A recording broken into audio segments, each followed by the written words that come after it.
Yeah, if you play 3 bad ones, you're targeted. Yeah, you're on the pump. Good chat, good start, gents. I've really enjoyed this so far. It's the Bunnings Build Up on AFL Nation, brought to you by Bunnings Trade, helping tradies and builders get the job done. We're going to dive into the news of the week after the break.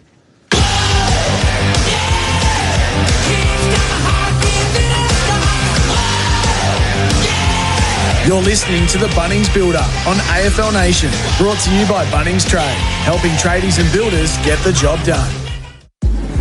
In Mylander smash on James Congdon Drive at Taylor's Lane, another in Highbury on Gorge Road at Pinkerton Gully Road, Edwardstown to smash South Road outside Castle Plaza, one in Modbury Heights as well, McIntyre Road, Mill Road, and a burst Watermain Cran Junction Road near Graham Street at Wingfield. SEN has helped people navigate complex mental health for 40 years. If you or someone you care for needs free information, recovery support or community connection, visit SEN.org today. That's the latest traffic on SENSA, South Australia's only dedicated local sports station. Right from the very first bounce, this lineup has aced it today. They've been kicking with pinpoint accuracy. When your business needs something delivered, don't risk it. Ace it with Ace It Transport Solutions. We have a fleet of over 220 vehicles, vans, utes, trucks. No delivery is too big or too small. Delivering for South Australia for over 25 years. Book online in 3 simple steps. aceitransport.au. Don't just send it, ace it. Find a new scent to match your winter wardrobe at Chemist Warehouse. Keep it frosty with Silver Scent Intense 100ml EDT for just $29.99. Or warm up with notes of amber and spice in Latafra Assad 100ml EDP for $49.99. Heading out tonight? Get the Woody Hugo Boss Bottled Night 100ml EDT now $64.99. And brighten your day with Mont Blanc Legends Vibrant Florals 100ml EDP only $79.99. Chemist Warehouse. Great savings every day. If you're a landlord looking to sell but worried about disrupting an awesome tenant, McGain Real Estate has buyers ready to purchase and keep your tenant, saving you thousands on marketing. There's a reason you keep seeing signs saying sold by McGain. Again, visit mcgain.com.au. When you're at work, but you hear about the Quarter Pounder Deluxe, you don't Macca's walk. Lunch break. Number 12. You Macca's run. Ba-da-ba-ba-ba. Available after 10:30am. Ozito brushless power tools, tested by Grit and built to work. When it comes to doing tough jobs, do it yourself. Ozito, home and garden brushless power tools. Do you? Only at Bunnings Warehouse. Still filthy about that ump's call on the weekend? Sick of hearing score review? Do the buy rounds drive you up the friggin' wall? Good. At Code Sports, we hear you, which is why we've created I Call BS, a platform for fans to call out the biggest bits of BS in footy right now. Head to codesports.com.au and submit yours. Go on, it's time to get it off your chest. Call it out, loud. At Beaumont's, we bring your bathroom to life with the leading brands in bathroom wear, like Phoenix, Mia, Timberline, Fienza and more. You'll find everything you need to create your dream bathroom from start to finish. Beaumont's, where bathrooms begin. Premium, sophisticated, attainable. That's European luxury the Skoda way. And at Java Skoda, we make owning one just as easy with expert advice, seamless service, and a team that puts you first. Plus, with Skoda's 7-year unlimited kilometre warranty, you can drive with total confidence. Visit Java Skoda in-store or online today. Dealer licence number 285011. Right from the very first bounce, this lineup has aced it today. They've been kicking with pinpoint accuracy. When your business needs something delivered, don't risk it. Ace it with Ace It Transport Solutions. We have a fleet of over 220 vehicles, vans, utes, trucks. No delivery is too big or too small. Delivering for South Australia for over 25 years. Book online in 3 simple steps. aceitransport.au. Don't just send it, ace it.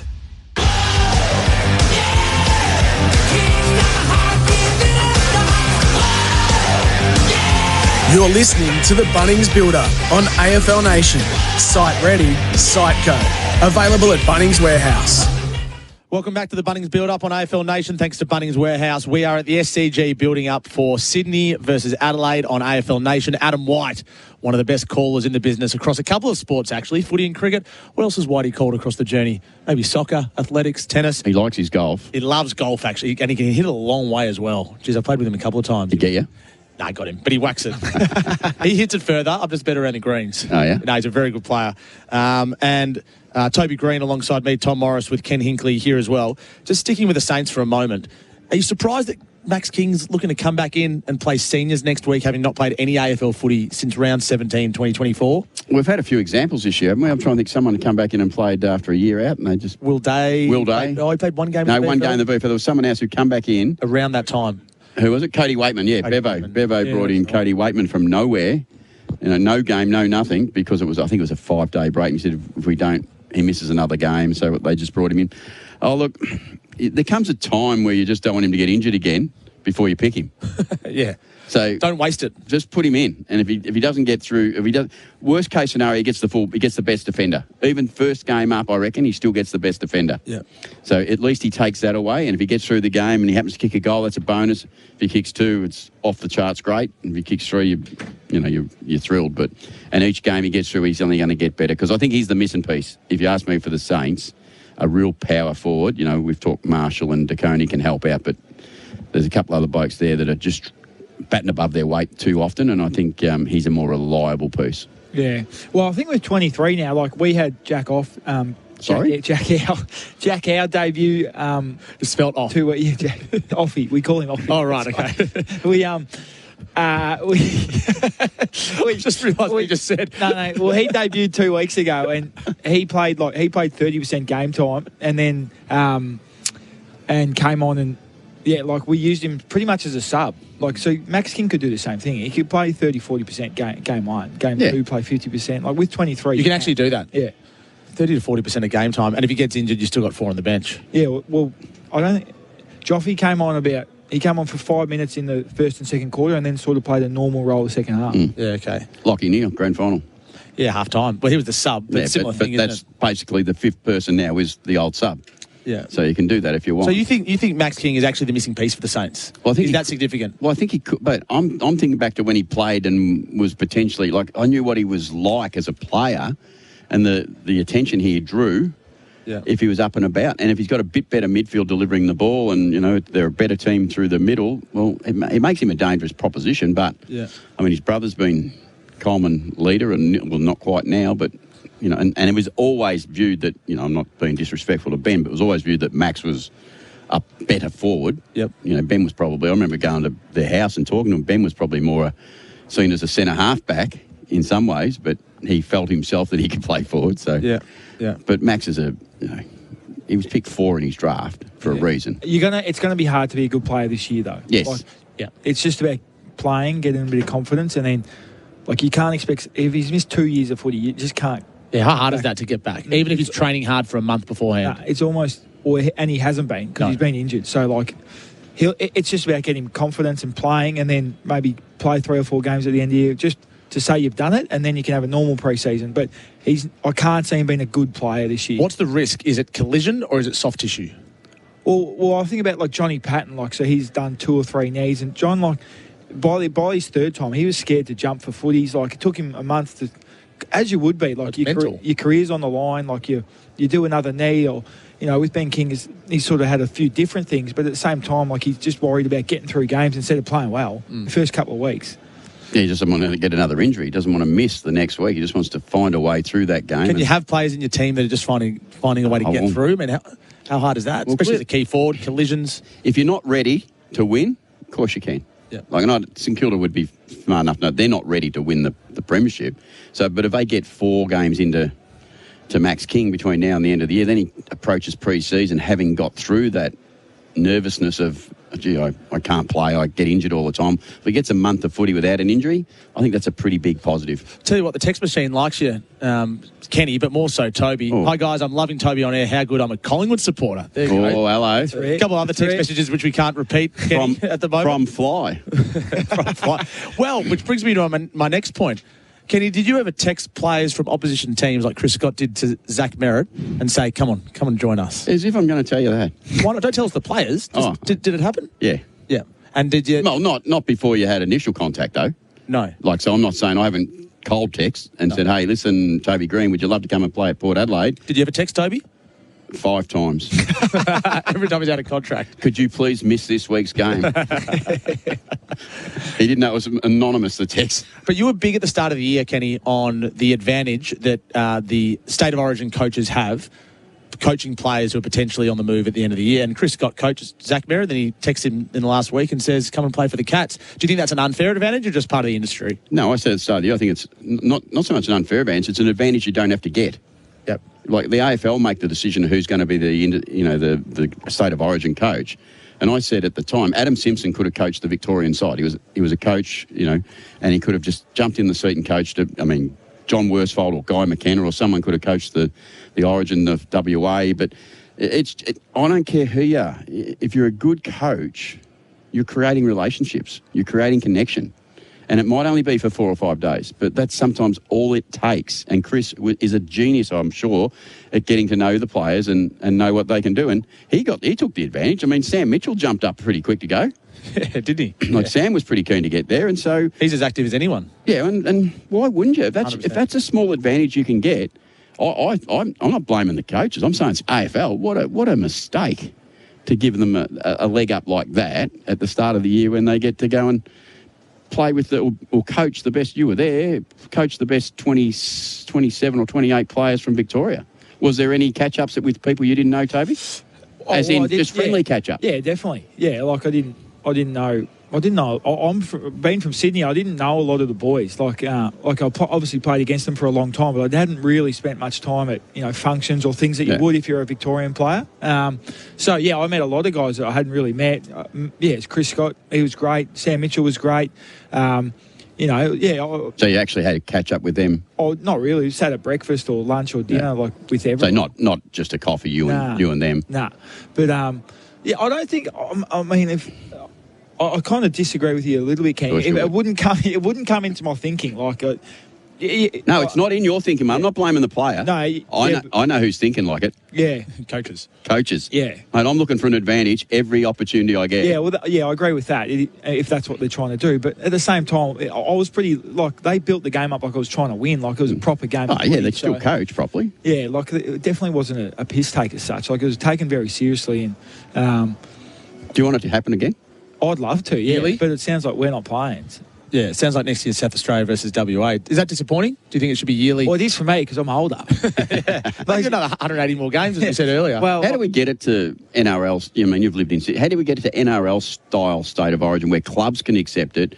Players, they miss games in the Origin 3-game series. It's huge. We're too young to remember State of Origin when it was red hot. I'm not. You tell us, why did it die when it did in 1999?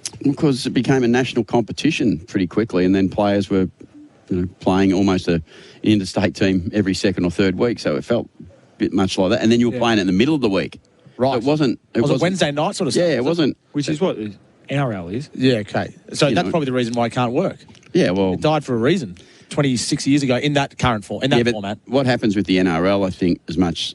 If the players are not right, they don't play on their club games on the weekend, and clubs accept it. That's what they have to deal with. So like some sides in the Origin period, in the NRL, they might have their 3 best players out for a period of time, and that can wreck your season. Well, I just think, Tom, it'd be great if because we won last year, we play on. So if you win and say we got paid really well, but like, of course you did. Yeah, but you could get more if you get more and it builds up. Like, so that's one of the incentives to play that players would enjoy. But also, like, it was awesome fun. So if you win, you stay on. So so then it becomes a little bit like, can anyone beat Victoria? And so if you lose, I'm a Victorian though, and I go, you're not getting beat. Yeah, so that becomes a big thing. Then. Nah, Victoria's not getting beat. But then if they do, they miss 3 years of footy. Yeah. So you miss it for 3 years if you don't. But 65% or 70% of the draft comes from Victoria. Yeah, every year. But if someone has a day out, then you can lose, can't you? If someone I'm sure they can, but it's unlikely. I'm with you. Just a little bit unlikely. So I think you've got to figure out a way to let Like I had the little thought about, you could have a carnival still. I think you could go back to an early season carnival. Oh, I can't see a carnival ever getting ticked off though. No, I can't either because we don't rate it enough. Yeah, but you could do the one off like that. I feel like that definitely gets ticked off. South Australia plays WA, look Victoria, and because we've nearly got enough now. With we've got New South Wales, Queensland, Tasmania coming. We could nearly have the Allies versus Victoria. Definitely, yeah. Then 2 winners play. I can do it over 10 days, I reckon. Yeah. Because players can play in 5 days now. You should be coaching the Devils. You should be working at the AFL with these sort of plans. I love it. Dills is ringing me regularly. But hey, Toby, got to ask you a couple of questions. James Caro reported this week, I think, that James Avery was going to catch up with you and try to convince you to stay. How was that catch up, if it did happen? We're catching up next week. I don't know if it was convinced me to stay. I'm the captain of the footy club and he's CEO, so it just sort of made sense. But yeah, James is great. I've known him for a long time, and he's done his work down in Tassie, and I knew that he was one of the leading contenders to get the job, and thought he'd be great at it. I think it's a bloody tough job. I reckon it's a different CEO job to what most are around the competition. So he's got a lot on his plate, and I hope he goes really well. And I'm going to do everything I can to help him. How's the challenge for GWS? I mean, I'm on radio with Jared Healy 3 nights a week, and he's really big on the GWS. Greater Western Sydney, not having enough participation in it still after, what is it now, 14, 15 years? Well, Kenny, it's a great question, and it's something that I've sort of witnessed firsthand. Like, it was funny, I went to Disney on Ice with my daughter yesterday, and I was walking back around at Homebush, and these 10, 15-year-old kids came up to me asking for my autograph and a photo, and I was like, That's rarely happened. Like, I thought that was pretty cool. So we're definitely making inroads. And Sydney people also just don't go to sport like they do in Victoria or Adelaide or Perth. It's a bit different culturally. What are they busy at Toddies or something? What are they doing? No, that's only that side of town. Oh, right, not your side of town. We're the but it is different culturally. Like, it definitely is. But it's something, and there's a lot of competition in Western Sydney with different sporting clubs. So it is something I'm passionate about, and hope I'd love in 10 years' time to come back and see 15,000, 20,000 every time we play. And the Swans get great crowds, but they're in the middle of the city and an amazing stadium. It's a bit easier. 2 questions for you. Have you made a decision yet in your future? No. Have you spoken to a club? No. Toby Greene and Ken Hinkley with us on the Bunnings Build Up on AFL Nation. Build big rewards with new Power Pass Pro rewards by Bunnings. Leon Cameron from the Sydney Swans is going to join us next.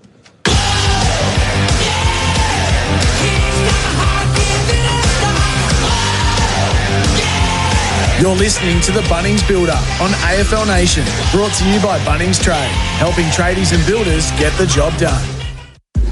And Smithfield to smash on Cananda Road near the shopping centre. Another in Mile End, James Congdon Drive, Taylor's Lane. Highbury a smash there, Goulds Road, Pinkerton Gully Road.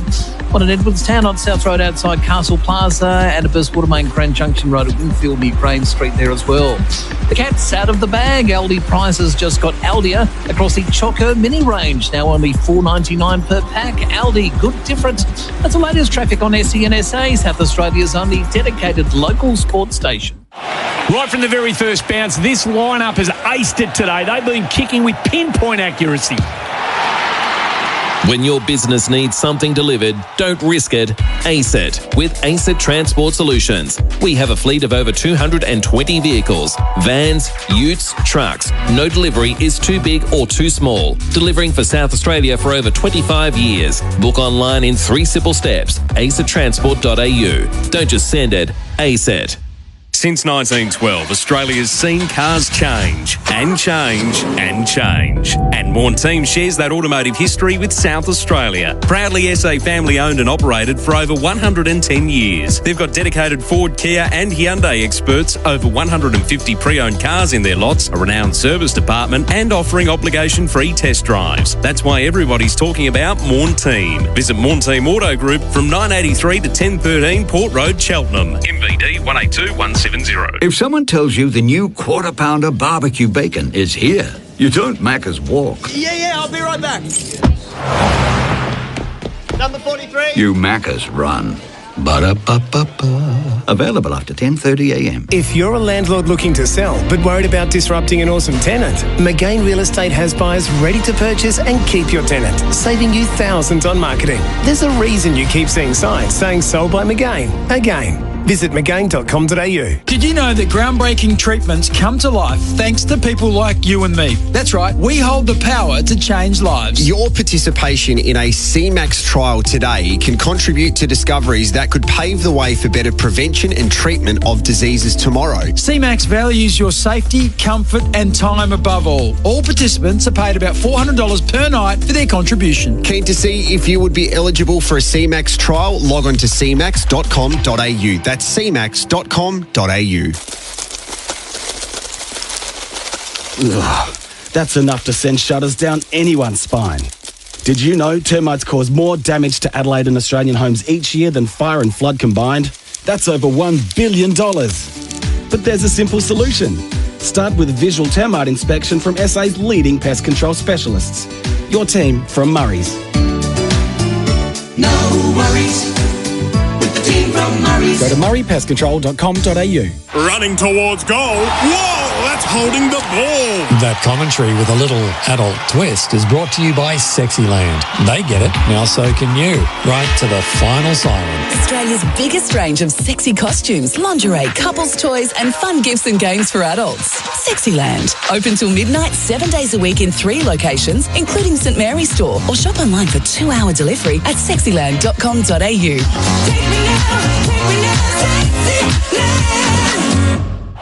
Right from the very first bounce, this lineup has aced it today. They've been kicking with pinpoint accuracy.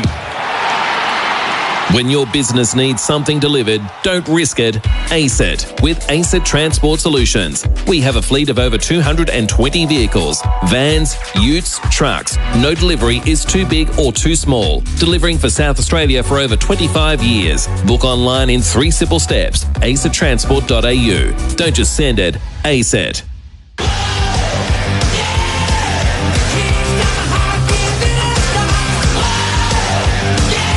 You're listening to the Bunnings Builder on AFL Nation. Site ready, site go. Available at Bunnings Warehouse. We're at the SCG tonight. Adam White calling the action a little bit later on. It's the Bunnings build-up on AFL Nation for Bunnings Trade. Now, ordinarily, Kenny, you or I would ask the first question of a special guest. It's not our go tonight. Ken Hinkley, Tom Morris with you in the pre-game. But we're going to pass the first question over to Toby Greene as we welcome Leon Cameron in, who's downstairs. G'day, Leon. G'day, Tom. How are you? You got Toby up there, have you? We got Toby up here. Take it away, Toby. How are you, mate? I was with your son Harry during the week, mate. He's great at the camps, helping out. Do you have a better right foot than him? Yeah, well, I used to, Tobe, but as you know, my waddle and walk around is pretty awkward at the moment, so I can't very rarely kick. But no, he's not bad. He's not bad. He's got a little bit way to go to catch his old man. I know James Jordan's going to Dawson tonight. What happens when Dawson goes to full forward? Does he follow him? Geez, you're confident. Don't give up your sources. Who you been no sources. I'm just sure of it. Oh, your opinion. Yeah. He's got ins at Sydney. We heard about the other stuff. No, very rarely our run with players will follow all the way. And look, Jordan, he's exceptional clearly as an on-baller, but when he goes deep forward, he can do a fair bit of damage. But any sort of run with roll, we normally hand over to our back six. Yeah. And Leon, just on a light-hearted one initially, I mean, Jezza Cameron was clearly the best player you've coached at the Giants. Who was the second best? Well, I actually nearly say they were equal. Oh, well, no, I'm trying to figure who was second best, because I know Toby wasn't there. He's... look, in that time, I mean, I think no doubt Jeremy played that hard position, but Toby came hard probably when he started to switch on and not fight and get fined every week. He started to settle down probably about 2015, and probably since then, the last 11 years, he's probably been outstanding. So I reckon it's a toss of the coin between the two of them. Fair call. I'll pay that. Now, tonight's game. Campbell's back in the team, and where will he play, and what do you expect from him? Yeah, look, he's we've probably been missing a little bit across our half-forward line, Kenny. It's an area we've sort of, last 4 or 5 weeks we've identified. We've probably put a number of players through there. Braden held that position most of the year last year and the year before. Clearly we've missed him. He's played 1 week. He'll play high forward, high at times, but also get back in deep. It's his second game back in 7 weeks. But having him in there, and Malcolm Roses and Papley, those those three guys will be around that half-forward line to hopefully cause a little bit of damage. Yeah, it looks like a better picked team. Doesn't mean it's a better team. Last week's game, where did Dean spend his time? Did he spend it in the first half pressure, or did he spend it in the last quarter fade out? So the review was probably the first bit was the last quarter was disappointing to allow that many goals, and we looked at our stoppage work particularly. We probably just weren't set up quick enough. We looked a little bit fatigued and a bit sloppy getting to stoppage, and they dominated. I think they beat us by about 35 points in scores from stoppage, and that's not where we want to end up. And in the end, that's the score difference over there. So that was the first part. The second part was a little bit of the scramble. We probably didn't get that right from about three-quarter time onwards. And look, they dominated the last quarter. But then we finished off with some really good defensive stuff in that first half, which we thought was particularly good.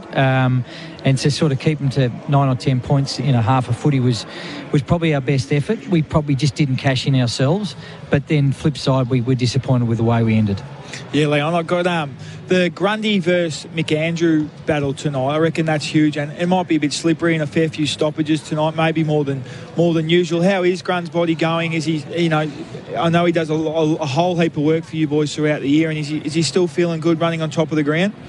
Yeah, he is, Toby. Look, he's having a ruck that plays 80-85% in your team each week, an enormous amount of stress on your body, but his recovery and what he puts into his footy is enormous.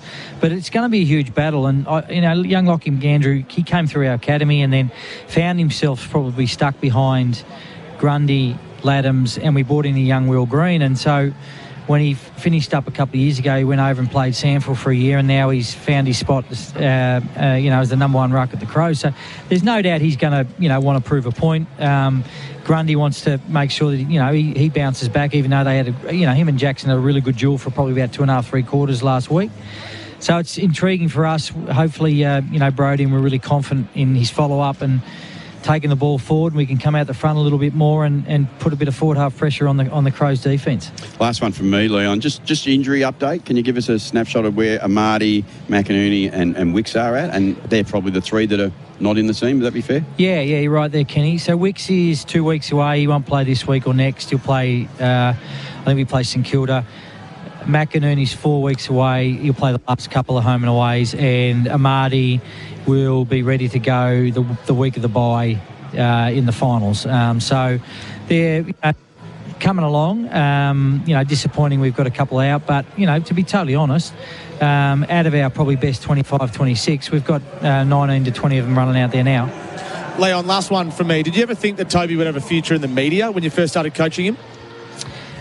Probably not early days. He used to come and probably didn't like dealing with the media. He was a bit shy, and but as he's got... was it in the court reports or in the football? Yeah, it was in the footy reports. Well, let's just take the court reports out of there, Kenny. But dealing with the MRO and the tribunal all the time, and how the media reported on that, there was always a few interesting words he'd come into my office about. But equally, I think he's matured, and he'd been the captain of the footy club the last 4 or 5 years.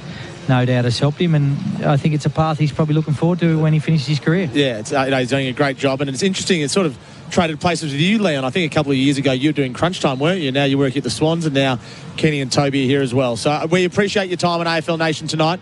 Good luck, and thanks for stopping by. Good on you guys. Cool team. Cheers. Leon Cameron joining us in the pre-game tonight. He's a good man, Leon, and he's doing good. He's the footy boss now at the Swans. Tell us about the difference. Or tell us about the transition from being a senior coach to what you imagine would being a footy boss. So what are the responsibilities that cross over, and what are the completely new job responsibilities? Oh, there's a lot of difference, I would imagine. One good thing, you don't have to do a press conference for the after game, so that's a positive.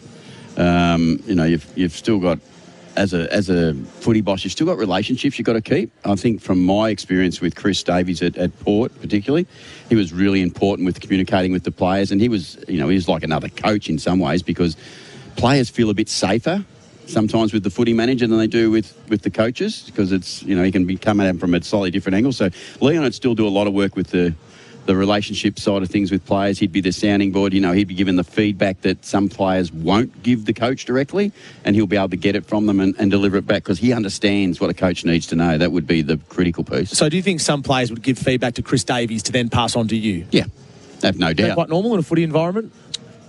Well, they probably, when they're given the feedback, wouldn't think that it's going to get to the coach potentially.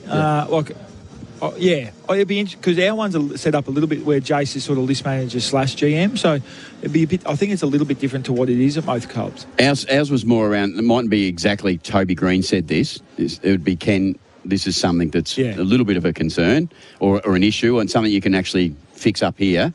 Make sure you're just aware of it, and that's what we'd do a thing called pulse check, and that was just an anonymous form filled out by all the players that they'd send back in on lots of things through the footy club. How often?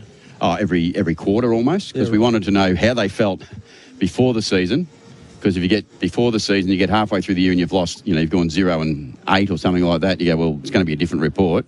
Or if you charge into the finals and you're going really well and you've had a great finish, they're probably going to be extra positive. So we used to do it across the whole year and find out before they were pre-season, after pre-season, in season and after season.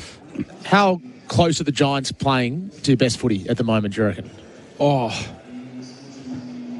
Not that close. No. We're our last 2 weeks have been really good. Well, second half was really good in Geelong, and then our best game of the year was against Freo. But like Leon said, they had 20 of their 24 playing tonight. I reckon, we've probably got 16, so that makes it a little bit harder. But the boys that have come in have been great. Young boys have brought a lot of good energy, but I guess we're in a spot now to have a crack at trying to make a wild card. So now you've got 6 weeks to play your best, and that's what we'll be trying to do. But your best has been against the better teams, which is bizarre. Yeah, and then our worst has been against teams we should beat. So this is why, we're going to beat Bombers this week. We lost to Saints twice. West Coast beat us. And then we beat 5 really good teams. So it shows that when we do play well, we're good enough. But if you can't do it for 24 weeks, you don't give yourselves a chance. I'm interested in the psychology of that, Kenny. We've probably don't have enough time to talk about it, but the psychology of lifting when it matters most and maybe taking the foot off the pedal against the lower teams. Yeah, I think it's not an uncommon thing that happens in sport. Whatever sport you play, it certainly can happen, but that would be the concern for the opposition, though. If they come up against GWS and it's a finals time, it matters. Hang on a second. We know what they're capable. We did. I mean, we played... what year was that, Toby? We flogged you. Yeah, 23. You smashed us by 10 goals. And then we come back in the final and they just wiped the floor with us. Wiped the floor and we went out in straight sets, Zach Hinkley was back up. It was back up every year from memory. Never but didn't often go out in the 20s. I've got to say that. That's true. You had a proper crack. All right, the Sydney Swans are out warming up on the field. The Adelaide Crows are slowly coming out as well. The SEG actually looks really nice now. The rain has stopped. Hopefully it stays that way for my sake down in the boundary tonight for Channel 7. Toby, enjoy the call with Adam White and Kenny as well. It's a great commentary team here in AFL Nation. You don't want to miss any of it. After the break, Murray Davis is going to jump in from the Adelaide Crows, the coaching director, to talk to Whitey, Kenny and Toby. This has been the Bunnings Build-Up on AFL Nation for Bunnings Warehouse. Site-ready Siteco available at Bunnings Warehouse. There's no late changes as well tonight, so as selected, both teams. For those listening on Bunnings Tradio, flick over to SEN or the SEN app to continue to listen to the build-up to Sydney versus Adelaide.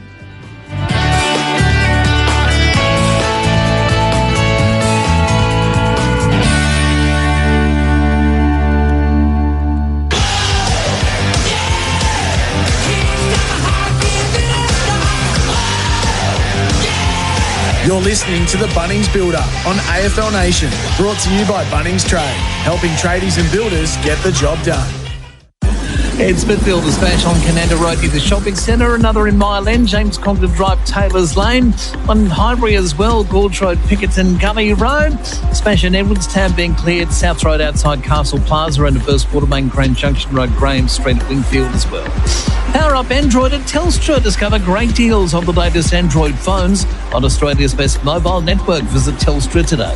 That's the latest traffic on SEN SA. South Australia's only dedicated local sports station. Right from the very first bounce, this lineup has aced it today. They've been kicking with pinpoint accuracy. When your business needs something delivered, don't risk it. ASET with ASET Transport Solutions. We have a fleet of over 220 vehicles, vans, utes, trucks. No delivery is too big or too small. Delivering for South Australia for over 25 years. Book online in 3 simple steps. asettransport.au. Don't just send it, ASET. Stop dreaming about your next trip. Start earning it. Get there faster with World 360 Rewards. Flight Centre Travel Group's loyalty program. Double and triple dip. Earn with us, plus your airline and credit card loyalty programs all in one booking. World 360 Rewards gives you more ways to earn and more reasons to go. Want to see the biggest moments in sport around the world? Unlock them and get there faster with World 360 Rewards. Terms and conditions apply. Trades and business owners can now build big rewards with new PowerPass Pro Rewards by Bunnings. Earn Pro Reward dollars on eligible items to redeem off future purchases. The more you spend on qualifying items, the closer you get to that next level of rewards. Unlock tiered benefits to access fuel discounts with Shell Card. Earn Qantas points with Qantas Business Rewards. Get exclusive offers and loads more. Minimum spend limits and exclusions apply. See website for eligibility and all T's and C's. Sign up to PowerPass Pro Rewards today. Crows fans, don't get your feathers ruffled looking for a park this season. Get hassle-free game day parking at UPark Topham. It's as easy as pre-booking your car park, then enjoying the short stroll to Adelaide Oval totally stress-free. Simply install the UPark app, pre-book, then park. And the best bit, it only costs $12. Guarantee your spot and make game day parking convenient and affordable. Install the UPark app today. Visiting Adelaide? Stop into Harbourtown Premium Outlets. Discover over 100 big sports and designer brands with savings up to 70% off. Just 5 minutes from Adelaide Airport. Grab a bite to eat and recharge in our guest lounge with free luggage storage, free Wi-Fi and device charging. Before or after your flight, we've got you covered. Harbourtown Premium Outlets. Big brands, bigger savings. Visit harbourtownadelaide.com.au for more details. Tundra. Toyota's flagship truck is here with our most powerful performance hybrid engine, undeniable Toyota quality, and a 4.5-tonne brake towing capacity. It's ready to work hard and play harder. Question is, are you ready for it? Toyota Tundra. Ready for everything and available now. Oh, what a feeling. Toyota. Check Vehicles Owner's Manual and Toyota Basic Towing Guide before attaching loads. Right from the very first bounce, this lineup has aced it today. They've been kicking with pinpoint accuracy. When your business needs something delivered, don't risk it. ASET with ASET Transport Solutions. We have a fleet of over 220 vehicles, vans, utes, trucks. No delivery is too big or too small. Delivering for South Australia for over 25 years. Book online in 3 simple steps. asettransport.au. Don't just send it, ASET. You're listening to AFL Nation for Tyre Power. Winter safety sale now on. 25% off selected Toyo tyres. tyrepower.com.au. And 4 and 20 Pies, Australia's original fan food. Yes, welcome back to AFL Nation for 4 and 20 Pies, Australia's original fan food, and for Tyre Power winter safety sale now on with 25% off selected Toyo tyres, tyrepower.com.au. Our pre-match show is for Before You Dig. Before every job, search Before You Dig online every time. Adam White, Toby Greene, and also Ken Hinkley with you as we head downstairs now to Boundary Side. We've got the assistant coach, in fact, the coaching director of the Adelaide Crows, Murray Davis, with us on AFL Nation. Murray, thanks so much for joining us. Yeah, it certainly is. Looking forward to tonight and the contest that we know will be coming from Sydney, and hopefully we can build on the back of last week as well. And it does feel like you're playing well. You're coming here to Sydney, which is a tough place to win, but with good form that now goes back a couple of months. Yeah, that's right. I mean, the game is always evolving for us, and you're always working on parts of your game. And you know, last week was good in the sense that it was a 4-quarter effort, and we'll need that again tonight against a very good team in Sydney. And we know the conditions will be pretty slippery as well, so that'll play a big part in the game as well. Murray, Ken Hinkley, mate. I was just wondering the decision around Tex not to play him tonight versus playing him tonight, obviously, and resting him next week. Is it anything to do with 700 goals, or it's just purely about management of his body at the right time? Yeah, Kenny, purely about management of his body, given the fact that we're into Collingwood on a Thursday night as well, so that came into it, and then we go into a 10-day break against Essendon, so that was all part of the conversation in the build-up to coming to that decision. Yeah, and talk us through your back half transition now with playing the Swans. You're both really good pressure teams, both really good tackle teams, both really good contested possession teams. Your back half transition has been a bit of an Achilles heel. What do you do there to help with Laird going out of the side? Yeah, well, Hugo Hawker Khan will come in, and Hugo's been, with him and Miller, they haven't played a lot of footy together, so we're actually really excited for that tonight. That when Hugo came in, Miller went out of the team for a couple of weeks there, and then Hugo was managed last week. So, yeah, tonight we sort of think those two guys are rebounding off halfback. Nan Curvis is adding that part to his game as well. So you're right, it's a territory game, but we do think that we've got some guys down there that will help with that ball movement if we get stuck in our back half. Any chance of the homecoming that Jordan could play down there, Jordan Dawson? Yeah, we won't start there. He'll play where we need him to in through the midfield, but like most productive mids, you need him to get back and help not only defend but start ball movement at different times, but he won't line up across halfback, not tonight. Hey Murray, how you going? Toby Greene here, mate. I was getting your thoughts on the midfield battle tonight and McAndrew versus Grundy, and then potentially Dawson v Heaney, or do you think that's the matchups, or do we see a bit of work put into both those boys? Yeah, well, McAndrew is pretty excited about getting the opportunity to come back to the SCG in a place where he spent a little bit of time and go up against Grundy, who's in ripping form at the moment. So, and we'll see. I think if you put Dawson's name together, I think it might Jordan Dawson matchup. That's very interesting. I wanted to ask you also about Josh Worrell. He's obviously had a big couple of weeks. You can't say too much for obvious reasons, but how are you getting him to remain focused to still be able to play? He played last week, but then to go and put another week in the track and play again this week? Yeah, well, you're right. We're clearly all supporting Josh, and I think that's the beauty of footy, isn't it? And Josh has certainly discussed that as well. He's in the change rooms with his teammates. He gets the opportunity to go out for a couple of hours and really put all his energy and focus into playing four quarters. So, it's a good outlet for him at the moment whilst he's working through those things. But he's a pretty resilient character, Josh. So he'll just narrow his focus on what's ahead of him. So have you had to monitor him over the last couple of weeks just to sort of check in, make sure he's okay, or you're fairly confident that he's on top of it? No, you're right about the check-ins. I think that happens, with most players at the football club anyway, but especially when you know someone's going through something like what Josh is at the moment. So there's extra check-ins, but from our dealings with him and discussions with him, he's in a reasonable spot. Murray, Isaac comes back, my good mate Cheese. Will we see him across half-back or wing tonight, and how's his body holding up? I know he sort of had a little bit of interruption over the last 2 or 3 months. Yeah, it's good to have Cheese back in, Toby. He'll play across half-back at times through the wing as well. So we'll sort of use him in a mixture of roles there. We sort of managed him from the Samful because they played on the Sunday, actually. So he was able to get through that. He's trained really strongly, so looking forward to having him back in there. He played a little bit down back before he went out of the team as well. So we've got some flexibility there and we can use him in different spots. And Murray, it goes without saying it's a big game, but it's a big game from the ladder point of view. What's Nixie's message about tonight with you coming up here and you're travelling? What's obvious to us that we should be looking forward to? Well, hopefully it's that pressure game, Kenny. I think we were really proud of the lads in that space against Gold Coast, being able to win the territory and then try and lock that ball in your forward half.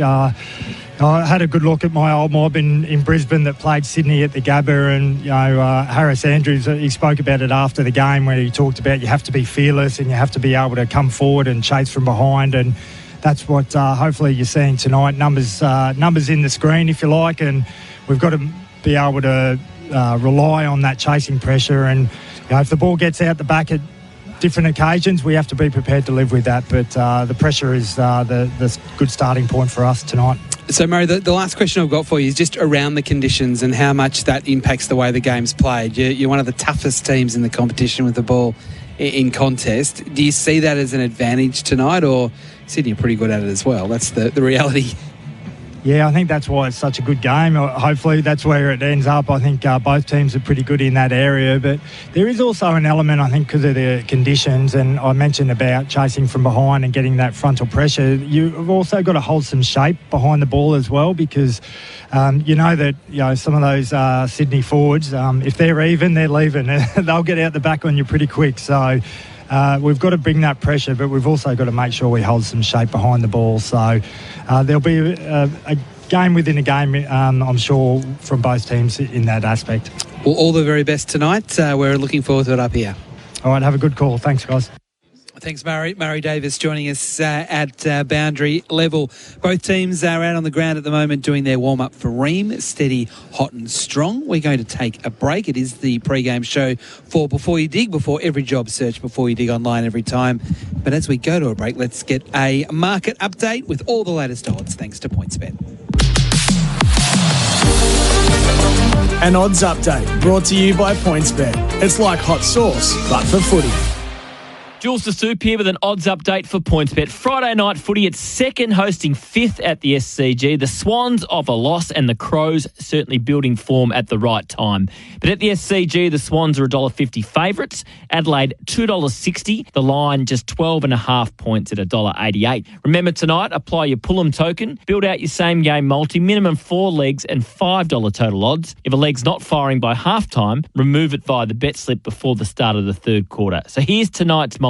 Leg 1, Sydney to win at $1.50. The Swans unbeaten at the SCG so far this year, so let's lock them in to kick off the multi. Leg 2, Chad Warner, 1+ goals at $1.31. He is in good goal-kicking form. He's kicked 8 goals in his last 5 games. Very dangerous when he drifts forward, so we'll take him to chip in again. Leg 3, Jordan Dawson, now under 24.5 disposals at $1.87. You would expect, probably through James Jordan, the Swans will be all over Jordan Dawson, one of the favourites for the Brownlow. He'd probably get locked down in this one, so we're leaning at the unders for this one. And the final leg, Errol Goulden, 29+ disposals at $2.85. Value leg, and also the one on Pullum watch. Goulden certainly hit his straps last game. 30 touches. We think he can go big again in this one. The longest leg of the multi at $2.85. So if he's not well up near 15 or so at half time, I'll be pulling him out of the same game multi. So your same game multi for this one is Sydney to win, Chad Warner 1+ goals, Jordan Dawson under 24.5 disposals, and Errol Goulden 29+ disposals. That one is on Pullum watch. Total odds for this one is $6.50. And remember, Pullum is also available for the third place playoff and final of the World Cup, exclusive to PointsBet. Going back to this game, Adelaide are in cracking form. They smashed the Swans up there last year, but I think the Swans will bounce back and win a tight one by 8 points. For all your AFL markets, get onto the PointsBet app.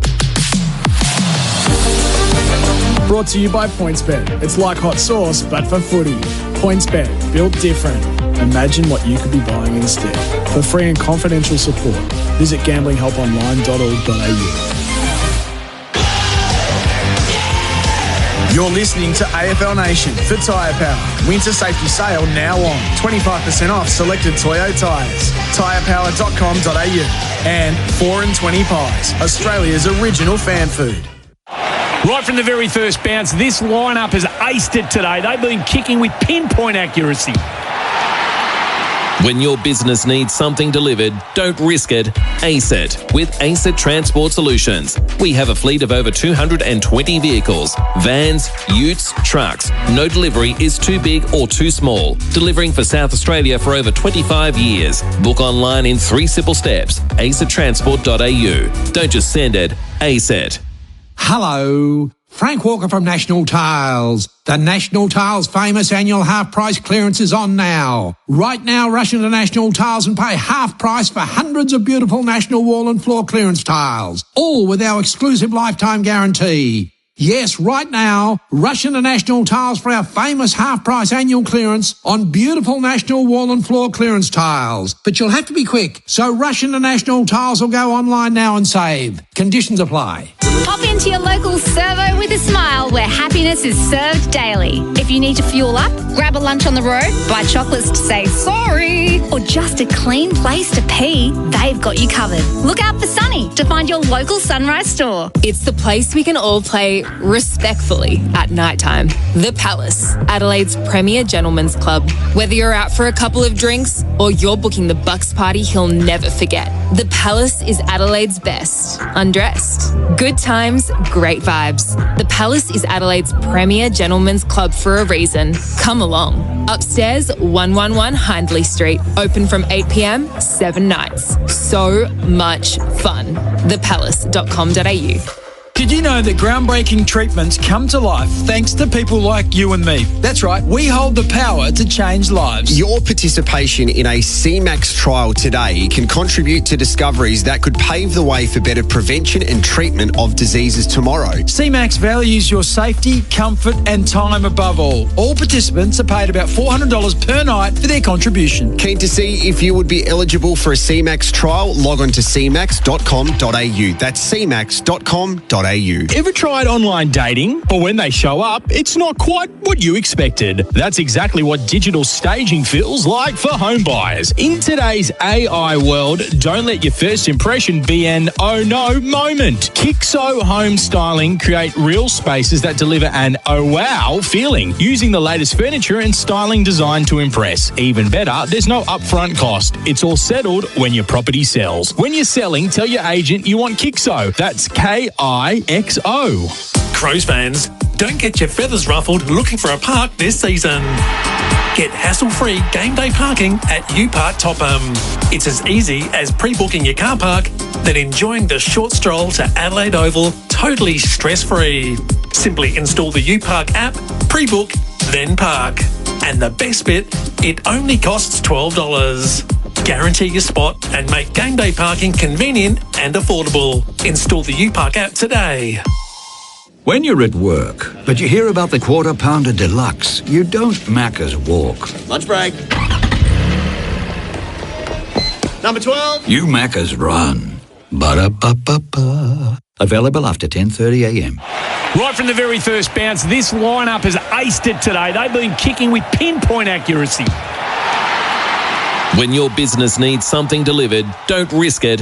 ASET with ASET Transport Solutions. We have a fleet of over 220 vehicles, vans, utes, trucks. No delivery is too big or too small. Delivering for South Australia for over 25 years. Book online in 3 simple steps. asettransport.au. Don't just send it, ASET.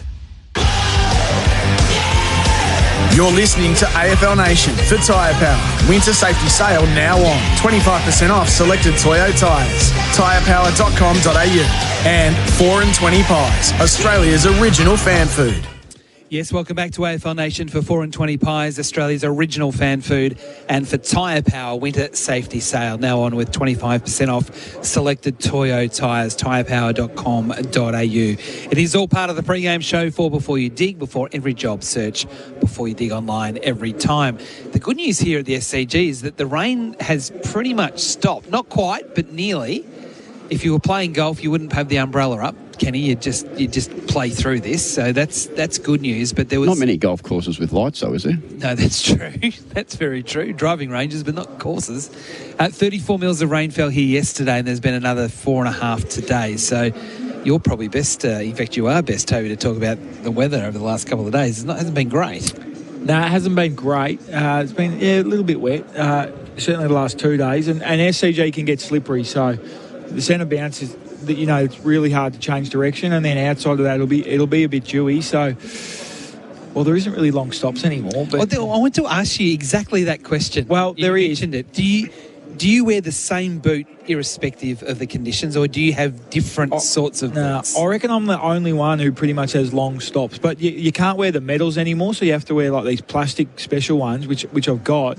But they made that stupid rule because of Isaac Quain, I think, cut his shin one day, and they just said you can't wear metal stops. So I don't think they consulted anyone. Like, that was the only thing boots companies made was metal stops. So no one wore them for a while, but you don't really ever need them. You don't. Not like maybe SCG last year when it was bad, but yeah. Other than that, you don't really. Because I remember coaches back in my time as a TV reporter, they used to get really angry about players that didn't have the right footwear that was slipping over in critical moments, Kenny. Yeah, well. Why are you wearing the mouldeds when you should be wearing the screw-ins? A long time ago when I played, it was just more about comfort.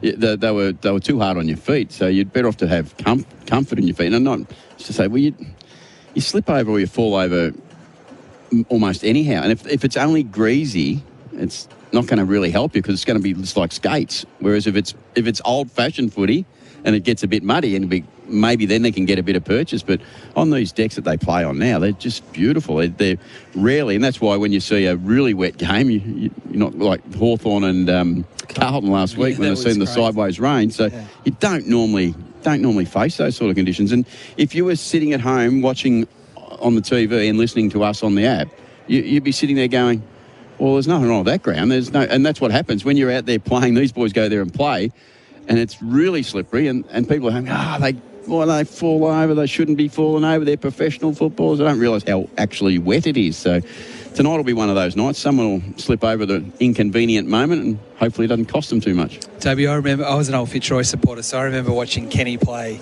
as a Fitzroy supporter. He doesn't know who Fitzroy is. No, they beat us in under-15s grand final. That's a different club.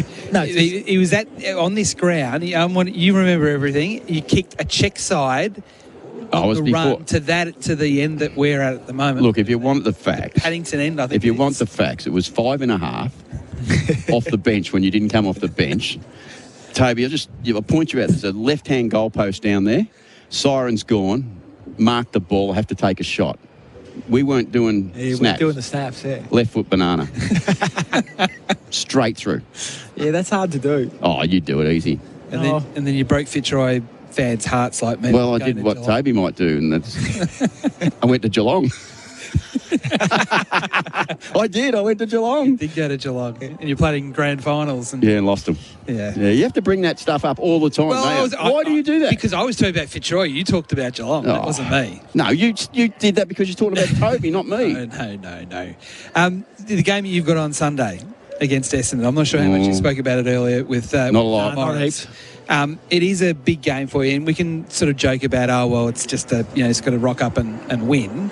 But these are the games that the Giants have at times struggled with this year. No, we put this on the radar at the start of the week. Yeah, we need to perform, and we clearly need to win if we want to have any chance of playing wild card. So, yeah, big game for us, and we got a really young squad too at the moment playing. So it's a great opportunity for them, and looking forward to it. Just got to play the right way, do our job, and sort of build some good form on the back of the last couple of weeks.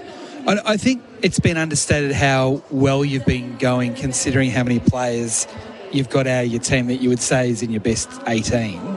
How, as a leader, how do you keep the belief there that, because other clubs that would have your injury issues, the bottom would fall out of the place and that you'd sort of almost say, right, season over. How have you been able to keep it all together as a leader, and then as Adam Kingsley as coach, keep the belief there? Well, it definitely takes the wind out of your sails at times. Like when we had a couple of weeks ago before Freo, and we'd lost 3 in a row, and Darcy Jones did a hammy at training coming back. Jack Buckley was supposed to play his first game with Sam Taylor in a year, did a bad calf. Binger got injured the weekend before. Max Gruchewski was injured, and we already had a lot. And that way you could feel like sort of the energy in the boys sort of get zapped out of the room. And so you address it then, and you sort of say, like, this is the equation. Not ideal. No one's trying to make this happen. And bring everyone together and make sure we're all in this together. We're going to work our way through it and have a crack at trying to beat a couple of these good teams and bring in a couple of young kids who wouldn't have got opportunities otherwise, and they've been great. And I didn't think we were going to beat Freo. I thought we could be competitive, but we were great that day. And then going up against Geelong, you're like, they're all right. This is a 50-50 game, and then we delivered when it mattered, and then you get yourself back in the race for a wild card, and now there's 6 to go, and you're like, all right, let's go, let's try and make it. So the energy's sort of back. Does it make it a little bit almost exciting because you don't actually know what's possible? I mean, you've beaten the good teams all year, but with all these youngsters coming in, and I mean, us as footy fans, we don't know what you're going to do every week, but playing it, it's kind of like, well, gee, if we get going here, anything's sort of possible. Well, it is. It is. And we've played good teams and beaten them, but at the same time, we've been poor against some teams that we should beat. So trying to get consistency the last 6 weeks will be big. We play some really good teams like the two that we're watching here tonight. Swans next week in Adelaide, last game of the year. So that's your big test. And, and we've got to win a fair few games on the run home. But certainly excited. And then, once you get to wild card, I mean, it's going to be hard to win it from 7th to 10th to win a premiership. There's no doubt about it. But, Bulldogs beat us in a prelim, finished in 7th, so it can happen. Why not have a crack? That's what you don't get the opportunity, do you? And, you know your best is good enough. I see O'Halloran plays his 100th game this week. Yeah. He's good, strong, tough, hard player. Yeah, great sort of energy provider amongst the group. Really, really great person. Good morals, really great leadership. Underrated runner, he's really hard to play on. He's worked, because he weighs 90 kilos and he's as good a runner as almost anyone on the ground. He's a good power runner. Can play wing, half forward on ball, so he's really versatile. And it'd be great. Hopefully we can get it done for him on the weekend.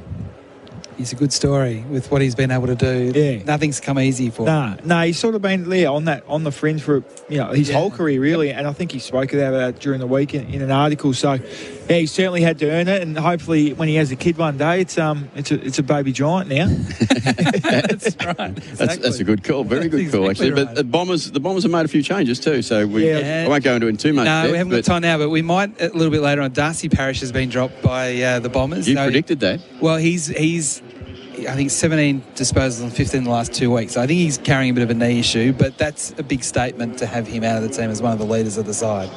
That is a big statement. I mean, well, they got to find small wins, don't they, the Bombers? Because it's very hard to get any type of win. But at the moment, if that's what Dean's looking at that. If he thinks that that's a change that he needs to make to change the attitude around the Essendon Football Club, good on him for being brave enough to, because he's in caretaker mode and he'd be desperate to try and get a result, clearly, but he's doing what's right for the club. He's trying to change culture as much as anything at the moment. All right, we're not far away from the opening bounce here at the SCG. It is Sydney against Adelaide. It's a top 5 clash. We'll take our final break now, and as we do, let's get the latest trots update with Bronte Neuenberg at Harness Racing Victoria. She'll give us all the latest news. Head to thetrots.com.au for expert harness racing tips and in-depth analysis from all major Victorian meetings.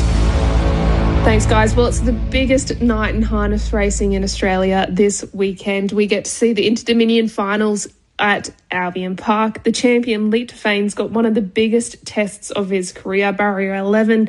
And we have Captain's Mistress, the up-and-coming superstar mare from Barrier 6. She's likely to find the front. I just think if we want to look for some value in this race, if the two superstars break each other's hearts, it might be a swoopers race and you might get the value there with horses like Warden, Buddy, tried to tell ya, Minos. But wow, it's hard to look away from the champion, Leap to Fame. He's one of the best horses we've ever seen in Australia. Looking at the Trotters final though, I think the Victorians could cause an upset. Gus is a very short price favourite, but horses like Love Me Too on the fence really looks like a nice chance if it gets some luck.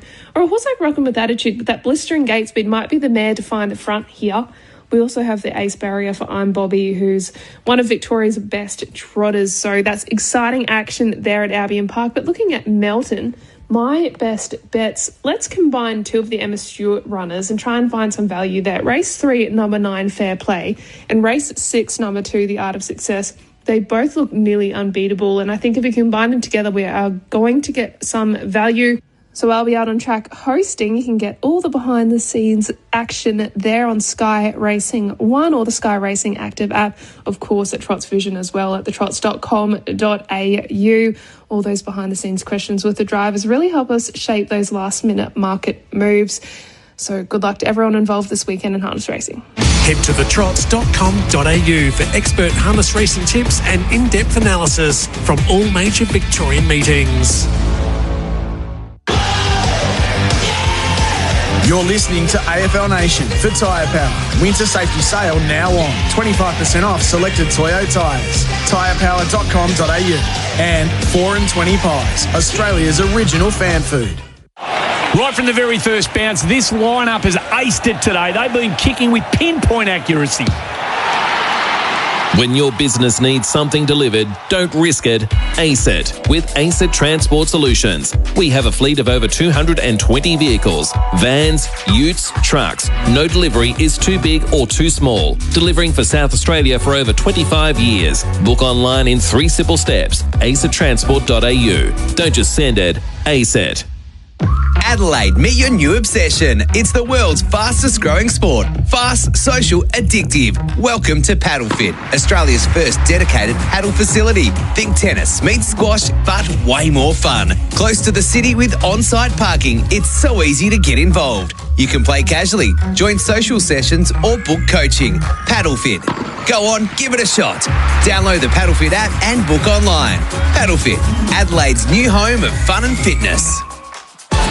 It's a new era at the iconic Crown Inn because Renella's home of live sport is back, better than ever. After more than 170 years serving the Renella community, the sports bar has received a major upgrade. You'll love the bigger screens, improved sound, and a game day atmosphere built for footy fans. The bistro has also been refreshed with a revamped menu and upgraded outdoor dining spaces ready for long lunches, family dinners, and big nights out. See you at the Crown Inn this footy season. Proudly roasted right here in Adelaide, Rival Brothers Coffee Roasters is your local trusted specialty coffee supplier. Whether it's your morning brew at home or keeping the office filled, Rival Brothers delivers premium specialty coffee beans across SA. They're all about the sporting community too, and from early starts to weekend sport, Rival Brothers is proud to keep Adelaide going. So grab your next bag of beans online or in-store and taste the difference of Adelaide roasted specialty coffee. Did you know that groundbreaking treatments come to life thanks to people like you and me? That's right, we hold the power to change lives. Your participation in a CMAX trial today can contribute to discoveries that could pave the way for better prevention and treatment of diseases tomorrow. CMAX values your safety, comfort and time above all. All participants are paid about $400 per night for their contribution. Keen to see if you would be eligible for a CMAX trial? Log on to cmax.com.au. That's cmax.com.au. Tundra, Toyota's flagship truck, is here with our most powerful performance hybrid engine, undeniable Toyota quality, and a 4.5-tonne brake towing capacity.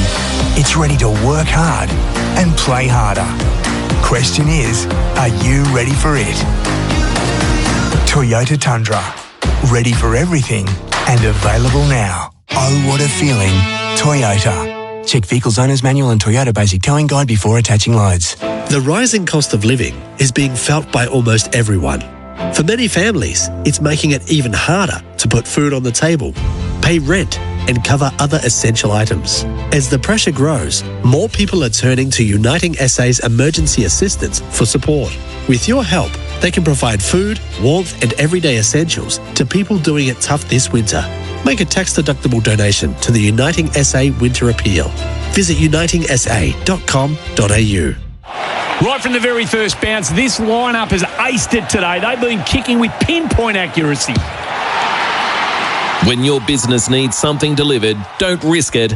Ace it with ACET Transport Solutions. We have a fleet of over 220 vehicles, vans, utes, trucks. No delivery is too big or too small. Delivering for South Australia for over 25 years. Book online in 3 simple steps. acetransport.au. Don't just send it, ace it.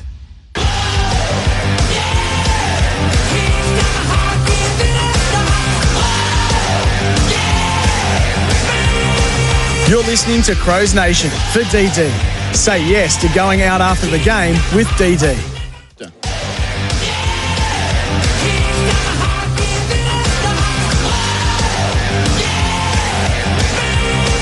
You're listening to Crows Nation for DD.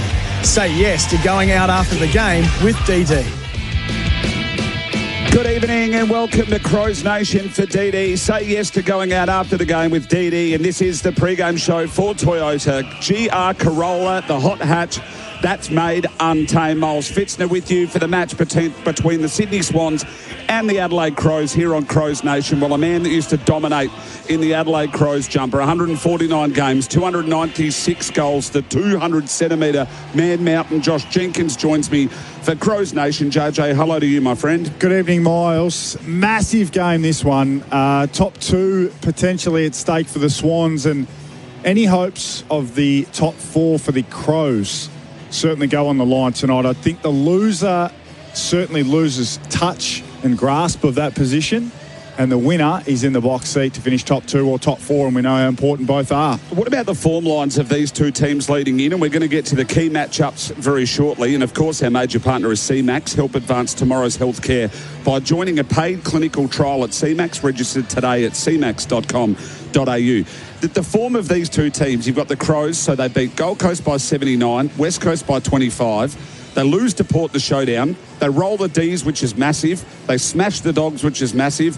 And they beat the Cats, which is massive. Their last six. For the Swans, they lost to Freo after looking the goods. They beat the Dogs by 35. They lose to the Lions by 43. And then they just beat Port and they just beat St Kilda. It's an odd lineup for 6 games leading in for two teams. Yeah, it is. And that's why the game's so big, because we're not entirely sure about how either are going.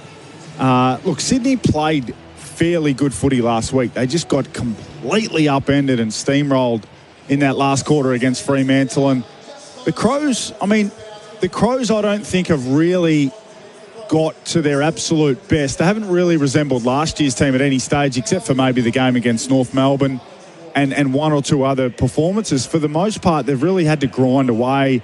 They've been inefficient in their forward line. They've been struggling to score. What they remain is an amazing pressure team, the number one tackle team, and one of the best 2 or 3 defensive teams in the competition. And that gives you a very good head start. Ins and outs for tonight. Let's talk about them. We'll start with the Sydney Swans.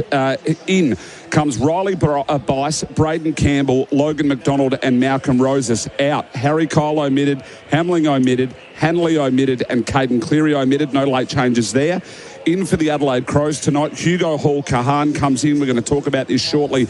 And Isaac Cumming. Out goes Taylor Walker and Rory Laird. So we'll start with the Adelaide Crows. Hugo Hall-Kahan. Yep. Where do you see him going and who do you see him taking the role for? And where do you see Isaac Cumming probably sliding in for the Adelaide Crows side? I think Cumming plays the wing. He plays that role fairly well. He's rangy. He can get up and down the ground, can help out as the fat side winger, rolling back to support aerially, and then also potentially on occasion get forward. We know that even he might have a role on Errol Goulden out there on the wing, because Goulden has a very good recent record against the Crows. And in terms of Hall-Kahan, I like him behind the footy.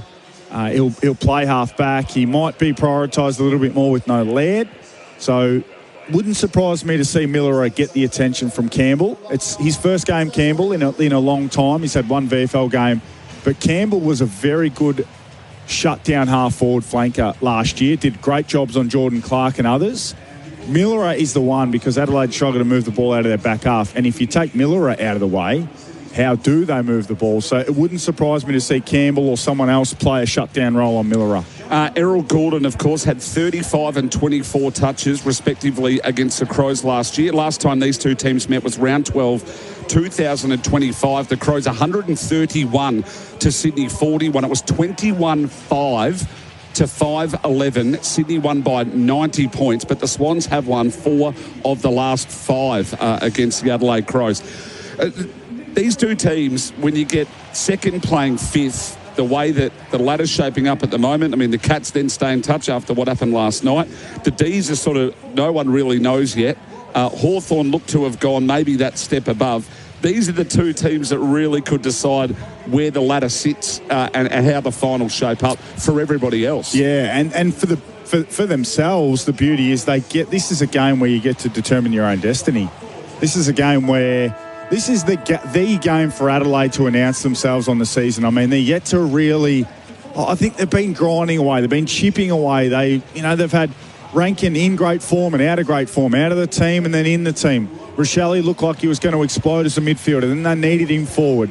Walker's been talked about, as have the three key forwards. They decide to rest Taylor Walker. That's been a massive talking point in Adelaide this week.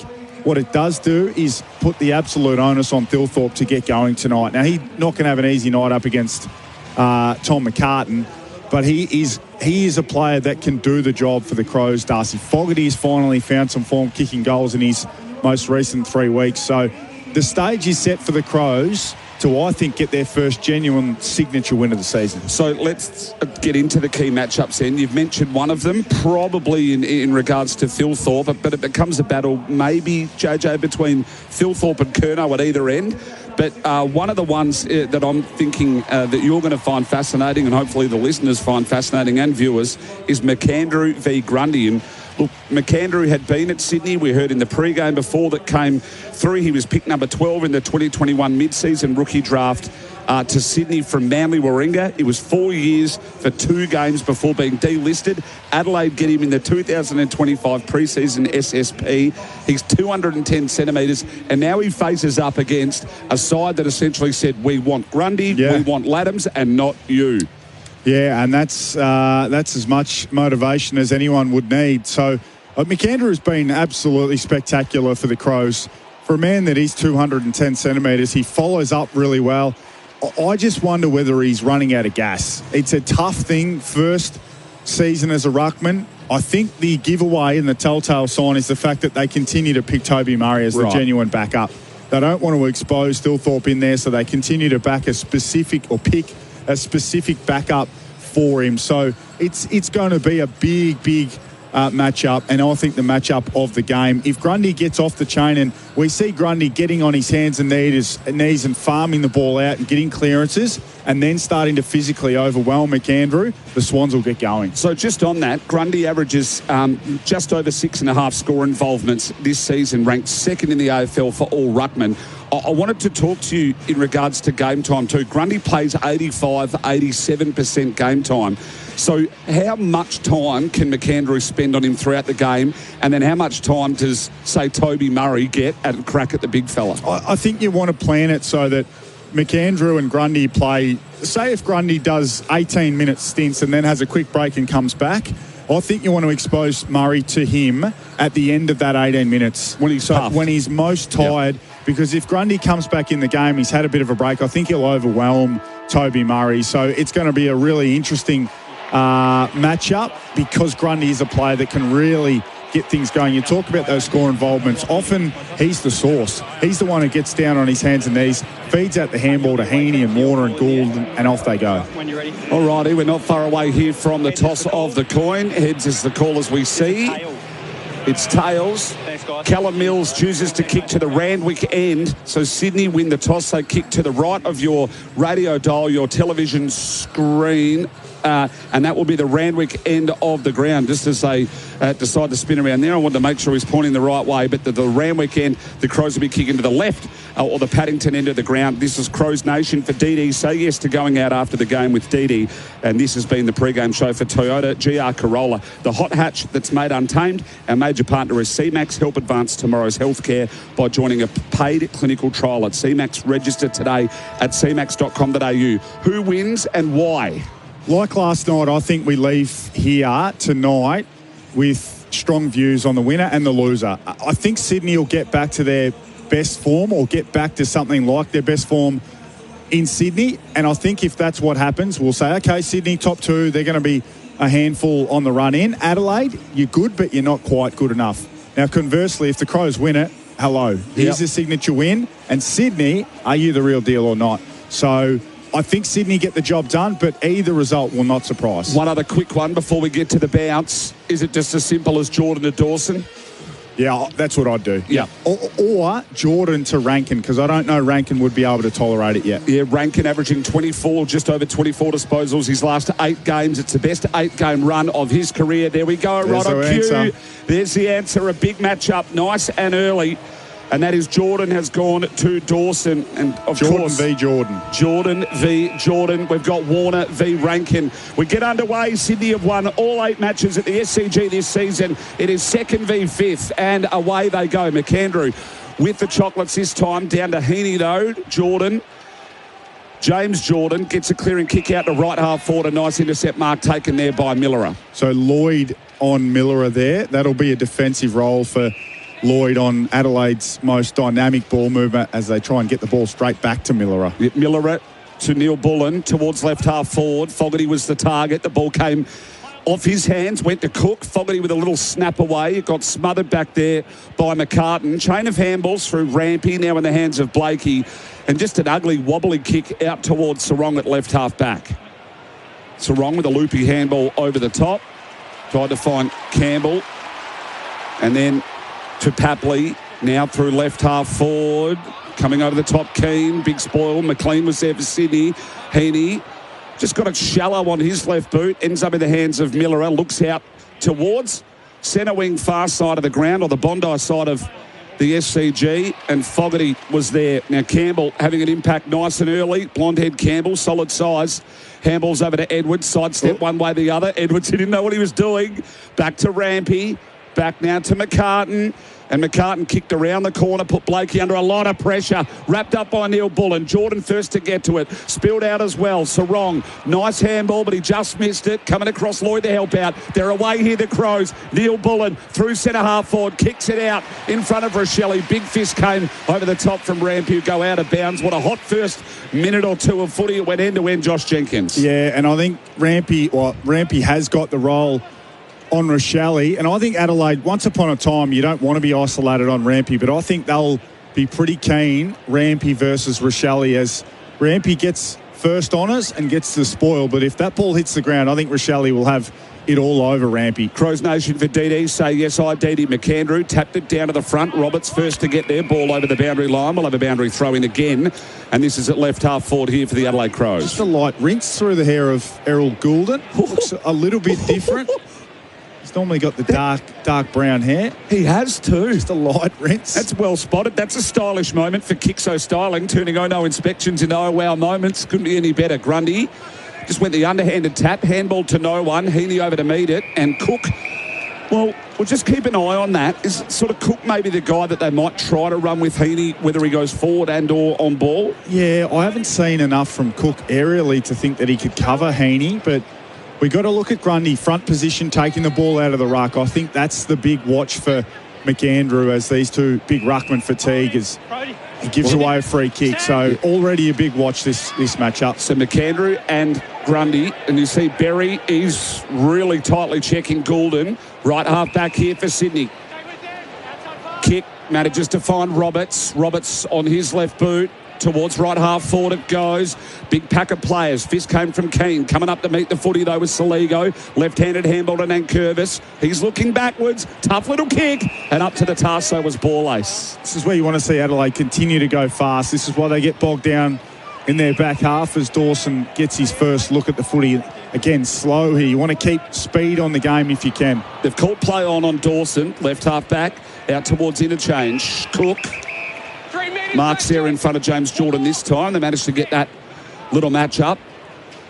And as you speak of, JJ, Sydney have managed to slow them down here. Miles Fitzner, Josh Jenkins with you for Crows Nation for DD. Say yes, I DD. The 45 kick hit to Millerer. 45 kick cut off there by Warner. This time coming across to meet it though was Campbell. Handball went to Goulden. Big Ford handball. Here they go. Warner just fumbled when he shouldn't have. Ran into 52. Crackett goal. They're on the board.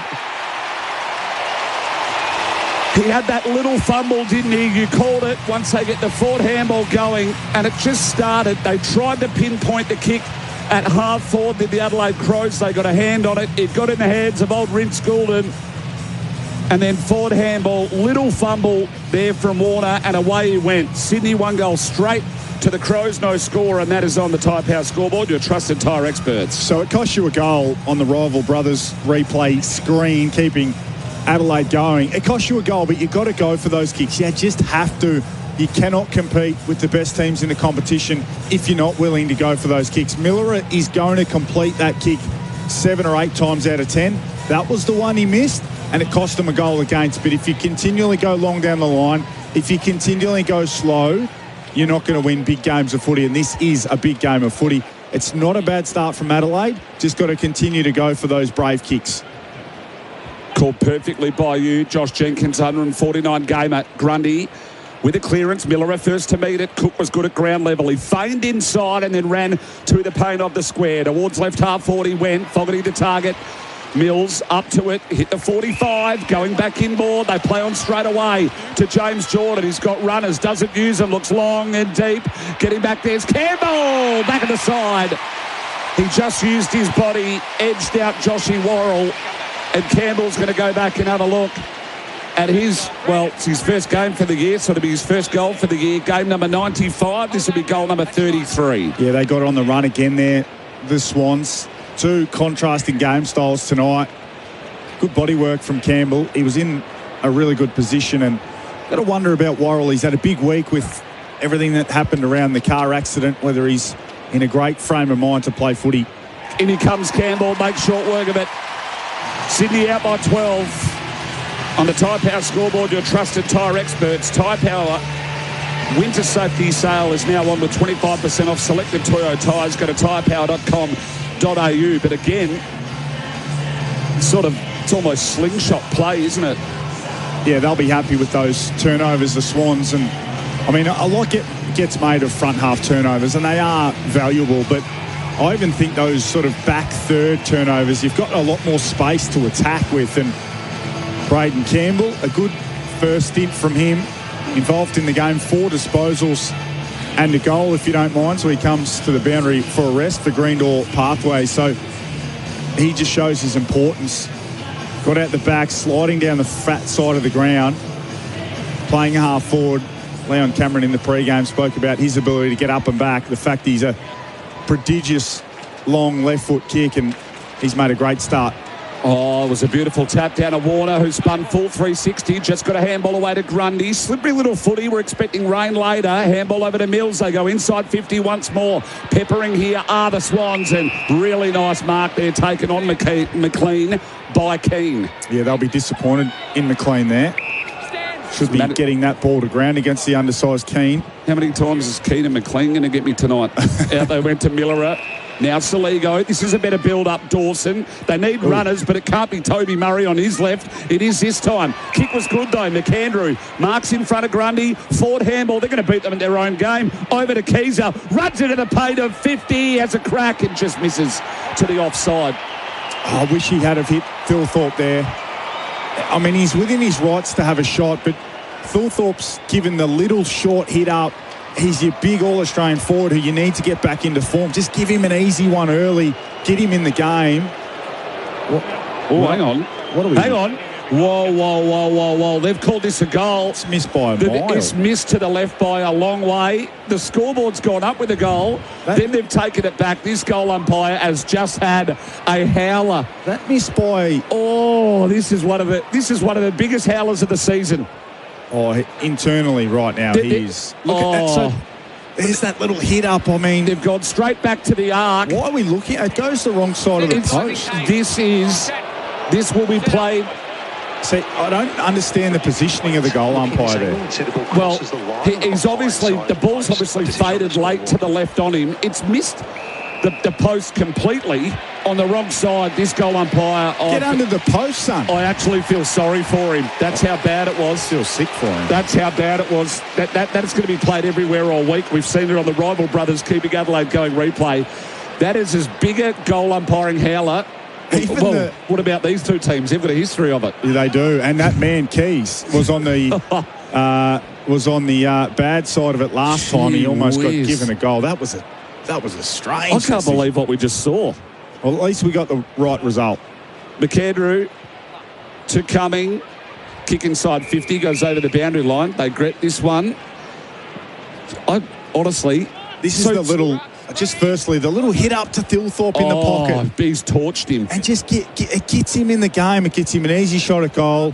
When life's hard as a key forward, you need your teammates to get around you and make life a little bit easier. And he's within his rights to have a shot, but come on. Deep in the Crows forward 50, spills out to Neil Bullen across the body. Neil Bullen goals. From the boundary throw-in. That's a good snap from a long way out. The Crows are on the board. Margin back to 5 points. And something from nothing was just repeat inside 50 entries in that boundary throw-in.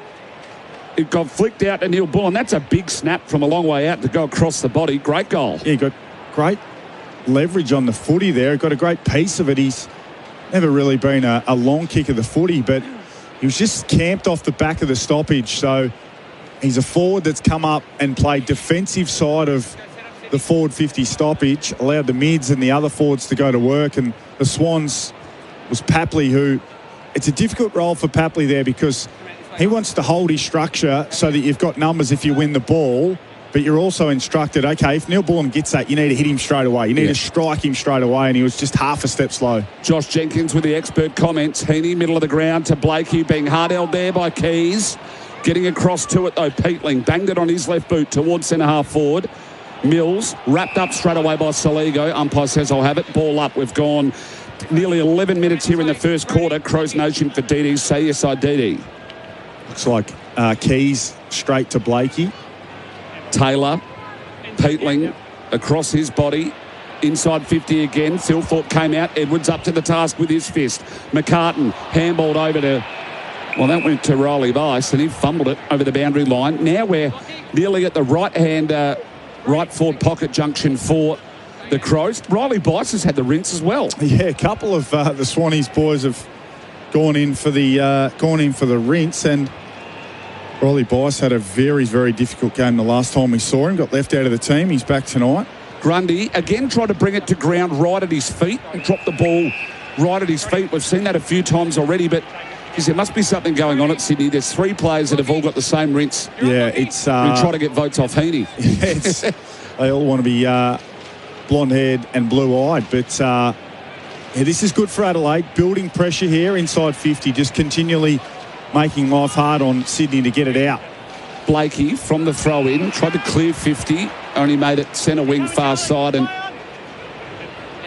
it's going to end up coming back in straight away. Mills flies, so does Thilthorpe. Come off hands, row bottom there, banged it on his left boot, but they're set up really well here behind the football. Hall Kahan. Should have marked that last one, Thilthorpe. I think he was expecting some physical contact. Hall Kahan sets it up to the top of the square. It's going to be a big pack of players. Fist comes over the top from McCartan. Is that where maybe before, JJ, if Keys hits Thilthorpe, he just has that maybe air of confidence, and then that one he sort of goes in and he's a little bit... He was just tentative on that second attempt. He is completely second-guessing himself, Riley Thilthorpe. It is a real fascination going into the latter part of the season because we expected it to get corrected. Rankin out of the stoppage again. A good crumbing goal, snaps across his body, and this one is signalled a goal. We'll wait. I'm writing this one down. No, you're writing this one down. No remonstration from Roberts, who was close to spoiling that footy. So that's back-to-back D50 goals given against by Sydney. Normally, if you give away 2 in a game, you can bet your bottom dollar you'll be spending time on it at the Monday review. They've given up 2 in half a quarter. So just a breakdown. It was Heaney who fell asleep. He just left Rankin, not his natural role. Rankin charged through the front of the stoppage. Heaney ended up on his heels, and unfortunately, that's on number 5 for the Swans. When doesn't matter how good a player you are at D50 stoppages, you're a defender. Coolish conditions here at the SCG. 13 plays 12. The Crows hit the front for the first time on the Tyre Power scoreboard. Your trusted tyre experts. Back in the middle of the ground. Peatling again. Bombing up towards set-half forward. A nice mark taken by Neil Bullen, getting really busy. 70 from home. Kicked it into the man on the mark. You heard the umpire coming. Handballed out to space. Soligo with a yard of room. He tried to shake one off in Braden Campbell. He might have got him high, but instead... He got him low. He got him low. So the first 3 quarters of the tackle was fine, but on the rival brothers' coffee roasters taste a different scoreboard. A replay screen there. He just slipped. As the tackle lingered, and the longer it went, the lower he ended up tackling him. So it's a strange one because often the umpire will make a decision before it gets to that point. So he's a little bit stiff there, Campbell. Soligo, close enough to directly in front, will kick this from 51. In he comes. He hits it really well. It's a long way out to the right. And again, we just better be sure here. No, it's through 4. a minor score. The Crows lead by 2 points on the Tyre Power scoreboard, and our major partner is CMAX. Help advance tomorrow's healthcare by joining a paid clinical trial at CMAX. Register today at cmax.com.au. So a bit of a worry in the first 5 as the Swans got 2 quick ones, but the Crows have settled into the game really well now. High contact. Free kick really well. Against Sheldrick here to Cumming. Out they come wider towards the interchange commentary side. Dan Curtin. Again back, hit the 45 to Peatling, back where it was earlier. One of the best high tackle drawers in the game, Peatling. He drops his knees beautifully to the top of the goal square. Phil thought the target. Fogarty with a crumb. Outside of the boot and goals. The Crows kicked the last 3. And Fogarty getting front and centre of Riley Philthorpe, the target. But it's again a long inside 50 deep entry and a crumbing goal. Crows have kicked the last 3. So from the 10-minute mark to the 15-minute mark, the Crows have gone bang, bang, bang. Perfect spot from Fogarty. Normally you're expecting him to jump up and compete aerially. Give credit to Thilthorpe. Outnumbered there, 1 against 2. Was able to bring the ball to ground. And because Fogarty's man went up, in fact, Fogarty pushed McCartan into the contest. Very lucky McCartan didn't make contact with that contest because they're the ones that get you in big trouble. So that's the strange part of that rule. If McCartan hits bodies there and gets concussed, he gets 2 or 3 weeks for that, Fogarty. Spot on. Beautifully called by you. 3-2-20. The Crows lead. The Swans 2 straight 12 on the Tyre Power scoreboard. Peatling again in the clearance to Berry this time. Haven't called him much. He burnt off Rowbottom. Again repeat. Deep inside 50 entry. Just misses Fogarty over the boundary line of the right forward pocket. Boundary throw in. Again, nice centre bounce exit there from Adelaide. Be annoyed they didn't get more from it, but it builds the pressure. Another forward 50 stoppage and already 2 goals from this source. Boundary throw in. This time Murray v McLean. McLean tapped it down towards Peatling. Sarong, will he handball to Taylor? Rochelle on his left. What a goal! Now 3. You've called it beautifully. But these boundary throw-ins around stoppage, there is a problem for Sydney. Alarm bells are ringing. 4-2-26. The Crows lead the Sydney Swans 2 straight 12. That was just a masterclass. And that's where Rampy does not want to be defending against Rochelle. Trying to get in and out of stoppage, ball on the ground. It's just a difficult proposition for Rochelle. The Swans actually had possession of the footy. It was Cunningham responsible on that occasion for Rochelle. He goes, and this is why fumbling at any level of footy is the most important aspect of the game, in my opinion, because Sydney had possession of the footy. Sarong went to give the footy. His teammates start setting up to receive it. Handballs it straight to the opposition. All Sydney players out of position. The handball from Taylor was electric too, how quick that was. So again, from the centre clearance, Sydney tried to make way. That's as big as kicking in danger gets. Sydney get the free kick, an inside 50, a rare one in the last 10 minutes. Keane first to get it at right half back. Curnow yet to touch the footy. Also back to help out Hall Kahan, and ripped off it was Worrell. That's got to be holding for Joshy Worrell by Malcolm Roses. And he's had a rough week. Joshy Worrell. Yeah, he has. Don't mind that from Rosas. I mean, it's a free kick against, but shows plenty of intent to get after the opposition. And Miller with a beautiful kick coming out of defence. And this is the part of the game, half back between the arcs.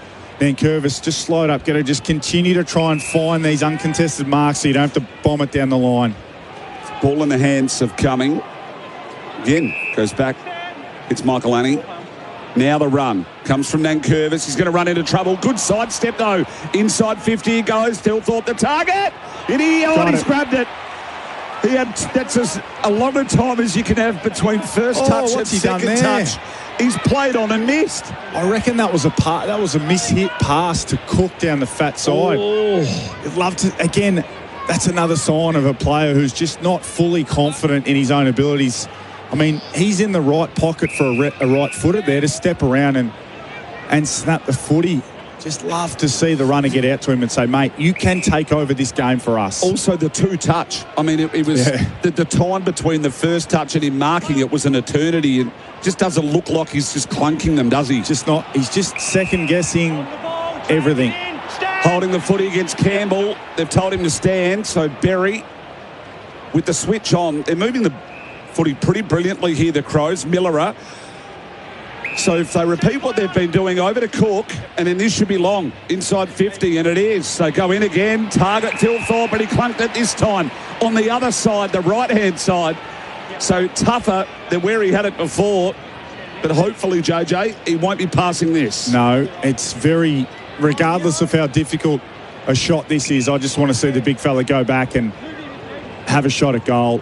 Just give yourself an opportunity to kick this goal. I mean, this is a 20% shot at goal, but give yourself a look at it. Good clunk. He wasted the last one. It's good. He looks good. He's getting the contest now. In he comes. It's from outside the paint. He's hit it pretty well. Skinny. Really well, just skinny. And like you mentioned, it was a low percentage shot. It was more of a low percentage shot than his last one, and through for a minor score. The Crows lead by 16 points on the Tyre Power scoreboard, and they're rolling the interchanges down on the boundary for Greendor Pathways, linking employers with military veterans.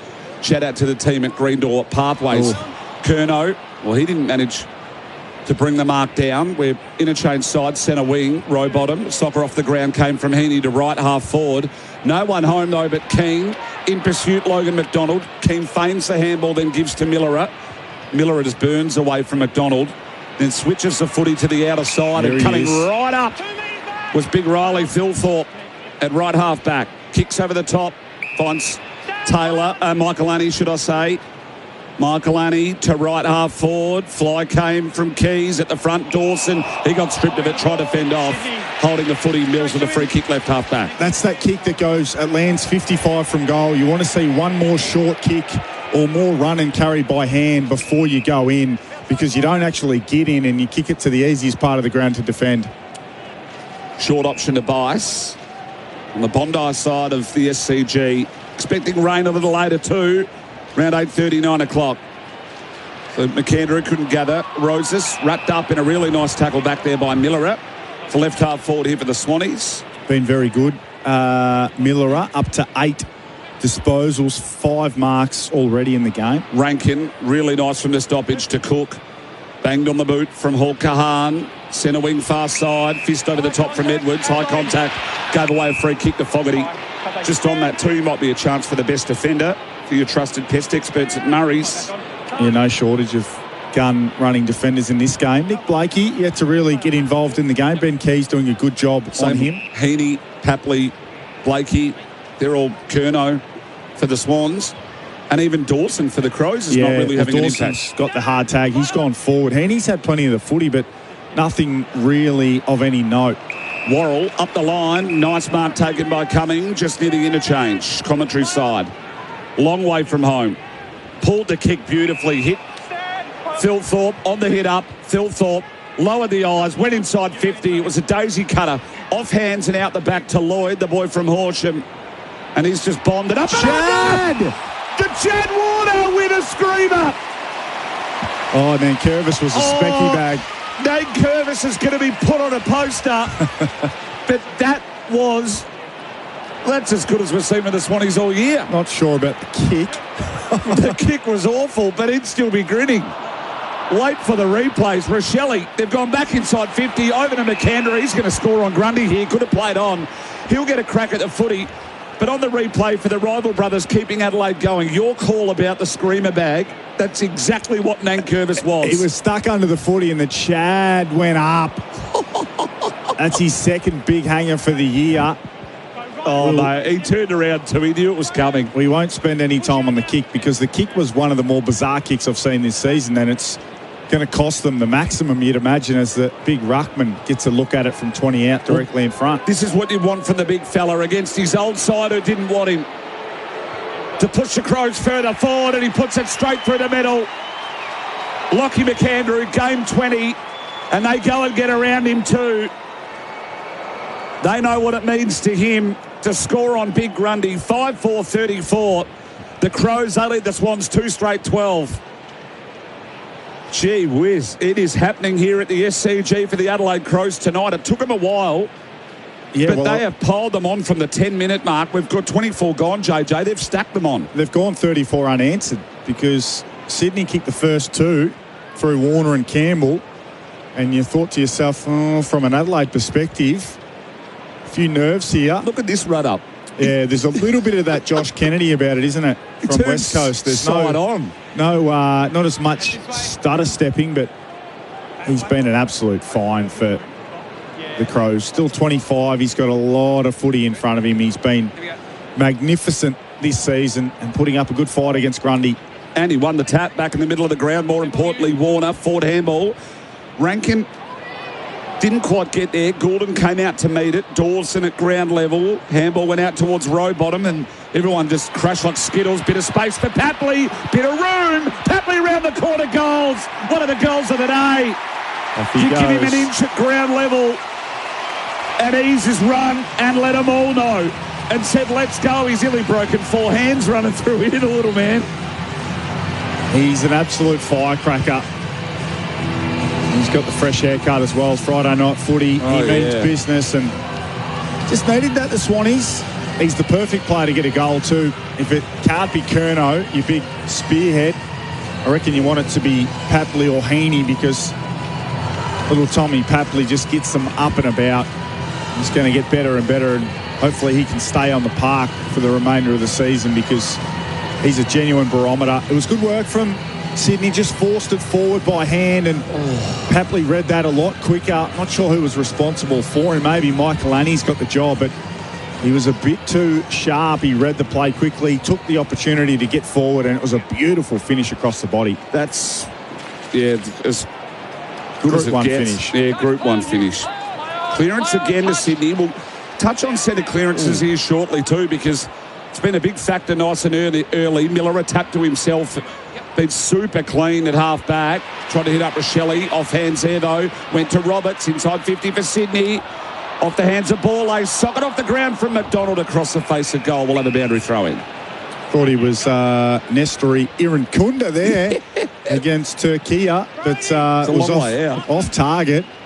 Probably advised the young man, Logan McDonald, to pick that footy up and take the tackle, but they get a forward 50 stoppage, which has been bad to them at the other end, and hopefully they can return serve here. 34 plays 18. Berry, left back pocket, went to go on his left. It faded late, out of bounds on the full, so we're going to get another inside 50 here for the Swans. We've got about 4.5 left on the clock. Little dispute between teammates on McCartan and Sarong. Let's just give it back to him. So McCartan to bring it in. Good game of footy so far, though, isn't it? We've got a really good game here. McCartan, 30 metres out directly in front. He sets it up to Mark, taken there by Logan McDonald. Got a little bit of work as he was coming down with it. And guess who's in there stirring it up? Is Papley, but McDonald back in the side will go back, have a shot from 35 out directly in front. The kick just landed a little bit more central than the Adelaide defenders thought. Borlase never got there against McDonald. He was expecting it to go closer to the top of the square. I think it was intended to go closer to the top of the square. McDonald reacted quickest and in the end takes an uncontested mark. In comes McDonald. Usually a really nice shot for goal. Brucey, they call him at the Sydney Swans, as he knows every AFL stat. We got him here on Crows Nation. And there's another one. There's another one who hit the post. 5-4-34 to the Swans, 3-1-19 on the Tyre Power scoreboard, your trusted tyre experts. And this is Crows Nation for DD. Say yes, I DD. Miles Fitzknap and the 296-time goaler, Josh Jenkins. Clear intent from the Crows here. Just trying to move this footy a little bit quicker. They're going to turn this one over via the lasso rule, but I like their intent. Blakey, centre wing, far side of the ground. Only his 4th disposal. Not a lot of sort of run from half-back early for the Swans. Towards left half forward he moves. McLean and Keane, they were at it. Holding the footy though, big tackle laid by Heaney on Michael Annie. And Heaney with a free kick, 60 from home. Left half forward, wheels around, sets it up to the top of the square. Here they come. Big fist came over Curtin. McLean had a crack. Rowbottom fresh airy, and it goes through for a minor score.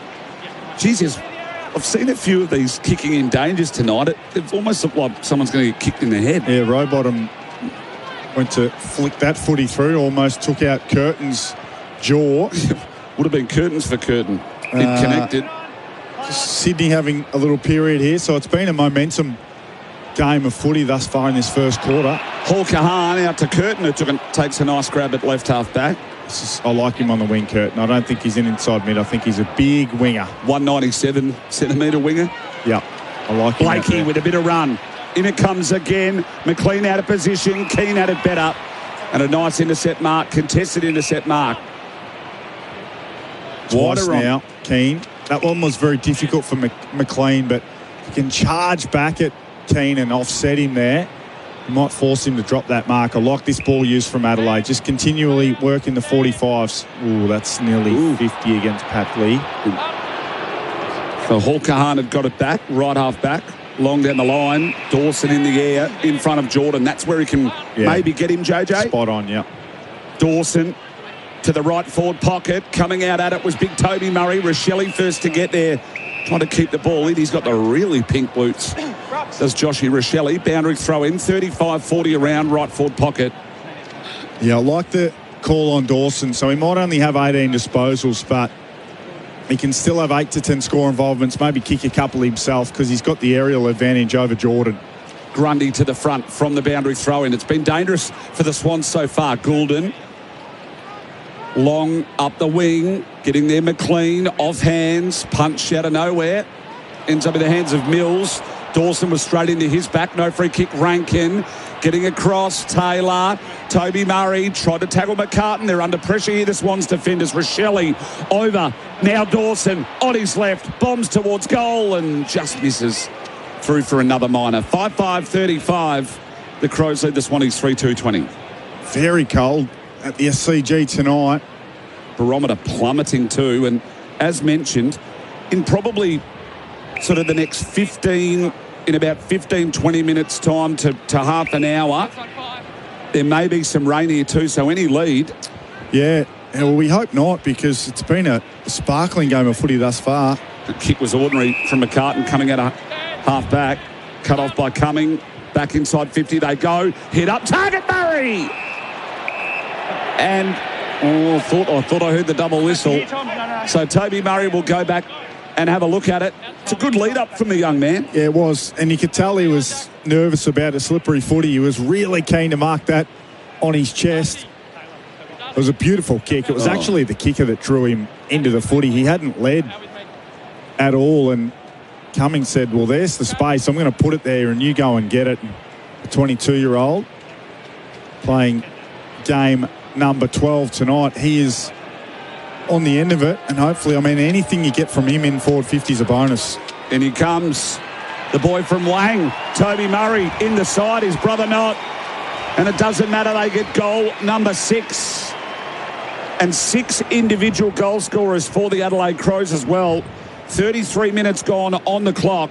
6-5-41 to Sydney Swans, 3-2-20 on the Type House scoreboard. This is a cracking game of footy. It is, game 11, for Toby Murray. But, I mean, they've got goals. So they've got a goal out of McAndrew and a goal out of Murray. So that's a really big win in this first quarter. Huge total for them. They look a little bit, it was you and I that did Crows Nation against the Dogs at Marvel Stadium, and they exploded. Kicked 8, I think, in the first quarter. Hillthorpe kicked 3, and Dawson kicked goals, and Rochelle kicked goals. Got a similar vibe about it tonight. This is exactly what you said. That they're almost announcing themselves here. Yeah, aren't they? This is the opportunity for them to really say, well, we are here and we are top shelf. Oh, Peatling from the clearance. They might get another one yet, and turned it over straight down the throat of McCartan. Kick was ordinary. It was, and with only 10 seconds to go, you'd imagine that's the last scoring chance. McCartan with a clearing kick in the dying seconds here of the first quarter. Mark taken there by Miller. He is going to be way too far out. I was going to say he's got hamstring history as well, so let's not. What a first quarter of footy we've seen at the SCG. 6-5-41. The Adelaide Crows lead the Sydney Swans 3-2-20. Miles Fitzner, Josh Jenkins be back on the other side of this for Crows Nation for DD. Say yes, I DD.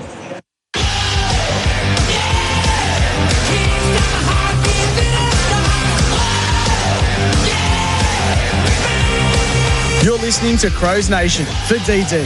Say yes to going out after the game with DD. Right from the very first bounce, this lineup has aced it today. They've been kicking with pinpoint accuracy.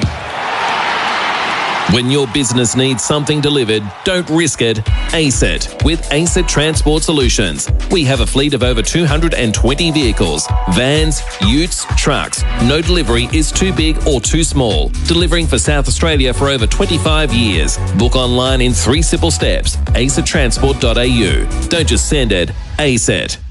Tundra.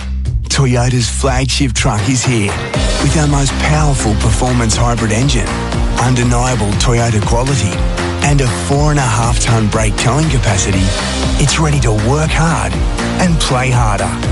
Question is, are you ready for it? Toyota Tundra. Ready for everything and available now. Oh, what a feeling. Toyota.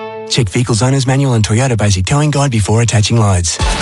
It's a new era at the iconic Crown Inn because Renella's home of live sport is back, better than ever. After more than 170 years serving the Renella community, the sports bar has received a major upgrade. You'll love the bigger screens, improved sound, and a game day atmosphere built for footy fans. The bistro has also been refreshed with a revamped menu and upgraded outdoor dining spaces ready for long lunches, family dinners, and big nights out. See you at the Crown Inn this footy season. The word is spreading about PaddleFit, home of the first indoor world-class paddle courts in Adelaide. Conveniently located just outside the CBD, it's tennis meets squash, just way more fun. Right now, you can enjoy half-price bookings between 7:30am and midday, Monday to Friday. Court bookings from just $44 an hour. With on-site parking, it's so easy to give it a shot. Download the PaddleFit app to book or online at paddlefit.com.au. PaddleFit, Adelaide's new home of fun and fitness. Did you know that groundbreaking treatments come to life thanks to people like you and me? That's right, we hold the power to change lives. Your participation in a CMAX trial today can contribute to discoveries that could pave the way for better prevention and treatment of diseases tomorrow. CMAX values your safety, comfort and time above all. All participants are paid about $400 per night for their contribution. Keen to see if you would be eligible for a CMAX trial? Log on to cmax.com.au. That's cmax.com.au. Everywhere you look, there's a sign popping up saying sold by McGain again. McGain Real Estate, celebrating 50 years helping South Australians reach their real estate dreams. Contact your local McGain agent today. Still installing last decade solar panels? Mate, that's like frying an egg in its shell. Powerbay's bifacial solar panels, batteries and inverters change the game. Their dual-sided design captures sunlight front and back. Plus, N-type cells generate up to 5% more energy for even lower energy bills. Be the tradie ahead of the game. Switch to Powerbay's solar panels. Available in selected Bunnings Warehouse stores only. For full store details, view Powerbay on the Bunnings Warehouse website. Rebates available to eligible customers. T's and C's apply. If someone tells you the new Quarter Pounder barbecue bacon is here, you don't Macca's walk. Yeah, I'll be right back. Number 43. You Macca's run. Ba-da-ba-ba-ba. Available after 10:30am. Right from the very first bounce, this lineup has aced it today. They've been kicking with pinpoint accuracy. When your business needs something delivered, don't risk it. Ace it with ACET Transport Solutions. We have a fleet of over 220 vehicles, vans, utes, trucks. No delivery is too big or too small. Delivering for South Australia for over 25 years. Book online in 3 simple steps. acettransport.au. Don't just send it, ace it.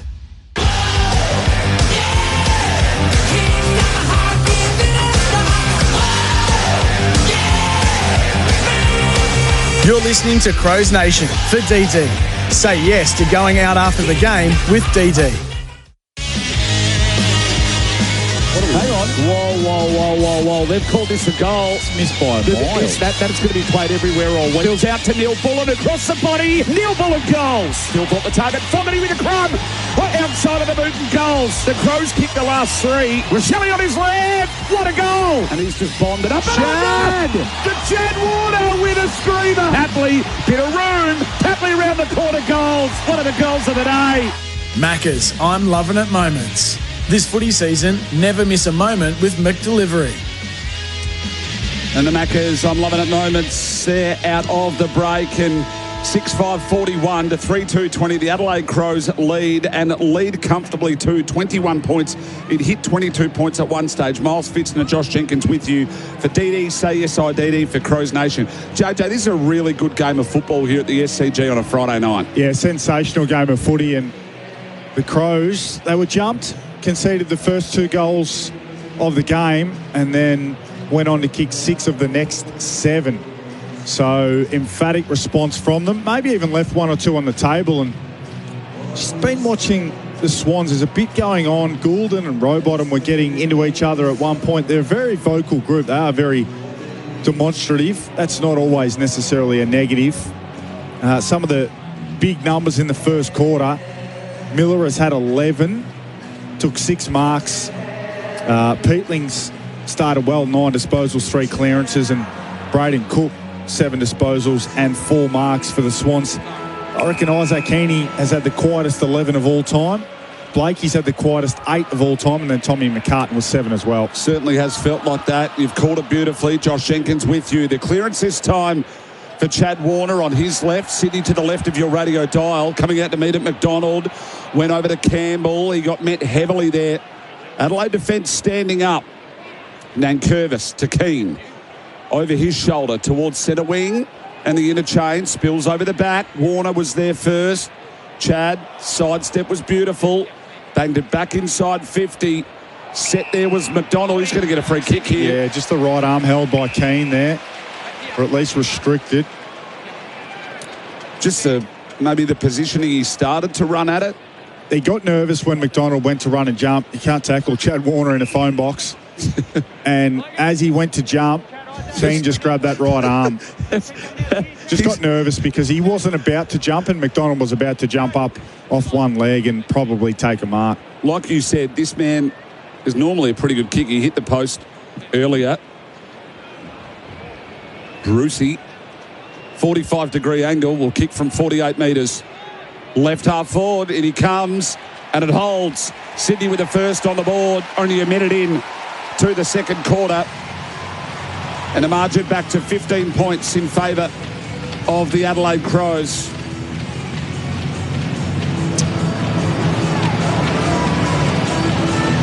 Yeah, they need McDonald to get going. He, without a Marty and his sort of 2 goals a game, they just need McDonald to be a more prolific goal scorer.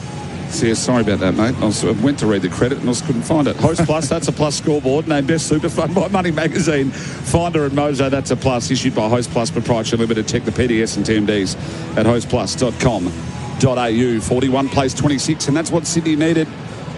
It's also good for Friday night footy. What, we're a minute in. Yeah, superb game. We mightn't have a heap of these type of games this weekend. Grundy should have got done for crossing the line there. Does get done a bit for that as well. Jordan out to meet it. It was on Michael Annie at this stage. Dawson there also. Clearing kick back to the middle of the ground. Keys there to meet it. Left-handed handball. Berry was taken high. No free kick. Handball out to space. Rankin found Curtin on the wing. Lowered the eyes. He tried to put a dart in. Up to the task, though, was Dane Rampy. Big fist over the boundary line. We'll have a boundary throw in. Saligo just playing this new role at half forward.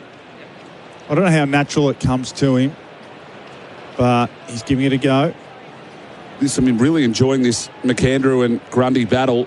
McAndrew's certainly been up to it nice and early. Grundy got the better of him this time. To the advantage, though, of Dawson, it went over the boundary line again. Another boundary throw in. 3 minutes gone here in the second quarter. 6-5-41 to 4-2-26 in favour of the Crows. You probably don't want 75-80 ruck contest tonight for these two, because I think the longer it goes, if this goes 12 rounds between these two rucks, it'll favour Grundy. At the moment, McAndrew's at least broken square. Grundy again to the favour of Dawson, though. Rankin across his body. Still centre wing. Courageous was Saligo. Rochelle on his left was very, very good. Found Fogarty. 55 from home. Wheels into 54. Has a crack. Out the back. Filled for. Big fly. Had to be front on contact. No free kick, or at least chopping of the arms. We'll see that again on the rival brothers keeping Adelaide going replay, but probably stiff there for the big man. Yeah, I thought so. I also think he marks that footy last year. That's just where he's at. He's just a shade off. Sydney on the counter-attack. Blakey with the 1-2. Kick inside was beautiful. They're already at centre-half forward. So Errol, 55 from home. He could nearly wheel around and have a crack himself. He does. Hooks a kick, though, badly. Back to meet it was Heaney. He had no idea where it went. Over the boundary line, was it? And we'll have a boundary throw-in. Great work from the skipper. Dawson getting back. Getting a good look at this replay. And it's probably an arm chop. You just love him to just grab it. Last year, he just grabs that footy. Boundary throw-in. Deep in Sydney's forward 50. Grundy to the front. Might have been held Jordan by Dawson the other way around this time. Clearing kick out to centre wing. It's going to bounce over the boundary line. McCartan is going to be the man. It'd be interesting to see if they do what they did last time. Try to bomb long, but they don't. They find Sarong. I think they'll be keen to try and up their uncontested marking game, the Swans. They're minus 14 for overall disposals thus far. Sarong inside 50. Chad Warner the target. Off hands. You heard the umpire called touch play on. Michael Annie, boy from Norwood. There's going to be a free kick here under the pack where he kicked to. It's against McCartan. Free kick to Darcy Fogarty. So just to emphasise the uncontested marking stuff, it's 43 marks to 12. Massive. It's a huge discrepancy. Unbelievable discrepancy. And that is for McGain Real Estate, all the marks of the day. So far to Chad Warner, too, the hanger in the first corner for McGain Real Estate. Sold by McGain again. Up inside 50. Phil thought 3 grabs. Got it. And he got it. He's still not... He hasn't really clunked one all night, has he? When he's held them, they've been 1, 2, 3, third go. At least he probably doesn't even mark it a month ago. So, and he came up at the footy as well. He presented hard. He wanted to be in that contest, and sign of confidence. Well, this is at the other end. This is where he was already looking to pass off. Yep. So hopefully he goes back and slots this through, just in from the boundary, but the right side for the right footer. In he comes. Hits it beautifully. Big Phil Thorpe. What a goal. Crows get their first of the third. Big Riley gets his first. We've gone 6 minutes, and that may be just the confidence builder he needs, Josh Jenkins. Yeah, indeed. He's got a big smile on his face, and he should too, because he's actually going all right here. He's involved in the game. 5 disposals, 5 marks, 1 goal, 2. Could easily be 2 goals, 1. And you're thinking to yourself, well, he's the game breaker. But he looks good. I reckon he fancies himself as well in his individual one-on-one matchup against Will Edwards, who's been good, but he's still a young player.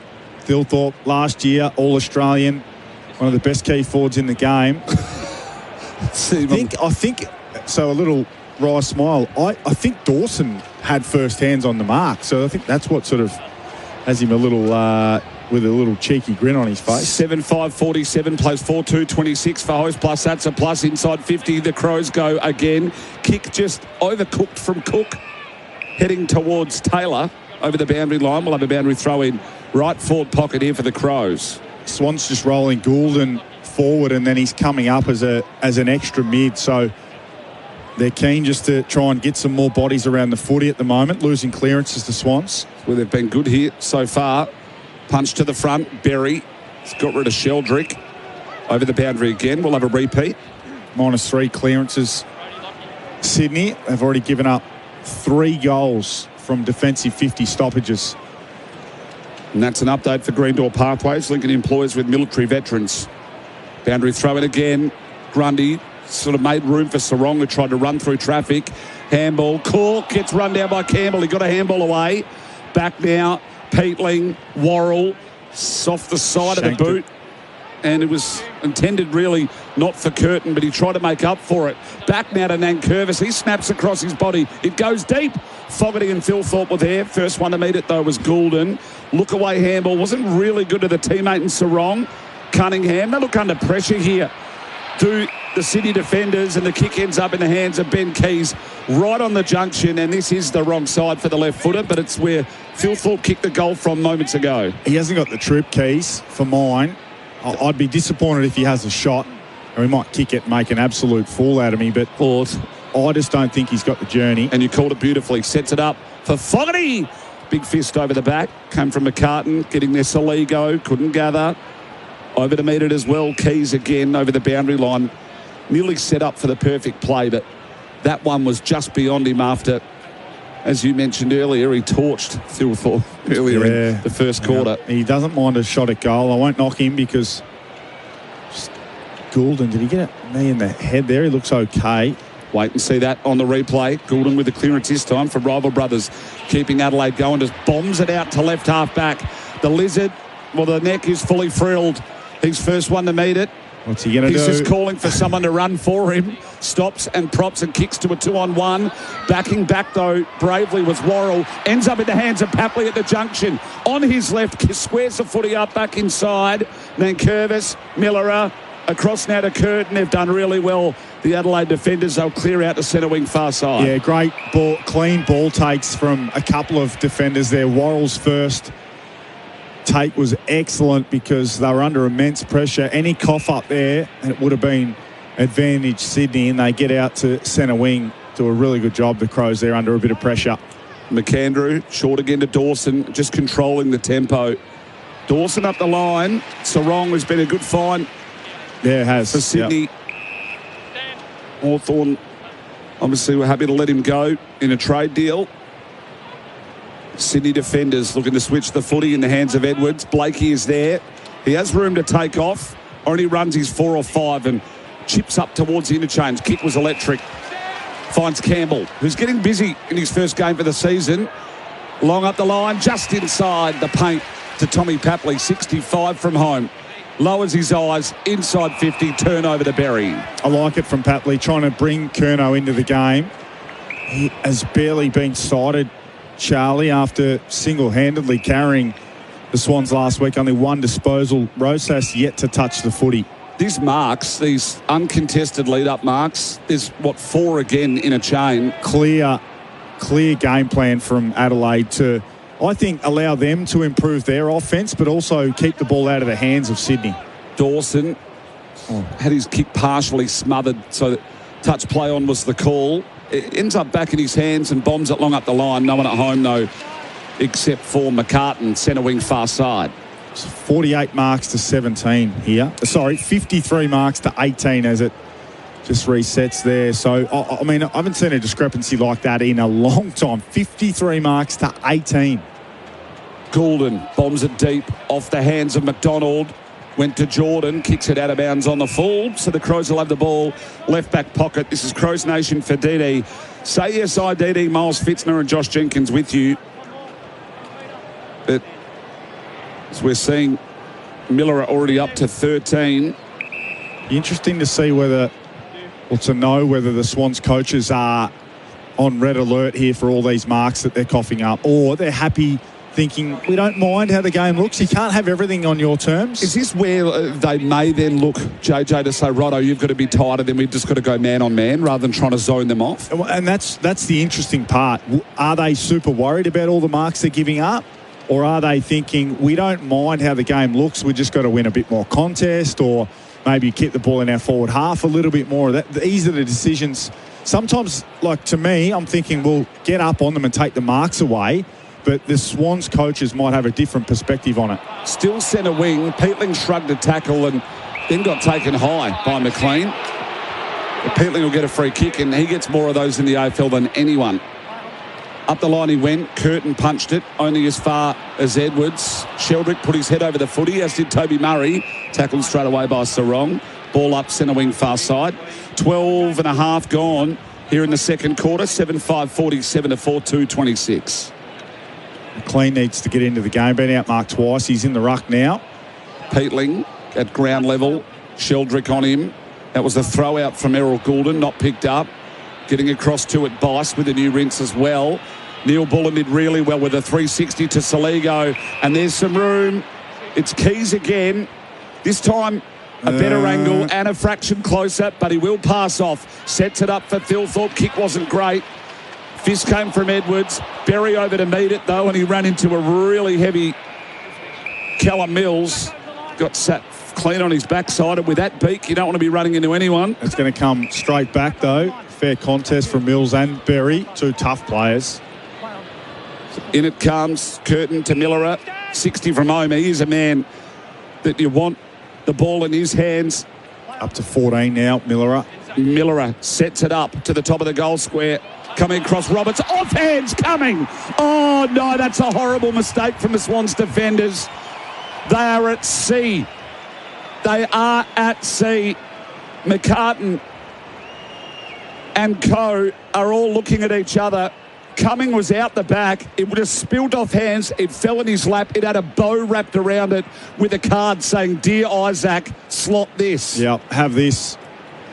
The other boy from Broken Hill, have this one. And Tommy McCartan just down to his haunches. He knows he's made a bad mistake. It is a slippery night here at the SCG. It is a greasy night. No rain yet, but it is greasy. You can mark the footy, and he should have marked the footy, and he should have marked that. Whether there was not enough talk from Roberts or Roberts maybe called him out of it, I'm not sure, but it looks poor on face value. And Isaac Cummings says, well, I ain't going to get many easier than that across my career. Roberts was almost the contact he was bracing for. Yeah, wasn't I he? just wonder whether Roberts might have said, leave it, and that's just been enough to steer his concentration away from taking the mark. Crows out to a 27-point margin on the Host Plus, That's a Plus scoreboard, and they are on. Miller through to Rankin. And it hasn't just been the Rankin-Dawson show like it normally is. Taken down Hall Kahan, Papley, big tackle laid by Nankervis, turned over to Dawson. Looking very, very slippery at the moment. Another turnover now. Back to Papley. Forward handball to Warner with a yard of room. He's only got to evade Toby Murray across his body. Chad Warner gets a reply. Goal number 2 for the Chad, including the hanger. And we'll get that on the Rival Brothers replay. And it's a stylish moment for Kixo Styling, turning Uno inspections into oh wow moments. Yeah, key period of the game right there. So 55 marks to 20. We've talked about that. That was ping pong. That was turnover to turnover. Dawson a turnover. The Swans gave it back, and then the Crows gave it back again. Riley Bice picked it up, took a bounce. Forward handball, ended up with Papley, ended up with Warner, who just got forward, took a chance. It was a great rundown tackle from James Jordan. It was Bice who came through, took a bounce, took the game on. It wasn't super clean, but once it became Chad Warner versus Toby Murray in a foot race, good night. Yeah, it was always going to turn him inside out, wasn't he? So it's 2 goals apiece here in the second quarter, and the clearance this time again to the Sydney Swans. Warner trying to do it all himself. Inside 50, Curnow, his first clean touch to speak of. He sort of yorked the Crows defenders. Miller may have been held there by Papley. Oh, and he's given it to the umpire. It could be 50 metres. He looked like he gave him that much of a spray. He has fed him. He has given him a spray. Clearly the umpire didn't see that, because that would have been 50 metres. Peatling, right back pocket towards interchange bench. Fly from Blakey, spilt to the front. Roberts, blind handball wasn't good though. Hall Kahan by hand and Nankervis. Outside of the boot, but straight down the line.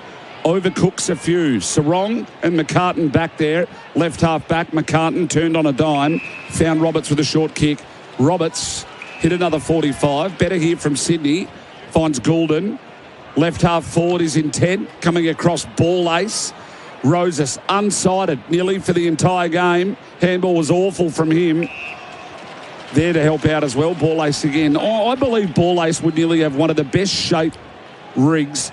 His shoulders are unbelievable. Well, he's the number 1 player in the game this season for having lost the fewest one-on-one contests. So the good body works for him.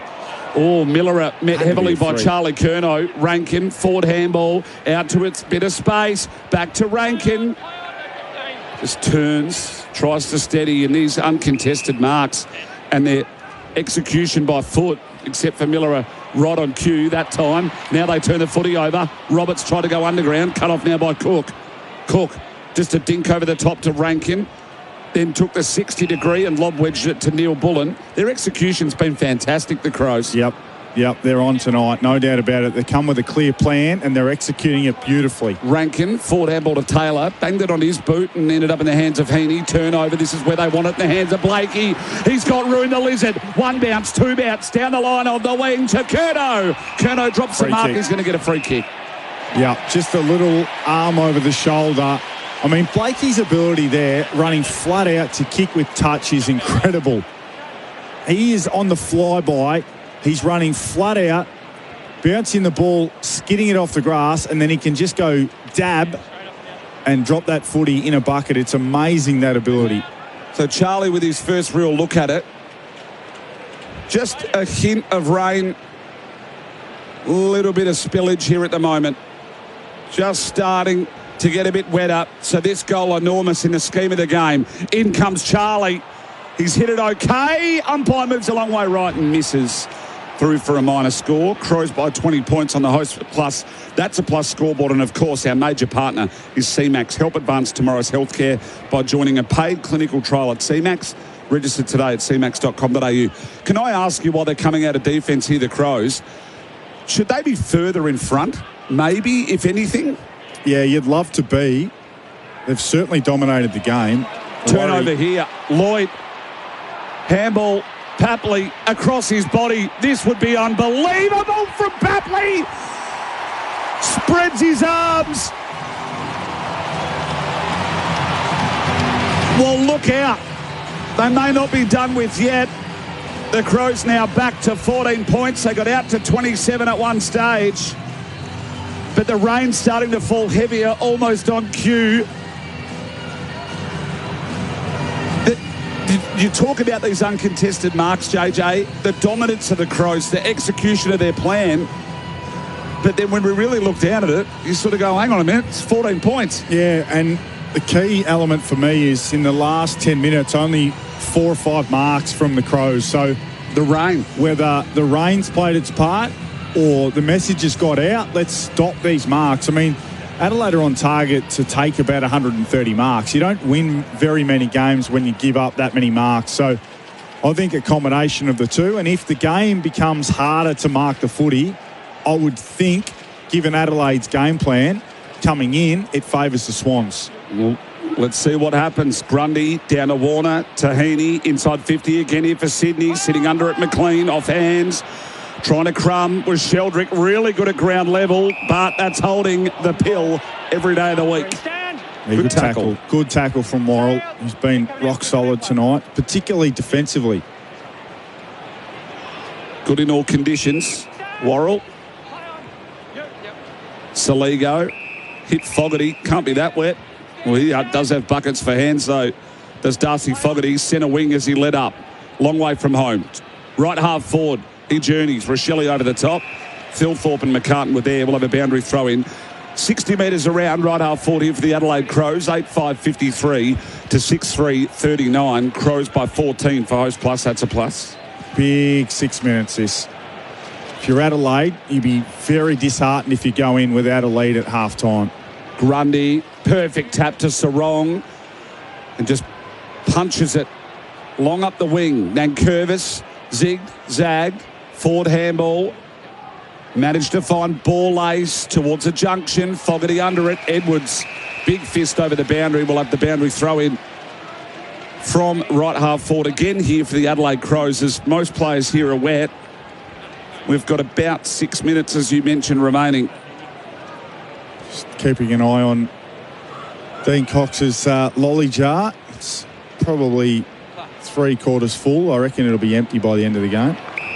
3/4 time if they keep this up. Ball up again, just where the boundary throw-in landed. So danger territory here for both sides. Neither team now, with the conditions just getting a shade slipperier, would want to concede a goal here. Berry, handball to Cook with a deep inside 50 entry. Blakey went a big fist, missed it though. Cunningham taken high by Fogarty. Harry Cunningham, felt that too. I always describe Harry Cunningham. He has felt it. He's down, and he's down on the boundary for Greendale Pathways. He'll be coming off the boundary, should I say, but he's been taken very, very heavily. Yeah, whether that was a swinging arm, maybe we were a bit blindsided. Oh, yeah, might have been. Made contact to the head there. He'll be in some bother for. Oh, yep, there he goes. Yeah, and it wasn't a natural tackling motion, and he's groggy. Yeah, that is going to be. And he's not happy either. He's got a bit to say. He's in trouble for that. Yeah, I think he'd be missing. He's going to be missing a week or maybe 2 after that. Yeah, because he's laying a tackle, but it's a round arm on the way in. I'd be surprised if Cunningham. Yeah, he looks groggy to me. Well, we've seen stranger things happen. He's got a sore jaw, sore ear. I was about to say, to me, I've said this a million times, he's the one player in the AFL who could walk into any cafe anywhere and no one would have any idea who Harry Cunningham was. Yep, and he's going to play close enough to 300 games, probably. Game number 231 tonight. Yeah. Can you believe that? He's just been a great servant. Obviously, the fact he plays in Sydney has a part to play in it, but I don't think he would have been stopped in the streets of Sydney too often. Big news out of this quarter will be how they look into the Fogarty-Cunningham incident. Boundary throw in near the interchange. Sarong, Saligo off the ground. They're going. Ball getting wetter. And that'll be a lasso. Lasso to Mills. Keys being asked to stand on the paint. Hasn't seen much of the footy. Mills only possession number 6, this one. There's the short 45. Oh, Tobias back to Mills by hand. Left half forward. And fist from Ball-Ace was good. Kick going inside from James Jordan to space. McLean was clean at ground level. Handballed again. Heaney wrapped up. Nice tackle. Nankervis piled in over the top. We'll have a ball up. 4.5 remain here in the second quarter. 8-5-53 to 6-3-39. Crows by 14 after they led by 27 at the 14-minute mark of this quarter. Ooh, that'll be McAndrew's free kick in the ruck. Thought Grundy was just getting on top of him from a wrestling perspective there, but he won the free kick, the big fella. McAndrew to Keane, out to the wing. Great spoil. Fogarty as McCartan right on him, and that was a very good spoil.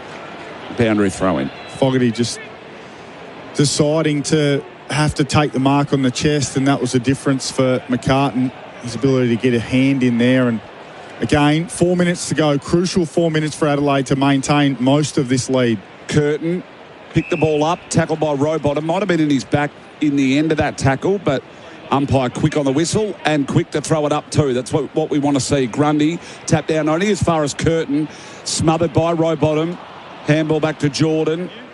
Then it ended up to Hawker-Hahn. Just put it straight up in the air. Fist came from Mills, punched it to Rankin, who's kicked it out of bounds on the full as he was tackled by Goulden.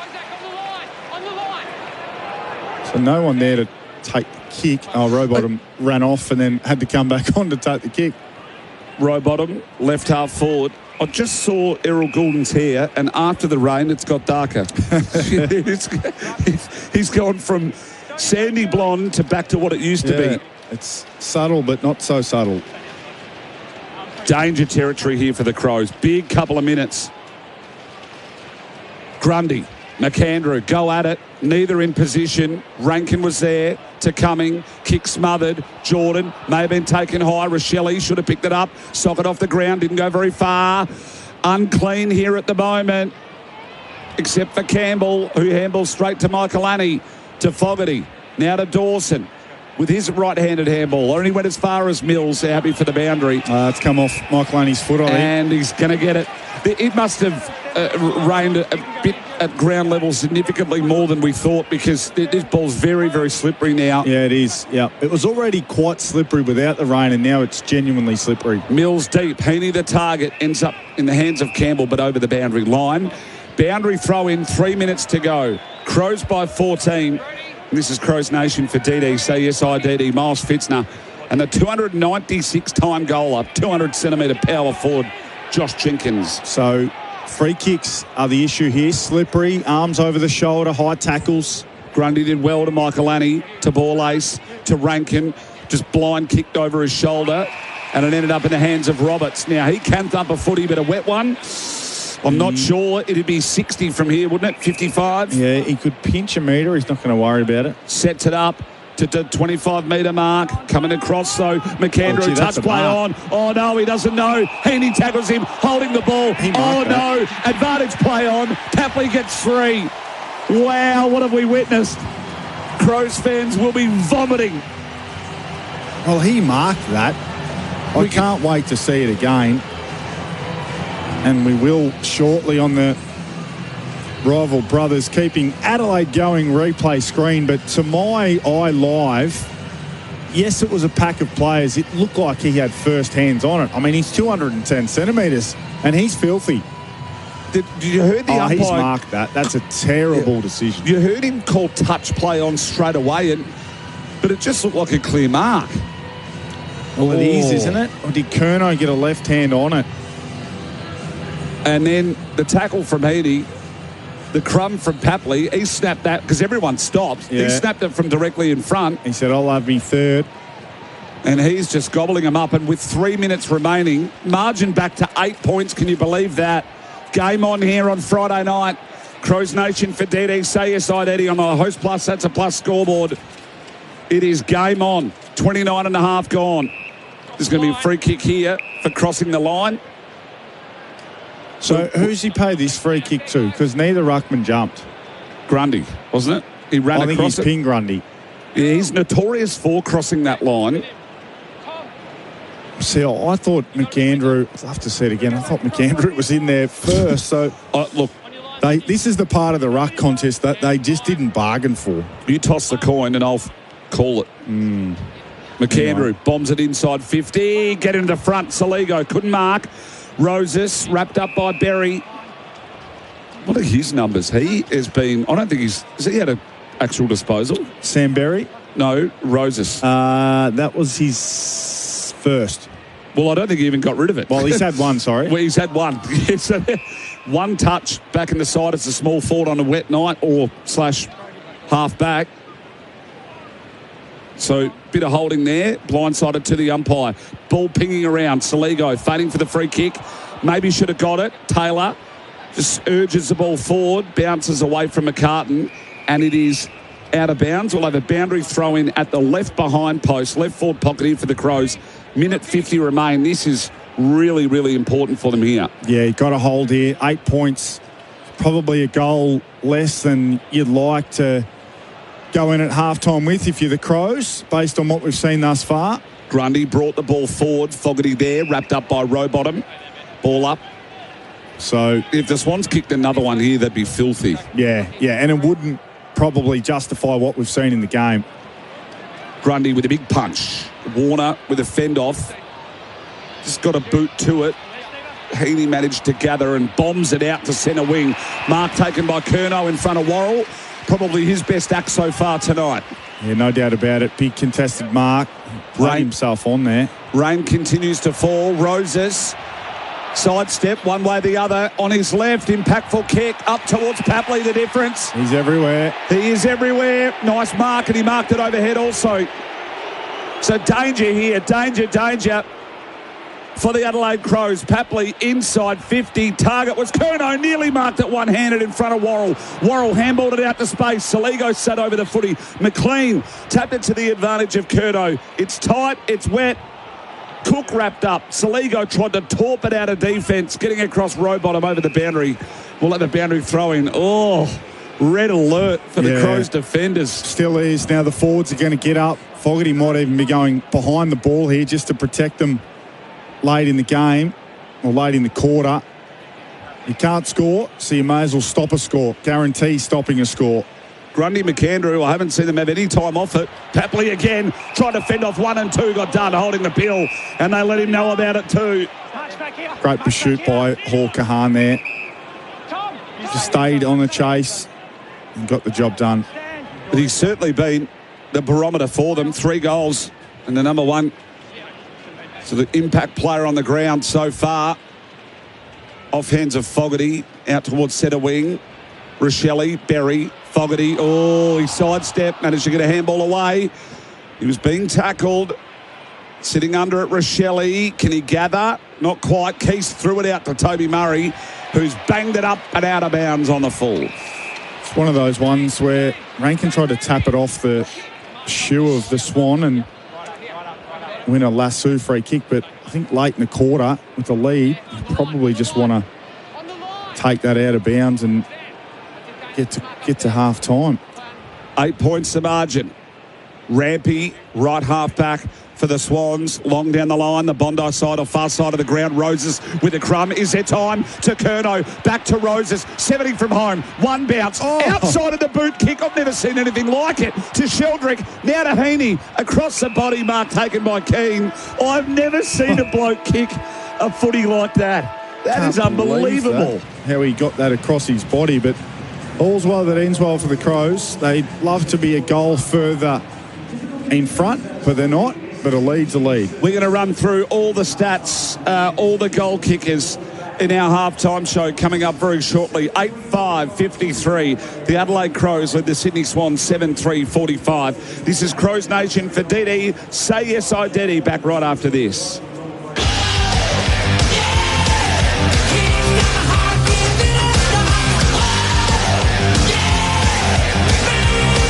You're listening to Crows Nation for DD.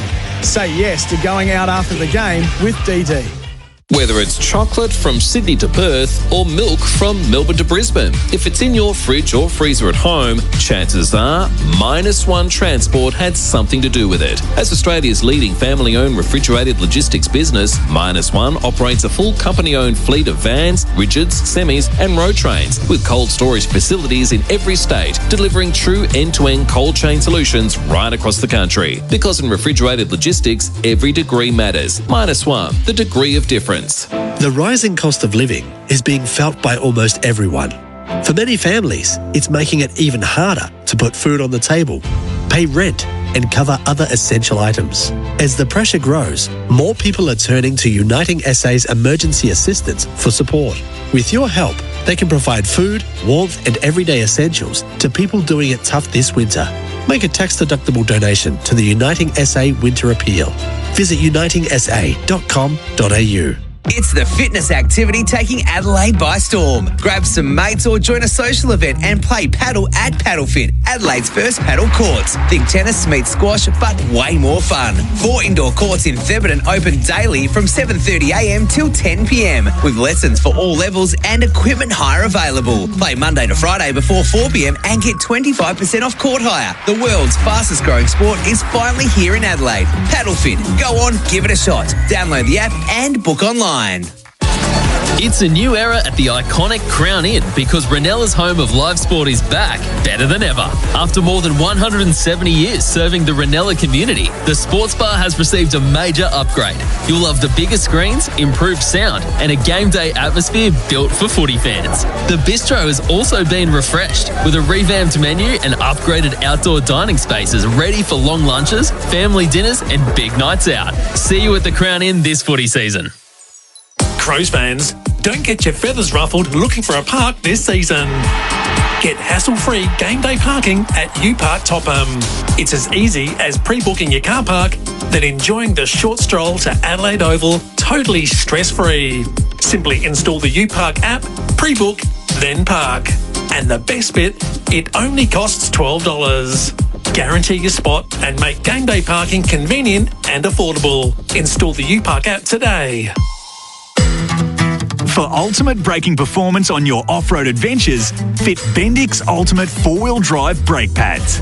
Their high-tech ceramic formulation provides low dust and noise while delivering high-temperature stability and exceptional fade resistance. They also feature our mechanical retention system backing plate for improved pad attachment strength. Bendix Ultimate 4-wheel drive brake pads. Bendix. Put your foot down with confidence. To the doers, why do what you do? The doer who shows up when worn down, who stretches out when stretched thin, who breathes deep and does it all over again. Whatever your do is, and why ever you do it, by protecting what matters most, at AIA, we'll help you do it for life. AIA, health insurance, life insurance, financial advice. To learn more, search AIA Australia. In business, it's the 1%ers that make the real difference. That's why Australia's top businesses trust -1 Refrigerated Transport and Warehousing to keep their goods moving. As a proudly family-owned Australian business with over 35 years' experience, -1 provide end-to-end temperature-controlled transport and cold storage. Whether it's frozen, chilled, confectionery, dry, if it's palletised, they'll move it right across the country. From vans to road trains, metro or remote, there's nowhere they can't reach. -1 Refrigerated Transport and Warehousing, the degree of difference.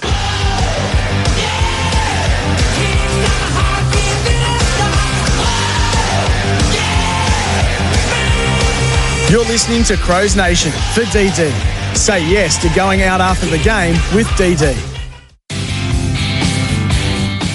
Hang on. Whoa. They've called this a goal. It's missed by a mile. That's going to be played everywhere all week. Bill's out to Neil Bullen across the body. Neil Bullen goals. Still got the target. Fogarty with a crumb. Right outside of the boot and goals. The Crows kicked the last 3. Rochelle on his left. What a goal. And he's just bombed it up. Chad. The Chad Warner with a screamer. Tapley, bit of room. Tapley round the corner goals. One of the goals of the day. Hits it beautifully. Big Phil Thorpe. What a goal. Coming across Roberts. Off hands coming. Oh, no, that's a horrible mistake from the Swans defenders. They are at sea. Tapley across his body. This would be unbelievable from Tapley. Spreads his arms. Fitz missed it, though. Cunningham taken out by Fogarty. Oh, yeah, might have been. Made contact to the head there. Oh, yep, there he goes. That is going to be. And he's not happy either. He's got a bit to say. He's in trouble for that. Yeah, I think he's got to be missing a week or maybe 2. Maccas, I'm loving it moments. This footy season, never miss a moment with McDelivery.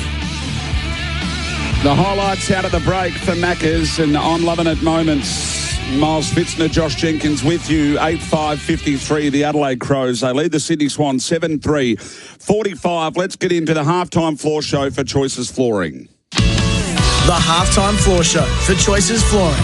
Better floors, better living. Win a luxury crown posture bedroom makeover. For Choices Flooring, helping you make the right choice. Crows Nation for DD. Say yes, I DD, and say yes to going out after the game with DD. We just heard there in the highlights, and probably the biggest talking point, I think, to come out of this game so far will be the fact that Darcy Fogarty, with the contact on Harry Cunningham, with the swinging of the arm. JJ, I would love your thoughts on it. Yeah, it's not good. Not good. We don't have an update on Cunningham as yet. He's probably still going through the HIA protocol. So not sure on that regard, because that'll play a massive part in whatever may or may not happen. But it's not hard to see. I mean, he's attempting to apply a tackle, but in doing so, he's decided to use a swinging right arm on the way in. And having trained a lot against Fogg, that's the way he likes to tackle. He likes to really get some leverage on that swinging arm. So if he's made genuine contact to the head or even to the neck, really, I think he's in some bother. Crows Nation for DD, say yes to going out after the game. Let's get stuck in to some of our awards, but we'll run through first of all some of the stats that we've got so far. The goal kickers, we're leading all comers on the ground. Tom Papley with 3 at the moment. Chad Warner has the 2.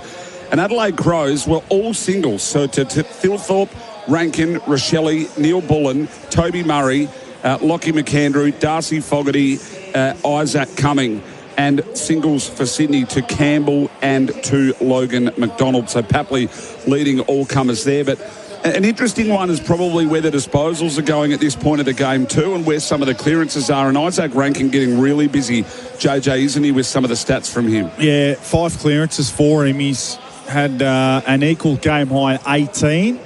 He's also got a goal, so it's a pretty good half of footy for him. Heaney's got 18 as well, 4 clearances, and Heaney would have had a goal, but Tommy Papley just picked that up and went round the corner and pinched one off him. So the stars have come to play. I've liked Peatling's game. He's had 16. Miller got them going with 16, taken 9 marks as well. And Jordan Dawson's worked into the game despite the tag, 14 disposals, 6 tackles, and he's had that shot at goal as well. So all the big guns are here and they are firing.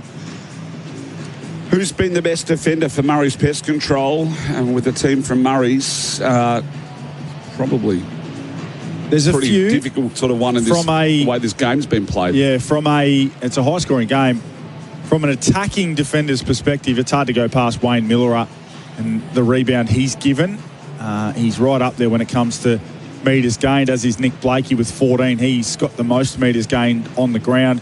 From a pure defensive perspective, I think Tom McCartan's been good against Fogarty. 13 disposals, 4 marks, and Fogarty's taken a few marks but only kicked the 1 goal. And for the Crows, Ball Ace has been very, very good on Charlie Curnow as well. Hasn't touched the footy much, Ball Ace, but has really, really been good locking down the superstar goal kicker.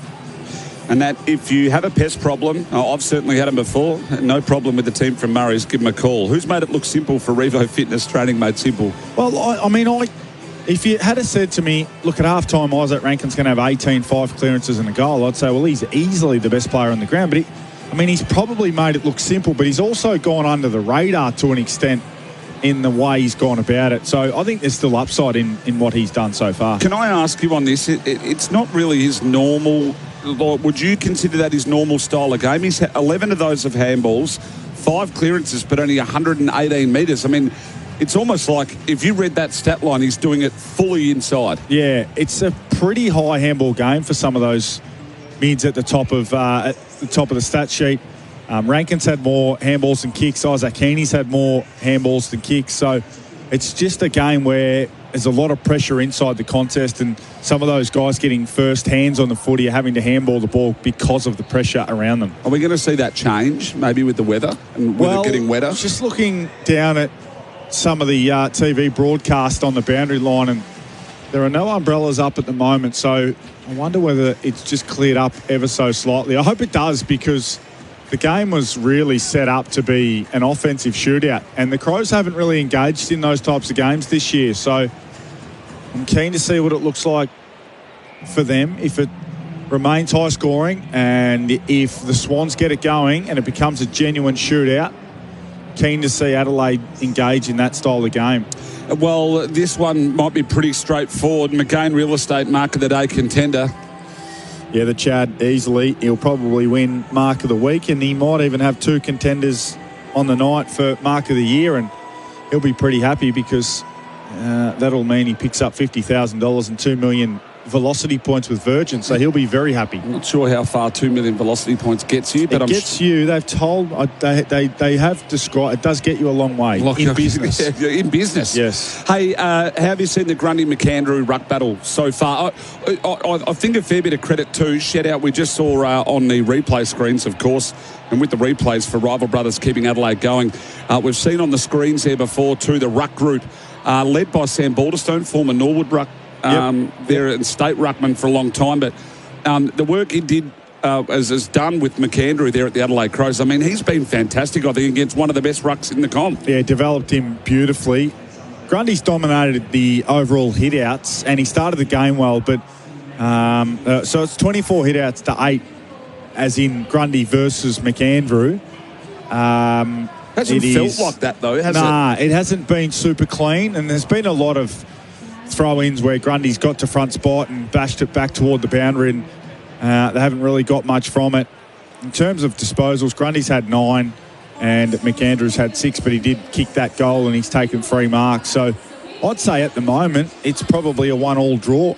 And last one from me before we finish the halftime floor show. This game, when it gets slippery like that they were electing these teams to bomb long, and the big men do it at either end. We spoke of Phil Thorpe, Fogarty, Curnow, McLean.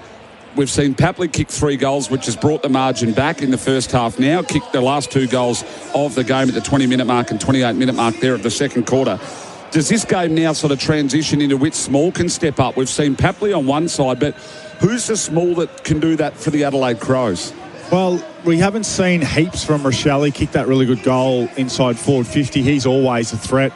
Rankin can go and rest forward as well. So they've got options. Taylor's a guy who's often bobbed up and kicked 1 or 2 1/4 and played a part as well. So I think they'll be keen to... They're +9 for clearances, the Crows. So they're winning the clearance battle, but they're losing the inside 50 battle, which doesn't make a lot of sense at the SCG. So clearly at the moment, their clearances aren't turning into enough forward 50 entries. So they've just got to tidy that up. That was the Choices Flooring halftime floor show. Style, comfort, quality, helping you choose with confidence. After a 6-3 goal first term to favour the Adelaide Crows, the Swans responded with a 4-2 goal second term. 8-5-53. The Adelaide Crows lead the Sydney Swans 7-3-45. And the story out of the first half is the contact made by Darcy Fogarty on Harry Cunningham. Harry Cunningham still receiving the HIA treatment there at the moment. We'll get an update for you on the other side of this. Our major partner is CMAX. Help advance tomorrow's healthcare by joining a paid clinical trial at CMAX. Register today at cmax.com.au. And for Crows Nation, for DD, say yes to going out after the game with DD.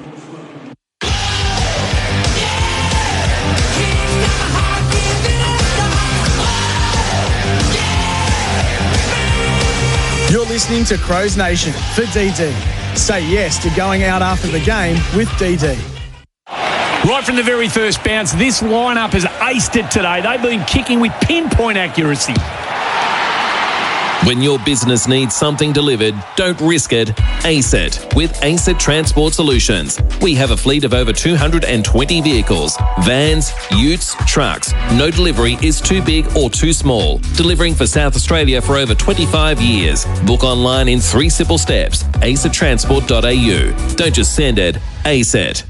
Hello, Frank Walker from National Tiles. The National Tiles famous annual half price clearance is on now. Right now, rush into National Tiles and pay half price for hundreds of beautiful National wall and floor clearance tiles, all with our exclusive lifetime guarantee. Yes, right now, rush into National Tiles for our famous half price annual clearance on beautiful National wall and floor clearance tiles. But you'll have to be quick, so rush into National Tiles or go online now and save. Conditions apply. It's the place we can all play respectfully at night time. The Palace, Adelaide's premier gentlemen's club. Whether you're out for a couple of drinks or you're booking the Bucks party he'll never forget, The Palace is Adelaide's best. Undressed. Good times, great vibes. The Palace is Adelaide's premier gentlemen's club for a reason. Come along. Upstairs, 111 Hinkley Street. Open from 8 p.m, 7 nights. So much fun. thepalace.com.au. Crows fans, don't get your feathers ruffled looking for a park this season. Get hassle-free game day parking at UPark Topham. It's as easy as pre-booking your car park, then enjoying the short stroll to Adelaide Oval totally stress-free. Simply install the UPark app, pre-book, then park. And the best bit, it only costs $12. Guarantee your spot and make game day parking convenient and affordable. Install the UPark app today. Ugh, that's enough to send shudders down anyone's spine. Are you hearing critters rustling around in your roof? Well, it might alarm you to know that 8% of household fires are started by rodents gnawing through electrical cables in the roof and walls, not to mention the spread of disease and bacteria they can cause. But there's a simple solution. Book a rodent treatment with SA's leading pest control specialists. Your team from Murray's. No worries with the team from Murray's. Go to murraypestcontrol.com.au. Visiting Adelaide? Stop into Harbourtown Premium Outlets. Discover over 100 big sports and designer brands with savings up to 70% off. Just 5 minutes from Adelaide Airport. Grab a bite to eat and recharge in our guest lounge with free luggage storage, free Wi-Fi and device charging. Before or after your flight, we've got you covered. Harbourtown Premium Outlets. Big brands, bigger savings. Visit harbourtownadelaide.com.au for more details. Looking for a corporate event or team building exercise that actually gets people excited? Think PaddleFit at Adelaide's first paddle courts. It's the world's fastest growing sport and the fitness activity taking Adelaide by storm. Fast, social, addictive. It's a great place to hold your next private function, celebration or corporate event. Book in now. Download the app or visit the website. PaddleFit, Adelaide's newest home of fun, fitness and unforgettable events. Right from the very first bounce, this lineup has aced it today. They've been kicking with pinpoint accuracy. When your business needs something delivered, don't risk it. ASET with ASET Transport Solutions. We have a fleet of over 220 vehicles, vans, utes, trucks. No delivery is too big or too small. Delivering for South Australia for over 25 years. Book online in 3 simple steps. asettransport.au. Don't just send it, ASET.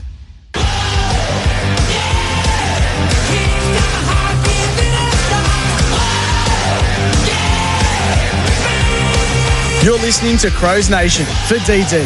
Say yes to going out after the game with DD. Welcome back to Crows Nation for DD. Say yes, I DD. And our major partner is CMAX. Help advance tomorrow's healthcare by joining a paid clinical trial at CMAX. Register today at cmax.com.au. Some massive news down on the boundary for Green Door Pathways, linking employers with military veterans. Josh Jenkins. Harry Cunningham is ruled out under the HIA protocols. So he has been ruled out of the game. So Fogarty's made heavy enough contact to the head. Yep. And that will be one to watch. He gone. 53 players. He'll be serving. He gone. He'll be serving some time for that, mate. No mistake about it. Back in the middle of the ground, we're underway. 53 plays 45. Grundy went straight down to Warner. Warner up and inside 50. Ball ace got a nice hand to it. Keen's back there. Nankervis. Handball to Michaelani, who stepped inside and elects to kick long and up the wing. Mills tried to spoil there on McAndrew. Row bottom in and under. His hair flailing everywhere. Again, Rankin at the foot of that. Crum snapped across his shoulder. McCartan dropped the footy. Maybe should have marked. And they mop up here Sydney a little bit at half back. They're loving to use these handballs nice and early. Heaney lowered the eyes, hit up a target in Papley, who's lit up beautifully. He's tried to milk that magnificently, and he hasn't. He was looking for that last time he marked the footy in the second quarter, and he just deliberately bumped into the Crow, so nothing to see here. Papley calls the forwards out to his pocket. Heaney over the top. Getting back there, Keys is in defence. Handballs to space. Curtin at right half back. Picks up cleanly at ground level. Steps inside Roberts. Handball to Keys was at ground level. Nankervis with a 360. Does that quite a bit, doesn't he? Just kicked around the corner blindly. Blakey got caught. That's got to be on the ball. Jordan now to Rowbottom. Off the side of the boot to centre half forward. Sitting under it, Cook. He was brave. Heaney out to meet it. Wrapped up by Millerer. Spilled out to space. Lloyd socket off the ground. Coming out to meet it, McDonald. Worrell back there now for the Crows. Over to Curtin, tackled by Roberts. Advantage play on Campbell. Sidestep one way, the other. Handball smothered. Neil Bullen clean at ground level. Then he got tackled by Campbell, holding the footy, is it? Or holding the man? It. Yeah, he knocked the ball out in the tackle and stayed with the tackle. So that, in the end, cost him. So Neil Bullen at right half back. Also, for those interested, Lucas Herbert absolutely lighting up the open. He's 8 under through 12. Social media has gone berserk at halftime because he's gone off on the front 9 there at the open. High contact, Sydney. Free kick going to Roberts. High contact against Thilthorpe. Centre wing. Stop-start beginning to this third term here. Still slippery, but I think this game's going to open right up provided the game stays dry. Roberts to McCartan. Was intended for Campbell. Mills got across to it. Saligo. Nankervis now for the Crows. Peatling all by hand. Michaelani out of defence and long up the line, and they were set up, but Edwards dropped the chest mark. Rochelle applying good pressure. It was 1-on-3. Rampy. Handball to Goulden. His outside of the boot kick, I don't know how that found a target in Blakey. Mills now with space, lowered the eyes and hit up a leading Charlie Curnow as a little bit more rain continues to fall here at the SCG. Charlie Curnow directly in front. This to bring the margin back to 2 points. Well, Matthew Nix made the comment in the pre-game on the TV that they wanted it to rain. They're getting their wish here, but beautiful transition of footy. The vision from behind the goals. Mills to a full forward, steaming out, shoulders out, hit him lace out. Lace out it was. Charlie to impose himself on the match for his first. Hooks it badly. Shanked it. And that was unlike Lucas Herbert. Can I ask you a question? Kicking these newer Sharons when it gets wet like that, do you really have to hit them more pure than you ever do? Particularly the yellow ones. Yeah, because they look like they sort of spray off the boot when it's wet, more so than the red ones. You notice the yellow ones slice off the outside of the boot a lot more. You really have to... Even the yellow footies feel a little bit narrower and skinnier for some reason. The red ones feel a little bit fuller and you can kick them a bit better. Back inside 50, the Swans go. Keane with a fist. Spills over the boundary line. 15, 20 metres around. Right forward pocket here for the Swans. 8-5-53 to 7-4-46. 7 points a margin in favour of the Adelaide Crows. The other thing that never used to make any sense to me is they play with brand new footies. And they're pointy and they're out of shape and they need a good kicking in. They should send them to their clubs during the week. Nankervis was good in traffic. Outside of the boot and up and under. Smart. At left half back. Attempted tap to advantage. Campbell's been pretty good on his return. His attack at the footy was good that time, but not as good as Rochelle's. His handball to Cook, who stepped in board, much improved. If he doesn't win most improved at the Crows, I don't know who will. He went up to left half forward. Fist came across. Saligo tapped to Neil Bullen. Left-handed handball to Keys. He's at 48. Hooked the kick back inside looking for Rochelle. The Swans now away. Goulden has gone the torp. Out to space. A heap of room for Papley at half forward. He stepped inside Millerer. Tried to pull the kick to Curnow, but up to the task was your one-on-one man, Ball-Ace. Rankin's handball went nowhere. Back to Ball-Ace. Rain continuing to fall. Millerer bombs it out to centre wing. So that was clever from Goulden. That's going to come straight back. Lassu it is. And Edwards by hand. Now to Errol. Oh, just a strange handball there. Just got himself into pressure there. He's running the wrong way. Errol, left half forward. Rain heaviest it's been all night. Now at its heaviest point. Every poncho out. People looking to find some cover. And this probably means it's going to be slippery for the rest of the night as well. There's enough now that you can't see it drying out too much. We'll see the radar pop up on the screen there for Rival Brothers, keeping Adelaide going. Papley, super clean ground level. Handball out of space to Lloyd. His handball just short there of Campbell. Stepped inside. Campbell for goal of the night. Just hooks.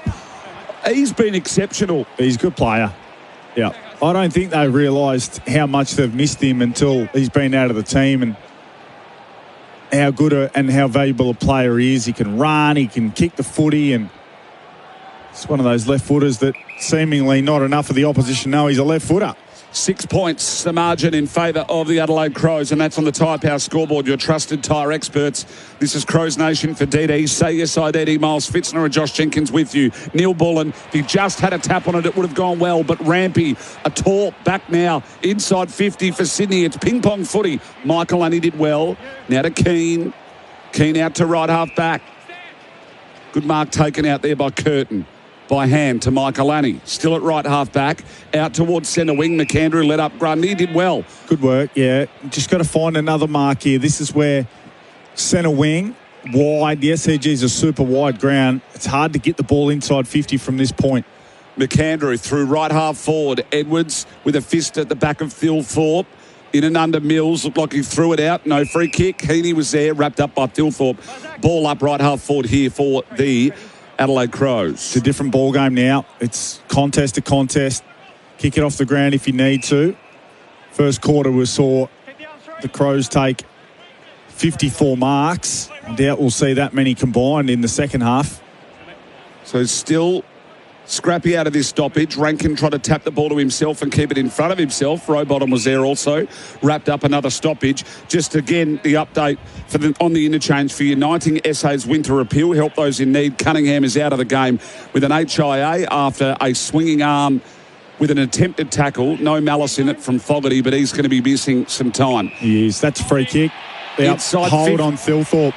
Yes. Well called, JJ. So I reckon it was the left arm of Edwards wrapped around the body of Thilthorpe. We'll get a great look at it. Oh, he sort of held it in there early, didn't he? Yeah, it was the old trick from the forward to just hold that arm and tuck it there and leave it there, and the umpire saw Edwards' left arm around the waist of Thilthorpe. How important is this kick? Huge. 1 goal, 2 is kicked. In the wet. 8.5 gone. Third quarter, you lead by 6. Tightish angle. In he comes from 40. It straightens and just misses. It was an enormous kick in the scheme of the game. It was a good kick. And only just missed. And on the Tyre Power scoreboard, your trusted tyre experts, the winter safety sale is now on with 25% off selected Toyota tyres. Aggressive. Go to tyrepower.com.au. Gee, Blakey's gone for that on the kick in. Slippery night. Tried to slip it over the top to Goulden. Goulden didn't really expect it to come his way. Errol, rain pelting down here at the SCG. It's a shame in a way because ruined him.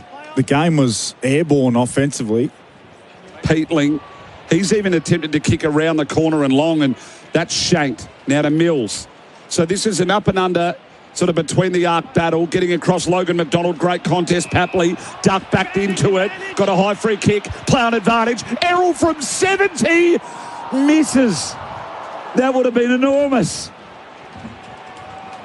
What a big let off. Not only the goal, it would have been the momentum and the energy in the crowd. It's just a little flat here to start this third term. I think the crowd probably a bit disappointed that it is raining because the game was so exciting in that first half. That would have been a big, big goal from Goulden. You know what they say? The SCG's Friday night games is where singles go to meet, JJ. Do they? Right. It's a Sydney thing.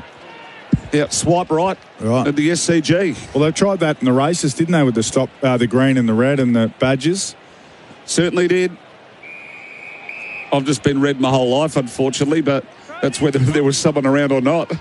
I think red's taken, isn't it? Yeah, that's what I mean. You've always been taken. Or unattainable. or not able to get something yourself. Right. I was trying to self-deprecate. Right. McAndrew Grundy. Tap went straight down Cummings' throat, left half back towards left half forward. Good mark taken there by Sarong. Yes, particularly in a one-on-one there against Dawson. That's a good mark. McCartan switches on now for the Swans. Sting has come out of the game, 8-6-54 to 7-6-48. Crows by 6 points after they led by 27 at the 14-minute mark of the second quarter. Kick to the outer side will be a lasso and be brought back in by Dan Curtin for the Crows. Swans have gone right away from trying to take any marks here. Curtin pumps it back inside 50, but a tightish angle. Big spoil from Sarong over the boundary line. And much to the delight of Sheldrick, who haven't called him a lot tonight either. We see the marks pop up on the screen there. 41-9 in the first quarter, 19-17 in the second, and 7-2 in favour of the Swans now in the third. Yeah, the adjustment at halftime. The weather's played its part as well, but I mean, Sydney have taken 7 and have only taken the 2 marks, the Crows. So big discrepancy, big change in the game. McLean v Murray this time in the ruck. They bomb inside 50. Fogarty sits under it, did really well, committed. Stepping over Sheldrick, wrapped up by Keys. Ball up in the Adelaide forward 50, about 35 metres out. They've been dangerous tonight in the forward 50 stoppages. Kicked 3 goals from these situations. This is where we've maybe been looking for a small forward, Berry with a clearing kick, and to set up behind the footy is Roberts. It's sort of the Rochellis, the Rankins, the Keys. Yep. That the Crows need to get going. Sydney now at right half back, 12.5 gone. Game's really become a bit of a kick mark game in terms of the contest to contest, not necessarily seeing a lot of short kicking and marking. Well, they've certainly looked more comfortable, Sydney, haven't they? Yeah, indeed. In the rain. Yep. They're happy with it. Bice, centre wing. Kick over the top could be unbelievable when it was to Warner. It was just weighted to perfection. He's 80 from home in between centre wing and right half forward. And he's taking his time. They look leisurely at the moment, yeah, the Swans. He's a bit gassed, I think, Warner. Back now to Riley Bice. Pumps it into the pocket, potentially looking for the boundary. Fist a great kick. For Nankervis. Goes over the boundary. They're going to get the stoppage now that they wanted. Yeah, so it's just all about field position now. How much time can you spend in your forward half, your forward 50? Rain continues to tumble, so it's a completely different game to the one we saw in the first half. Murray, Tap went to Sheldrick. Goulden. Back to Sheldrick. Round the body. Goals. Oh, miss. Geez, that looked close. Couple of opportunities in this third term. Goulden's miss. Sheldrick's miss. Not easy. But I just don't know how many opportunities you're going to get if it remains this slippery and this difficult to handle the footy. Those are the goals that you're going to need. 5 points of margin now on the Tyre Power scoreboard. Your trusted tyre experts. Crows Nation for DD. Say yes, I DD. So punch ends up in the hands of Sarong. Stripped of it from Dawson, who's probably got to get going. Logan McDonald wraps up Keane. Umpire, they're very quick on that tonight, aren't they? Yeah, gee, would have thought that was a free kick to Berry in front of the marking contest. Not to be. So still waiting for our next goal. Errol stepped over it. Socket. Roses there. Berry again banged on his boot. Still haven't made any ground. Papley from the pocket. It's going to end up out of bounds on the full. So the Crows to bring it back in left back pocket. We've gone 14 and a half here the third quarter. 54 plays 49 after the Crows led by 21 at quarter time. I think this will be a big win from Sydney if they win this game. 5 points down. This is not necessarily their game style. Whereas the Crows are keen on this sort of stuff. Massive throw from Bice. Lloyd turned it over to Rochelle. Saligo. They're the boys that have got to get going for the Crows. The kick only went as far as McCartan. He gathered, bombed it back towards right half forward. Dawson tried to tap to the advantage of Nankervis. Rankin's in there, as is Sheldrick. Overran the handball was Mills. Back to Heaney. Back to Edwards. This is slippery, fumbly, scrappy footy. Heaney finally cleans it up. To Lloyd. Towards right half forward. Big fly, Charlie. McLean. Handball over to space down to Papley. Miller are hot on him. Roses at ground level. Had to be cleaner. Tapped it under his legs. Get him back. Campbell. Spun. Attempted to get a handball off to Papley. It goes out of bounds. We've seen nutmegs, 360s, attempted hangers all in one passage of play. Yeah, there was tunnel ball action there. There was all sorts of things going on there. Oh, that's a big, vicious knee to the head of Nankervis. And Isaac Heaney's got a bad back spasm, has he? Well, couple of things going on down there on the boundary at the moment. For Greendale Pathways, I've got you, brother. And he's in big trouble. Coming off the ground. McCartan pumps it to the top of the goal square. McDonald gathered really well. He got tackled well too. Maybe holding the footy. We're seeing the surface water pop up here at the moment. Holding the footy. It is against Worrell. And it's going to be taken by Rowbottom. They're going to get a crack here to hit the front, Sydney. And that'll be the first time since the 10-minute mark of the first quarter. So nothing's happened to Heaney there. I think he's... Oh, maybe there was a glancing knee from Thilthorpe, but there's also a chance that's just a real nasty back spasm. You're seeing them beautifully tonight. The knee to Nankervis, that's as big a knee to the head as you will see. We'll check on that too to Nankervis. In comes Rowbottom with a massive kick in the scheme of the game. They like it off the boot. Rowbottom now he's top. First to the third to the Swans. They lead by 1. Well, the goal's important. The injury issue to Heaney even bigger. I want to see it again. I want to see the... I've got to... I do think this is back spasm related. He looks... He's in awful shape. I mean, he looks like he needs to go to the toilet, if we're honest. It's a bit like me on some Sunday mornings, JJ. That's a really good kick from Rowbottom. Can't bend over. Cannot bend over, Heaney. He, well, that's like post-colonoscopy stuff. He is. He's in big trouble. Well, I mean, based on what we've seen thus far from him on the bench, he's not coming back on the ground because he cannot bend over. Tap from Grundy, elite to Sheldrick, then to Warner. Momentum shifting here. They managed to hit up Campbell.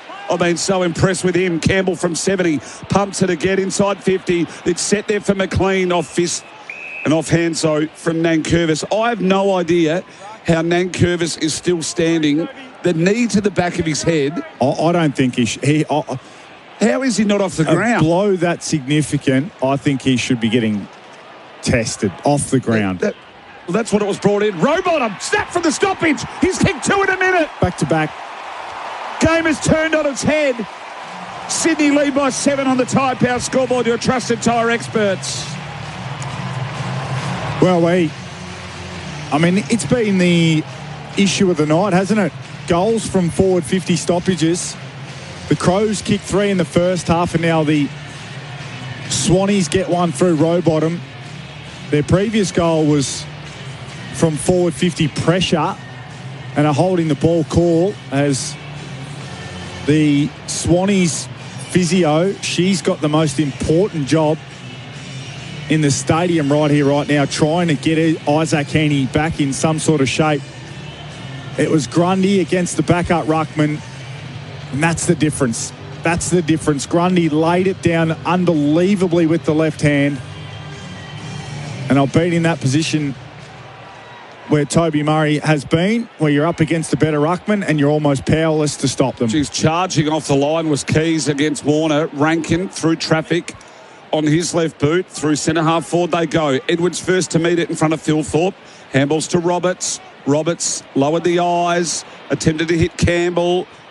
Ended up in the hands over of Rampy. They're building nicely again here, the Swans. Sheldrick's kick was smothered. Went back to Campbell, tapped to space. Taylor, he's got to get busy. He has had a quiet night. Rowbottom put his head over it again. It's a couple from the Adelaide Crows. We might get some stats from you in a minute, JJ, but Rochelle, Taylor, Cook, Keys, these smalls, as we're watching down on the interchange for Uniting SA's winter appeal, help those in need. Rochelle, 7 and a goal. Very quiet. Taylor, 8, no goals. Keys? Keys has got the role on Blakey. Keys has had 11. Blakey's been busy with 17. So you'd say all three could improve in their given roles. Yeah, they need a small to step up in these conditions. It can't all be Thilthorpe or Fogarty. And the rain's slightly cleared now, but it is as wet as a shag. Only one disposal in the quarter for Dawson as well. So keep seeing down on the screens. Heaney getting a work over, and they're not going to risk their superstar, but also maybe Brownlow ramifications coming into it. Grundy, tap, Sheldrick. Yeah, back spasms can sometimes go away as quick as they arrive. He'll be terribly sore tomorrow because all those muscles will have spasmed badly. Grundy beautiful again, this time to Gordon. Tried to soccer off the ground. Rowbottom's lifted. He got a handball out to a little bit of space. Mills ducked. Handball then forward towards goal. Ball ace at ground level. Very good. Went over to Worrell. Now to Keane. His clearing kick came back in. All the numbers with the Crows. Coming went to go off the ground. Maybe you shouldn't have Rowbottom in there again. They got out of jail, but the Swans are certainly coming. Just watch Grundy versus Toby Murray here. This is red alert. He's been dominant against Toby Murray, and Isaac Heaney is in no good a shape. He's still half smirking about it. Peatling, right half back for the Crows. Target was Thilthorpe, and when he's gone to ground and slid, he has slid 6.5 metres, the big man. I can't see. He'll give it a go, but he can't bend over, Heaney. He looks tight. He just cannot bend over. He's warming up to go back on, but I think he knows. Grundy took it out of the ruck, centre wing far side, and it'll be a lasso. That throw-in went about 8 metres as well. Yeah, well, I've said this for a long time, but I think there's boundary umpires. They take too long for their setup. They should just come in 5 metres and throw it. Yeah, or just kick a big drop punt back in. That'll do. Correct. It's a bit of TV time, I think, for the boundary umpires. They don't mind the full setup and to go through the motions. Just throw it in, mate. Come in 6 metres and throw it in. The ruckmen do stand a fair way back, but they get a bit fatigued, the boundary umps, and throw it quite shallow, particularly with a slippery footy. Grundy just pushed Murray out of the way. Took it out of the ruck. And his clearing kick cut off by Michael Annie. Intercept mark at right half back. Got to get McAndrew back in the ruck. I know he needs a chop out, but Murray's getting dominated. 61 plays 54. The target there was Murray. Grundy came across, banged it over the boundary line. Boundary throw in. So 35 hitouts to... 39 hitouts to 19 miles, Yep. He's having a good night, Brodie Grundy.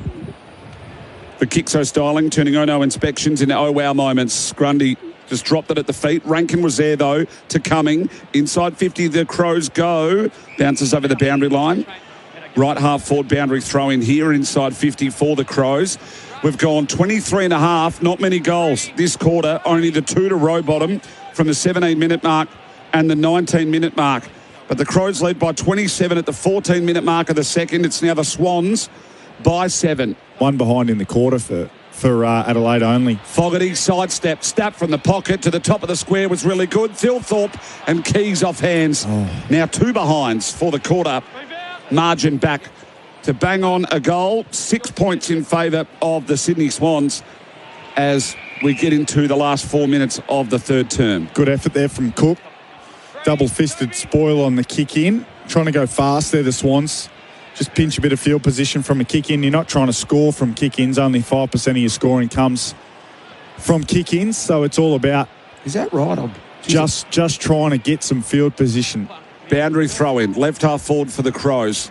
Hugo Hall-Kahan bounced the ball to himself and then pumped it back inside 50. Thilthorpe, Fogarty there. McCartan did well, sat under it. Rochelle on cue, but lost his footing. Fogarty couldn't gather either. Keys flicked it to space. Neil Bullen attempted to milk the free, sat in under it. All the numbers with the Swans for the moment. Now the numbers with the Crows.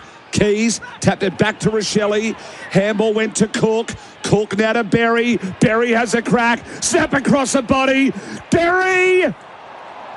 Well, they're going to go for a score review. I'm not game to call it. Very good, I reckon. I'm not game to call it, and neither is the goal umpire. It's a different one this time. In fact, Cumming doesn't look confident. I believe it's a behind. I'd just like to check that the ball is touched on the line. Well, there you go. Now, this one is a more difficult one because it looks touched right on the line. Oh, a touch just before. Yeah, he knocked it down. Roberts did really, really well, really well. And there's essentially a lead-saving touch on the line.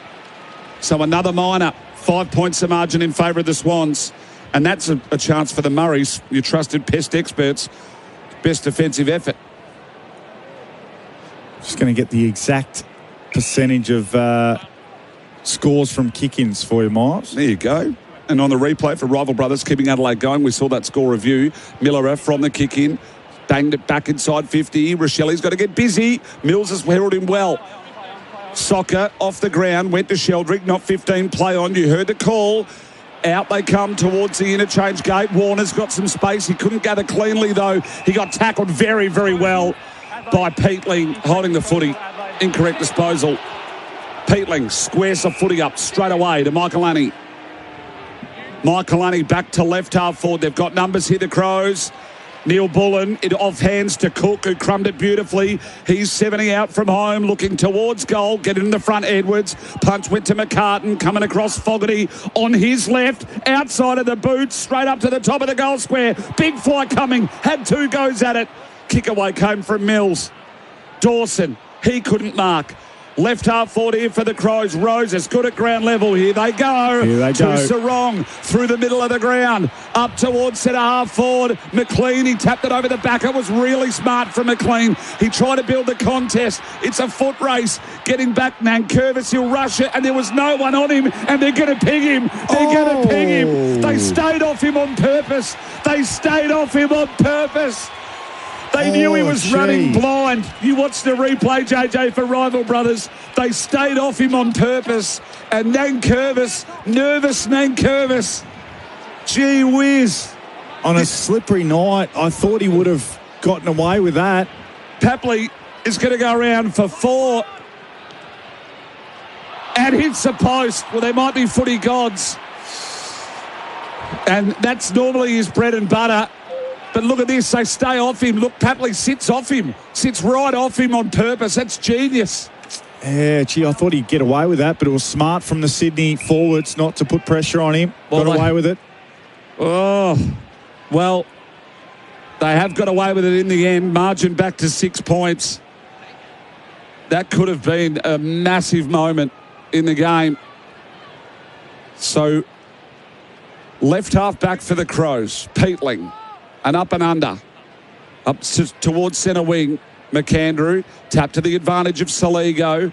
Then to Rochelle at the interchange. Went backwards to continue to hold possession. Neil Bullen between centre wing and left half-back. Looks like you can move the footy a bit better now, so keen in this last quarter to see Adelaide get back to that first half game style. Pulled the trigger towards left half forward. Fogarty may have been taken high. Was. Free kick. Here's their moment, the Adelaide Crows. 65 seconds remain. He's nearly got this, Fogarty, but he sets it up to the pocket. Strange. It's going to be a 2-on-1. It's going to go over the back. Rochelle was the target. Over to help out was Riley Bice. Over the back, we'll have a boundary throw in. 55 seconds remain, third quarter. 62 plays 56 on the Tyre Power scoreboard, your trusted tyre experts. Surprised he didn't try and use the man on the mark who has to stand there to try and pinch 3 or 4 metres and have a shot at goal. Maybe the wet conditions against him there. Comes through with a big handball. Fogarty to Rochelle, to Dawson. Cut off McCartan, then to Heaney, banged on his left boot. Mark taken, wall dropped by Miller it was. Warner turned into phone booth, left-handed handball, went to Campbell. He ducked, and again, brilliant through traffic. Over to Heaney, who's back on the ground. His kick smothered. Dying seconds here of the third term. Heaney socket off the ground as he was pushed. It was advantage Roses. He shrugged the tackles, got a paddock in front of him. He tried to stop and prop, but he slipped. Turned around, gave the handball. James Jordan with the up and under, inside 50, sitting under at Worrell. Back there coming. Also there is Michael Annie. Handball to Saligo, set him up. Over now to Cook, and they can lower their eyes and settle here, the Crows. Dying seconds here of the third term. 9-8-62. The Crows kick it out the centre wing. There's no time to score. 9-8-62. Sydney. They lead the Adelaide Crows. 8-8-56. It's a 2-goal to zip. Third term in favour of the Swans. Both of them to row bottom, and both of them within a minute. We've got game on here at the SCG. This is Crows Nation for DD. Say yes, I DD. We'll be back right after this.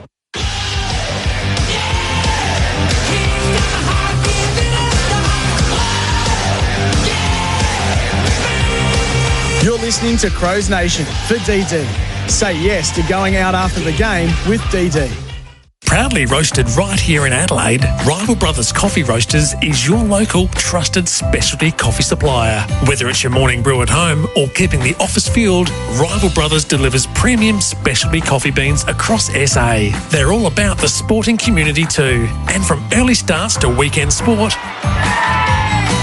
Rival Brothers is proud to keep Adelaide going. So grab your next bag of beans online or in-store and taste the difference of Adelaide roasted specialty coffee. Hello, Frank Walker from National Tiles. The National Tiles famous annual half-price clearance is on now. Right now, rush into National Tiles and pay half price for hundreds of beautiful national wall and floor clearance tiles, all with our exclusive lifetime guarantee. Yes, right now, rush into National Tiles for our famous half-price annual clearance on beautiful national wall and floor clearance tiles. But you'll have to be quick, so rush into National Tiles or go online now and save. Conditions apply.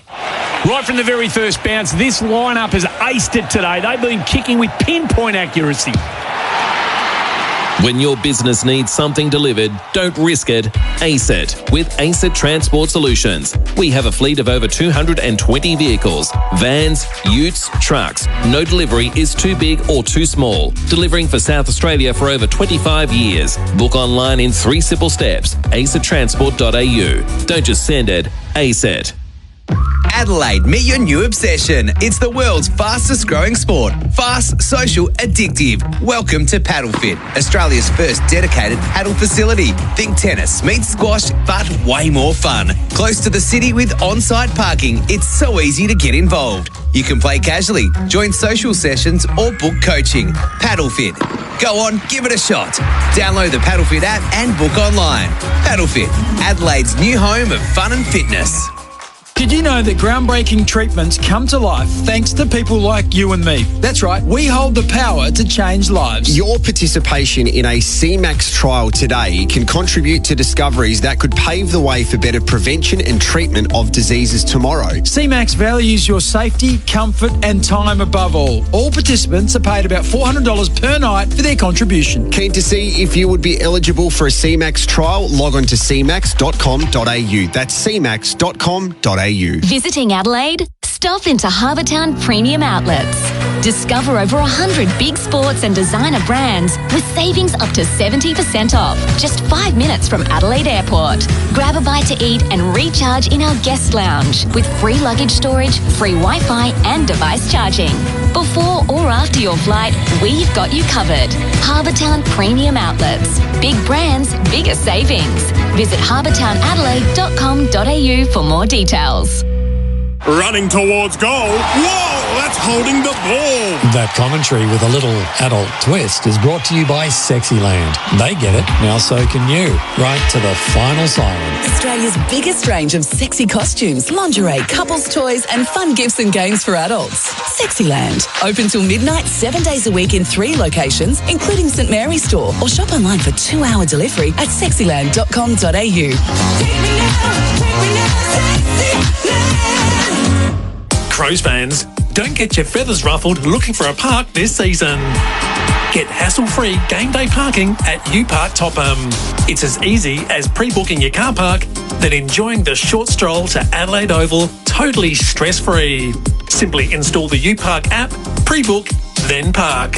And the best bit, it only costs $12. Guarantee your spot and make game day parking convenient and affordable. Install the UPark app today.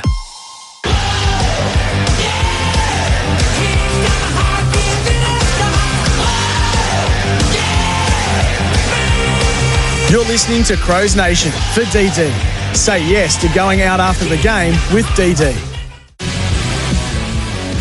Rain heaviest it's been all night. Now at its heaviest point. Every poncho out. In comes Rowbottom with a massive kick in the scheme of the game. They like it off the boot. Rowbottom, now he's top. Injury issue to Heaney even bigger. He's in awful shape. I mean, he looks like he needs to go to the toilet if we're honest. Rowbottom, snap from the stoppage. He's kicked 2 in a minute. Back to back. Game is turned on its head. Maccas, I'm loving it moments. This footy season, never miss a moment with McDelivery. Welcome back to Crows Nation, wherever you are. The Maccas on Loving It Moments out of the break for DD. Say yes, I DD. Miles Fitzner, Josh Jenkins with you. 9-8-62 to 8-8-56.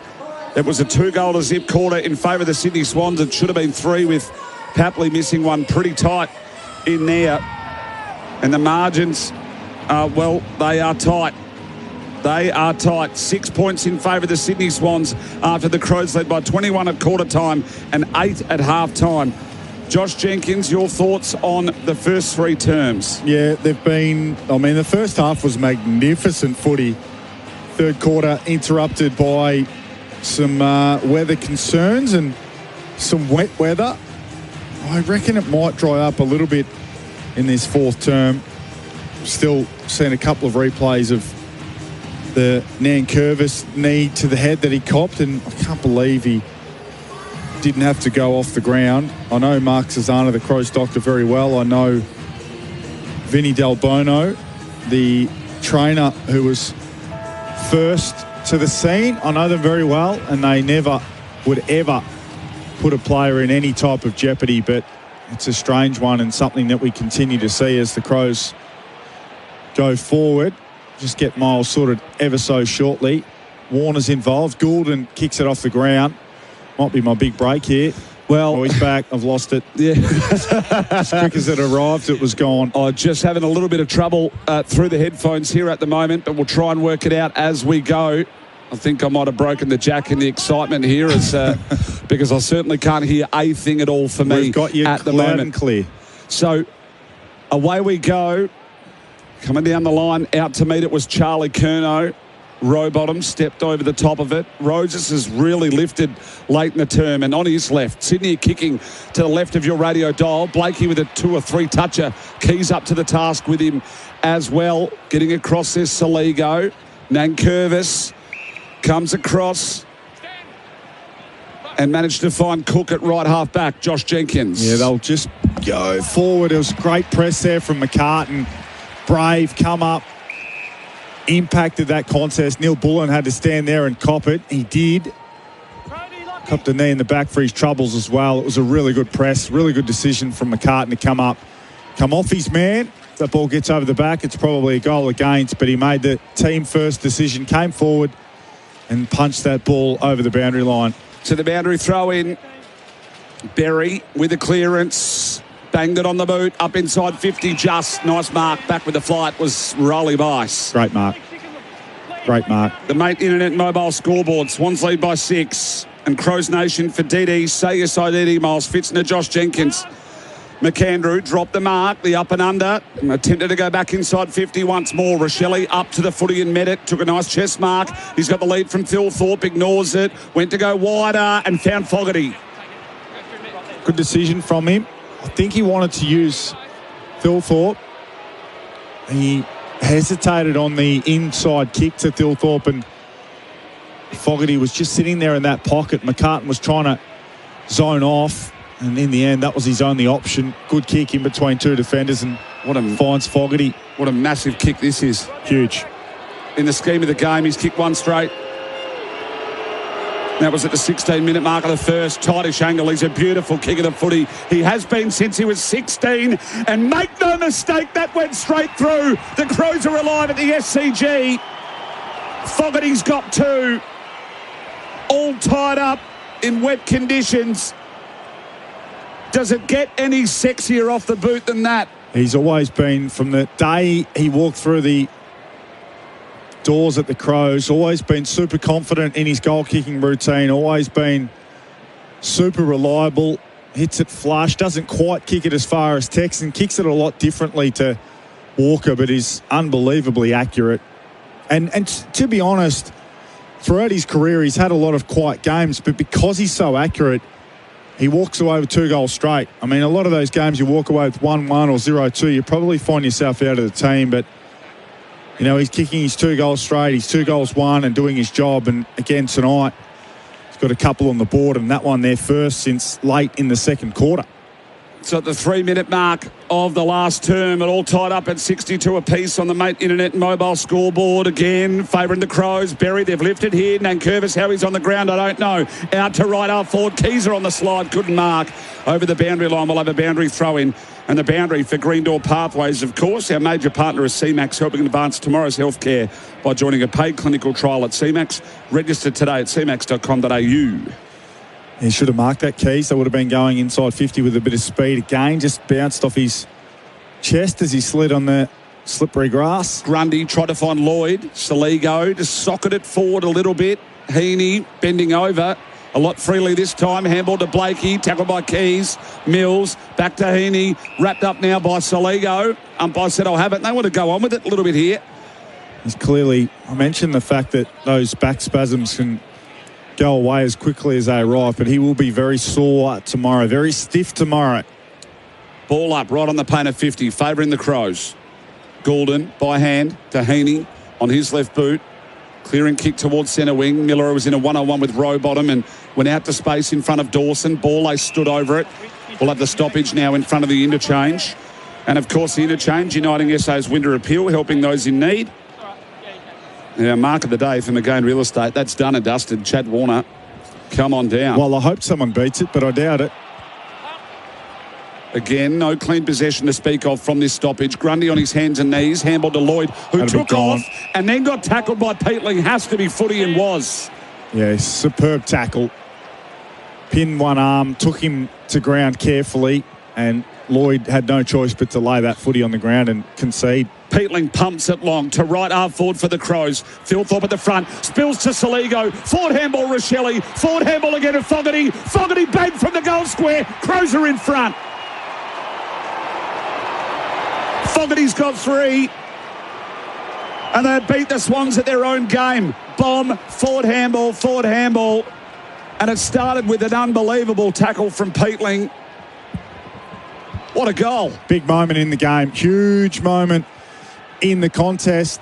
You mentioned the Peatling tackle, and you're spot on. That was the moment. That was the roadblock. And he's not a defender, James Peatling, but it was a big defensive effort for Murray's, your trusted pest experts, because it stopped the ball in its tracks. They go forward. They get a great contest from Thilthorpe. Saligo hits it at speed.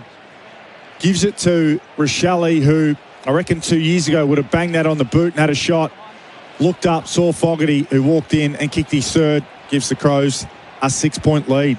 6-point lead to the Crows. Not many lead changes tonight. Dawson out of the stoppage, was tackled by Warner. Goulden just stood up, runs through the middle on his left boot, sets it up beautifully inside 50. Trying to get in and under it was Papley. Took Miller a high.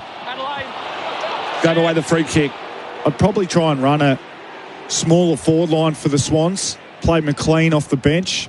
Just run McDonald and Curnow and give a different look. Miller long up the line.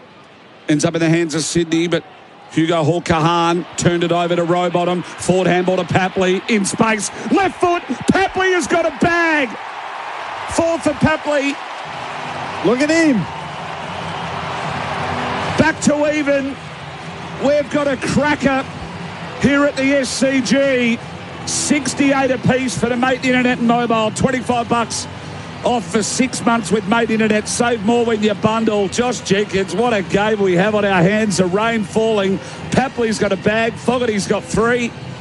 Wowee. Yeah, we saw it 10 minutes into the first quarter. It had all the hallmarks of a cracking contest. The rain's tried to intervene and play its part, and it has. But these two teams are just going to go blow for blow. I'm not certain there's a lot of goals left in the game. That's a serious finish on your left. Yeah, he probably had more time than he thought. Trusted the left foot, and top 3 celebrator in the game, no doubt about it. Might be first, in fact. Back in the middle of the ground. McAndrew v Grundy, they're all at ground level. Berry got tackled one-handed by Warner, and he tried to stand up. Well, very lucky there, Berry. Very lucky. Enjoyed his tackling tonight, Warner. He's only laid 3, but they've been 3 very, very good tackles. Still no clean possession. Grundy again, ground level. Berry in traffic. Handball back. Hall-Kahan. Dawson over his left shoulder. Running back with a flight, though. Mark taken by Roberts at right half back for the Swans. Oh, handball to Goulden, which is a little dinky. Beautiful Goulden kick. Now to Jordan in space. Handball over to Sheldrick on his left boot. Now it's kicked out in front of Papley. Can he gather? Keep it inside for Roses? Yes, no. Nankervis did really well at ground level. In fact, fantastic to Hall-Kahan on his left boot. Long down the line. It goes over the intended pack. Edwards leads a chase back with Taylor. Fogarty there also. Keeps his arms up. Stands up. Attempted to go to Neil Bullen. Edwards then ducked his head. Flicked it out to space to Sarong. Sarong then to Bice. Bice punched to space, getting over the top of it. Peatling, still no clean possession. Sarong might have been in the back by Peatling. Umpires put the whistle away completely here. They blew a lot of them to ball them up in the first 3 quarters. Now they've said, no, we're not buying anything. So I'm going to double down here. I'd be getting McLean and even Curnow. McLean up the ground, off the ground. Curnow up the ground so Papley can have that forward 50. Ball on the ground for Papley at the moment. He is a headache. Goulden from the stoppage kicked it to, a murder of Crows at left half back, and it was Nankervis that grabbed it. I'm still staggered that the AFL haven't stepped in with an HIA for Nankervis and demanded an HIA. It'll be a conversation during the week. Staggering. It's as big a knee to the back of the head as you've ever seen. And to mention also, Cunningham is off the ground with the HIA after a swinging arm from Fogarty, who'll be set to miss weeks. And that's on the boundary, of course, for Green Door Pathways. McCartan, left half back for the Swans, finds Rowbottom. And they're better when they've been controlling the tempo here, the Swannies. Crows Nation for DDCSIDD. Miles Fitzner, Josh Jenkins, a 296-time goal kicker. Miller, he's been outstanding tonight. He has. Can they shift the ball, Adelaide? They did it in the first half. Can they do it in this last quarter when it's tense and wet? Miller from right half back to right half forward. Big pack forms. Overrunning at Mills. Dawson just kicked it out of the pack. And it's that, what I call now the kick to touch, which is that 5 to 10 metres just inside the 50-metre arc. Yeah, the 40-20. The 40-20. The Cam Smith special. It is the Cam Smith special these days. Speaking of the other Cam Smith on the golfing front, Herbert 8 under through 14. Super there also. Golfing knowledge stops. -8, 14. -8 degrees. Yes, it's 8 degrees. 2 o'clock. It's a minimum of -8 with a maximum of 14. Rain continuing just to lightly fall here. Throw in from the junction. Grundy attempted to tap to Berry. who stopped prop, got it on his left boot, kicks to the top of the goal square. One-on-one there. Toby Murray did really well. Keezer hit it hard. He's gone one way, the other. The handball. Super to Taylor. Taylor went the up and under, but it ended up in the hands of Blakey. And Blakey with a big clearing kick out of defensive goal square. It's going to end up at left half back for the Swans. But again, a turnover. Now Curtin lowered the eyes. Fogarty just overcooked the kick a fraction. Saligo socket from the boundary. It goes across the face, though, and in the hands of Roberts, who's a thumping big left boot. He kicks contest. it out to a one-on-one. Cumming v. Roses. Cumming went with a fist. Getting across there, Worrell, run down by Logan McDonald. Heaney went one-handed over the boundary. We'll have another throw in. 12 minutes gone. It's all tied up here at the SCG. So just to tidy up something we talked about earlier, scores from kick-ins, the best in the comp, the Dogs, 7.4%.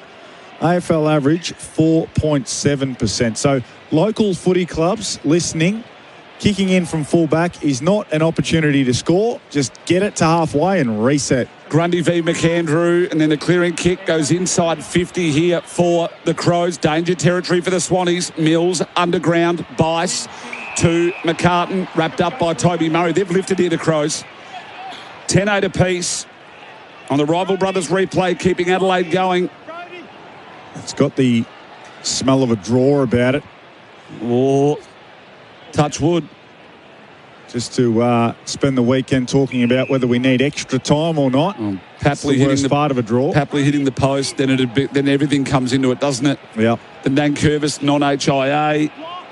There's going to be a block here, so it's against McAndrew. So this is important here because this is where McAndrew is going to feel the weight of the last 3 quarters of footy, and Grundy thrives in these moments. The harder it gets, the better Brodie Grundy gets. From the right back pocket, kicks out towards the wing. Out to meet at Worrell, who just got upended properly by Heaney, and he's hurt, Worrell. Yeah, up under the right arm, chest, armpit area, and he will have felt that. And he's the furthest part of the ground from the interchange bench. He needs to just walk back through the contest so they stop the game for him, but he's going to get up okay. Just make sure you report that within 90 minutes. He's had a big week. He's had a big week. Big week. Boundary throw in. 60 from home for the Crows at left half forward. Berry from the clearance. Bombs it long. A long way to the goal square. Getting back though, McCartan. Couple of fists to it. Through for a minor score. The Crows, they lead by 1 point. 1 point the margin in favour of Adelaide on the Mate Internet mobile scoreboard. Crows Nation for DD. Say yes, I DD. So can Phil Thorpe stand up at some point here? I know it's difficult for the key forwards to get involved. Can he draw a free kick from one of these kicks to the top of the goal square? We haven't seen a lot of him in this second half. Curtin through traffic, bangs it back inside 50. It could roll. It could. McCartan getting back to it right on the goal line. So it's almost a repeat kick in. McCartan bombs it out on the 45 angle. Was dropped by Michael Annie. Very slippery footy. Peatling out to Saligo, tried the fend off, snapped around the corner. Keys again, maybe dropped the chest mark. Fogarty, super smart, tapped it through his legs. Curtin there, well, he's just upending them like they're potatoes, throwing them out of the pot. Back to Blakey, now with the yard of room, off the side of the boot, he nearly missed it. Now Nankervis, snap at goal from Nankervis. Relentless pressure from the Adelaide Crows. They lead by 7 on the Mate Internet mobile scoreboard. Cox shakes his head, but it's these little tap-ons, these little sockers, the heavy tackles and putting the head over the footy, and the Crom are on. Yep, they are. Only his 4th goal for the season, most important of the season. Probably a discussion whether he should be out there at all. And he just proved that he's okay because how's he alive? He's picked it up off the ground in the wet. Magnificent finisher. Great chase as well. I reckon it was Taylor who laid the tackle on Blakey. Forced a kick that went along the ground. Picked up by Nankervis. 7-point lead is probably similar to a 2 or 3 goal lead on a dry night. 7-point lead out to Cork. They go inside 50. Again, the Adelaide Crows. Mark taken by Fogarty. He's the best kick in the comp. He's kicked 3 straight tonight. 2 in the last quarter. And this, well, I don't know about duck hunting, but this is almost swan hunting. If he puts this through, you'd nearly open the season, and the Swans would be very, very nervous. Too big for Sarong. The ball was actually in the pathway of Sarong on lead, but Fogarty, bigger, physical, just shifted him out of the way, can kick his fourth. 3 straight for the Fog. Make it 4. Make it 4. 3 in the last. And the boy from Lucendale just says, let's go, get on my back. 3 in the last quarter from Big Darcy Fogarty. Yes, well, he's rewarding them, isn't he? They've stuck with him. He's had a slow start to the season, and he's in goal-kicking form now. The hit up to him was elite from Cook. It was, but he shifted Sarong out of the way. Sarong had good position on him. I'm not sure why that was the matchup. It was Lloyd who came in too hot off the wing. Cook was able to, in fact, Taylor held his width on the wing and delivered the ball beautifully. Fogarty did the rest in the marking contest and at ground, and with the finish, I should say. Crows Nation for DD. Say yes, I DD. Back in the middle of the ground. A massive centre stoppage here. Out to meet it, Taylor. Handball to Rankin. Rankin goes inside 50 once more. It was Sarong v Fogarty this time. Sarong did okay. Rochelle tried to sock it to himself over the boundary line at the junction. We'll have a boundary throw in. 81, 12-9, 81 plays 10-8, 68 on the Mate Internet and Mobile scoreboard. Big opportunity here for the Crows just to burn a couple of minutes. Can you get some repeat stoppages? Can you keep the ball in your forward half? Just burn a minute or two. That's going to be so valuable. Murray jumped down and tapped it to Lloyd, and Fogarty was in Lloyd's back. Swans are going to need minimum 3 goals to win the game from here. Absolutely. The tap out to space. Sarong gathered, feigned, did really well. And a big torp. Up the wing it goes. Ball ace in a one-on-one with Curnow, who's been good tonight, ball ace. The punch ends up out towards the interchange gate. Campbell runs down Keane. We'll have a boundary throw in right at the interchange gate. It couldn't get any more centre. Good work from Keane there. Just fell on the footy and slid across the line with it. The Swans are going to start to take some chances now. Warner's going to fly through stoppage. Heaney's going to fly through stoppage. So got to be super diligent with your body work. Murray tapped to the advantage. Saligo out to meet it. Couldn't gather. Murray followed up though.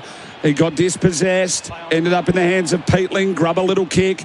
It's scrappy footy, cut off here by the Chad. Goes with the outside of the boot. Can they get some space? The Swans, no. Overrunning it was Sheldrick. Ended up in the hands of Rankin. Now Saligo bangs it up inside the centre square. Neil Bullen was there. He's happy to go to ground and get wrapped up. And that's when, what's the old adage? Security, stoppage. What did you used to yell when you played? All the repeat ball ups. No cough-ups. That's the key word here. No cough-ups. Do not let the ball get outside the contest. Otherwise, the Swans will be swooping on it. Peatling tapped out to space, found Keys. And then they end up at right half forward again. The Crows, they're just continuing to surge. So off 3 sets of fists, it eventually ends up over the boundary line. As we see everyone that was ducked in under cover from the rain, they come back out for the thriller that this game has been. 12-9 to 10-8. A credit to both teams, really, for the conditions and their kicking for goal. Grundy and McAndrew back now on the ground together. And from the boundary throw-in, straight back over, just 15 metres closer to the Crows' goal. Now 60 out, right half forward boundary throw-in, 8 minutes remain. Got to stop burning time, Grundy, with these long hit-outs that are going back out of bounds. It's just burning 10, 15 seconds each time. Boundary throw-in again. Called perfectly by you tonight, JJ. Repeat stoppage after stoppage. It's what they want. Bending over McAndrew. Still scrappy footy. Sheldrick, Goulden, Berry. Now the soccer off the ground to some open space. First one up to meet it, though, was Keane. Doing really well was Campbell. It's got to be a free kick. And it was. So back to left half, back in the hands of Campbell. We'll get a quick take on his night. Yeah, he's been good. He's been super. Second up, often you can feel a bit sore and sorry. Second up because he played VFL last week, but he's been magnificent. 17 disposals, 1 goal, 1. Campbell towards left half forward. Getting to the front, Dawson off his hands, picked it up, went to ball ace, kicked around the corner and back and up the wing again. Meeting it was Keane, went with a fist, overrunning it Hawker Hahn. Cook gets wrapped up by Sheldrick. Oh, did he get rid of it? Campbell again in the stoppage. Tried to get over the top to Heaney, putting his head over at Millerer. Back to Campbell, back to Heaney in space. He stopped, propped. Rankin wrapped him up. That's the only tackle of the game. Goal-saving tackle from Isaac Rankin. The up and under. Berry dropped the mark. They're at right half back here, the Crows. Wrapped up by Warner. Will get another stoppage. Now down to 7 minutes and 13 points the margin in favour of the Crows. Didn't want to use his left hand. He wanted to get back on his right for distance reasons. Great tackle, though. Well, that's ball. Oh, Biggs, Berry lucky there. Yeah, it was. Geez, the fumble from Sheldrick 2 or 3 minutes ago was a costly one. Wasn't it? Grundy, tap to Heaney. Berry's lifted two, as is Rankin with a big smother on the Heaney kick. Dawson right on the paint. He had chalk on his boot. Over to McAndrew, out to Neil Bullen. He didn't have a lot of time, and his kick will go over the boundary line. It'll be a lasso. Edwards to bring the ball back in. Got to go now. Need 3 goals. Got to go. So, Bice with a 1-2 with Edwards. Blakey ran the angle to make the room. They go up inside 50. Heaney with the mark. And he's marked it at 51 metres. He sets it up to the top of the goal square and out to meet it. Ball ace, the best rig in the comp. He's been great. He's not even the best athlete in his family. His sister plays in the WNBA.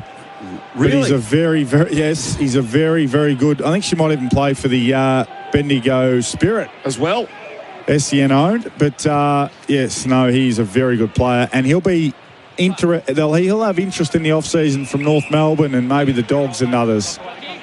So Rankin from right half back, massive ladder ramifications. Huge. So the live ladder at the moment, Sydney on 52, Adelaide into third on 48, as we sit at the moment on the live ladder, and that of course for rival brothers keeping Adelaide going from the throw-in. Just time, just getting chewed away and chewed away. Mills around the corner. Sydney need to score. They're at left half forward. First to meet it was coming. And he ran it over the boundary line. He even shook his head thinking he was going to get pinged for that. 24 minutes gone. We've got 6 minutes left. And Sydney just have to roll the dice. Yeah, they do. Grundy's got to try and knock it over the back at these hit-outs. McAndrew did well. Papley was being held. Very good at ground level. On his left, Papley just hooked at a fraction. That would have been something special from the little man. Through for a minor score. Yeah, that would have been incredible. So 10-9, 69 to 12-9, 81 in favour of the Adelaide Crows. Crows Nation for DD. Say SIDD. Does make it 2 straight kicks, though, now. This is important, bringing it in from Cumming towards the interchange from the kick-in. Big fly, Blakey just played on straight away. He had his pants pulled down and the budgie smugglers exposed. Warner, he overcooked it. Turnover back to the Adelaide Crows and the bomb ends up in the hands of Edwards. Or does it? Rochelle, he's using all his World Cup skills. Soccers out to space and it's out to Keezer. Keezer at right half forward. He's sockered to space, but McCartan the only one back at home for the Sydney Swans. They nearly pulled it off. Yeah, good work from Adelaide. It wastes a minute. Got to defend here, though. Oh, cut off here. The attempted target was Grundy, cut off by McAndrew. Super impressive. Yeah, brilliant work. So, too early to start kicking the ball backwards. But these little uncontested marks, a short one to Taylor. If you can find one more, there's one to Miller. So this is perfect. Just continues to take 15 seconds off the clock. And then when you want to, you can go long and wide into the pocket and hopefully get 18 players behind it to defend. Just like that, off the front of Thilthorpe hands. Cook protected the space well. Bice was actually a nervous little soccer off the ground, in fact, and then it came off Berry and went out of bounds. Rampy looking to pick it up, but that will be a boundary throw in. 4 minutes remain. Now, in the post-game, the Crown Inn, the new Crown for Ranella, freshly renovated, your family-friendly local in Adelaide, southern suburbs, is better than ever. That'll be the post-game. We'll take it to the AFL Nation crew as well after the team song. McAndrew to the front. Sheldrick got a clear handball away, only as far as Neil Bullen, who's also had a great night. Socket off the ground from the Sydney defenders. It'll go over the boundary. Lassu keen to bring the ball back in. Out of answers, Sydney. Well, just Blakey, no impact. Still plenty of time. There's nearly 4 minutes to go in the game. And, you know, when you get one goal, you get a look at a centre break. So one can lead to two. But, I mean, they're not even up clamping these marks here. It's just allowing Adelaide to take more time off the clock. Miller and Cumming have just played stat, mate. Now they pull the trigger to right half forward. And a big mark from your man, Riley Thilthorpe, just inside the paint of 50 on a tighter than 45-degree angle. And this would be it. Yeah, put an end to it.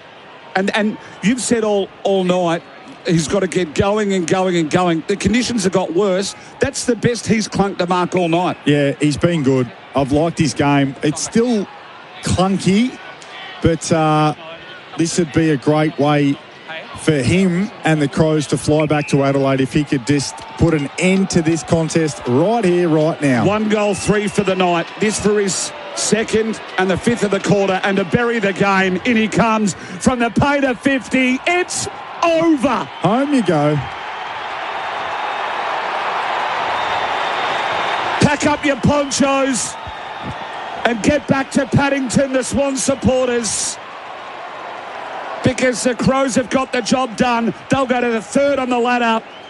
13-9, 87 to 10-9, 69. The big torpedoes got 2. They've kicked 5-1 in the last quarter, and the Crows are home. Yep, they are. 2 minutes 43 to go. Swans fans are heading for the exits. What a kick. Great body work from Thilthorpe. Edwards has had a difficult last couple of minutes. And from 54 metres, over the man on the mark, just absolutely punished it. Well, he's kicked 2 unbelievable ones like that tonight, and Fogarty's kicked 4 straight. It's an interesting question next week because Walker's coming off 5, yet these two have probably played their best games in the last 10 weeks. Without him. From the centre stoppage, Warner socketed it towards Gordon. Rochelle bent over, couldn't grab it. Neil Bullen's just done little things tonight that I've been impressed with. Fogarty used his body, back to Neil Bullen, over to Cummings, gone with the outside of the boot. We're still on centre wing, commentary side. Smart. Over the top from Thilthorpe, punched it over the boundary. 2 minutes remain. 87 plays 69 for Mate Internet and Mobile. Yeah, good work from the thrill seeker. He hasn't sought too many thrills this year. It's been more chills and kills than thrills, but he's back. And look, he can still have a big say in the last part of the season and beyond for the Crows. He is an All-Australian forward, kicked 60 goals last year. He can get going on the back of tonight. Charges out at it again. Handball to his old mate Fogarty, who just volleyed it inside their forward 50. McCartan to mop up. Campbell, one of Sydney's best at right half back. They can't win like this. 1:40 remain, 18 points the margin. They need 3 in slippery conditions and then some. Touched off the boot, play on. Fogarty, inside 50 he goes. Can he hit a target? No, it was cut off. And a mark taken there by Rampy. Rampy squares the footy up. They normally have runners here, Sydney, everywhere, but they don't have any tonight. Warner at half back. He takes off himself. Forward handball game to Blakey from 70. Pulls the kick inside 50. Diving mark. Was it taken by Papley? Went to go underground. Left foot snap, but just sort of clipped it. Went straight up in the air. Papley comes back again. No way! Oh, that would have been something unbelievable. Even though the game is over, that would have been one of the goals of the year. Easily. 10-10, 70 to 13-9, 87. 17 points the margin. What a fascinating game. What a cracking game of Friday night footy. And a showcase of straight kicking, even in wet conditions. Over the boundary they go. We're in the last 50 seconds. The Crows led by up to 27 points at the 14-minute mark of the second. Sydney fought back. They led by 7 points at the 19-minute mark of the third. Sydney led by 6 points at three-quarter time. And then the Crows have kicked 5-1 in the last term, 3 of them to Darcy Fogarty, the Lucendale Kangaroo. The Kangas, are they? He was a beanpole as a kid. Was he really? He was, yeah. And he just stocked up, played a lot of senior footy there, and he's just turned it on Friday night footy and won the game off his own boot. Soccer Ford came from row bottom in the dying seconds here. This is Papley from 52. He pumps it up and long and just rushed over the line for Worrell. So to be another minor, 10-11-71 to 13-9-87. And Sydney's run of 8 straight wins at the SCG is over.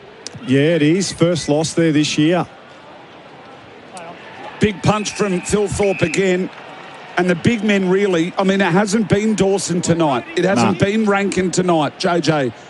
These big men have stood up in trying conditions. I mean, McAndrew against Grundy's taken the chocolates, but for what McAndrew has had to do, he's been enormous. Grundy's got to the front again, coming across row bottom. Rankin, they're all in and under. Scrappy footy still. Dying stages. Cook bangs it on the boot. It'll go up centre wing. And there it is. The Crows 13-9-87 defeat the Swans 10-11-71.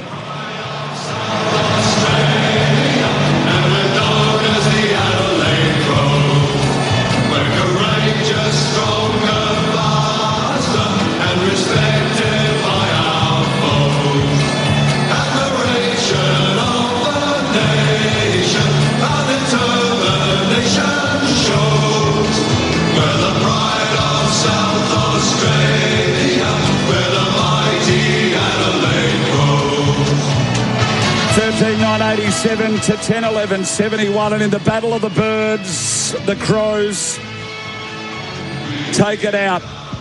Heaney 29, McCartan 26, Mills 25, Rankin's ended up with the 30, Peatling 28, Saligo 26, and if you want to talk about goal kickers, Darcy Fogarty for the Adelaide Crows 4, Phil Thorpe 2, Rankin, Rochelle, Neil Bullen, Nankervis, Murray, McAndrew and Cumming all had the 1.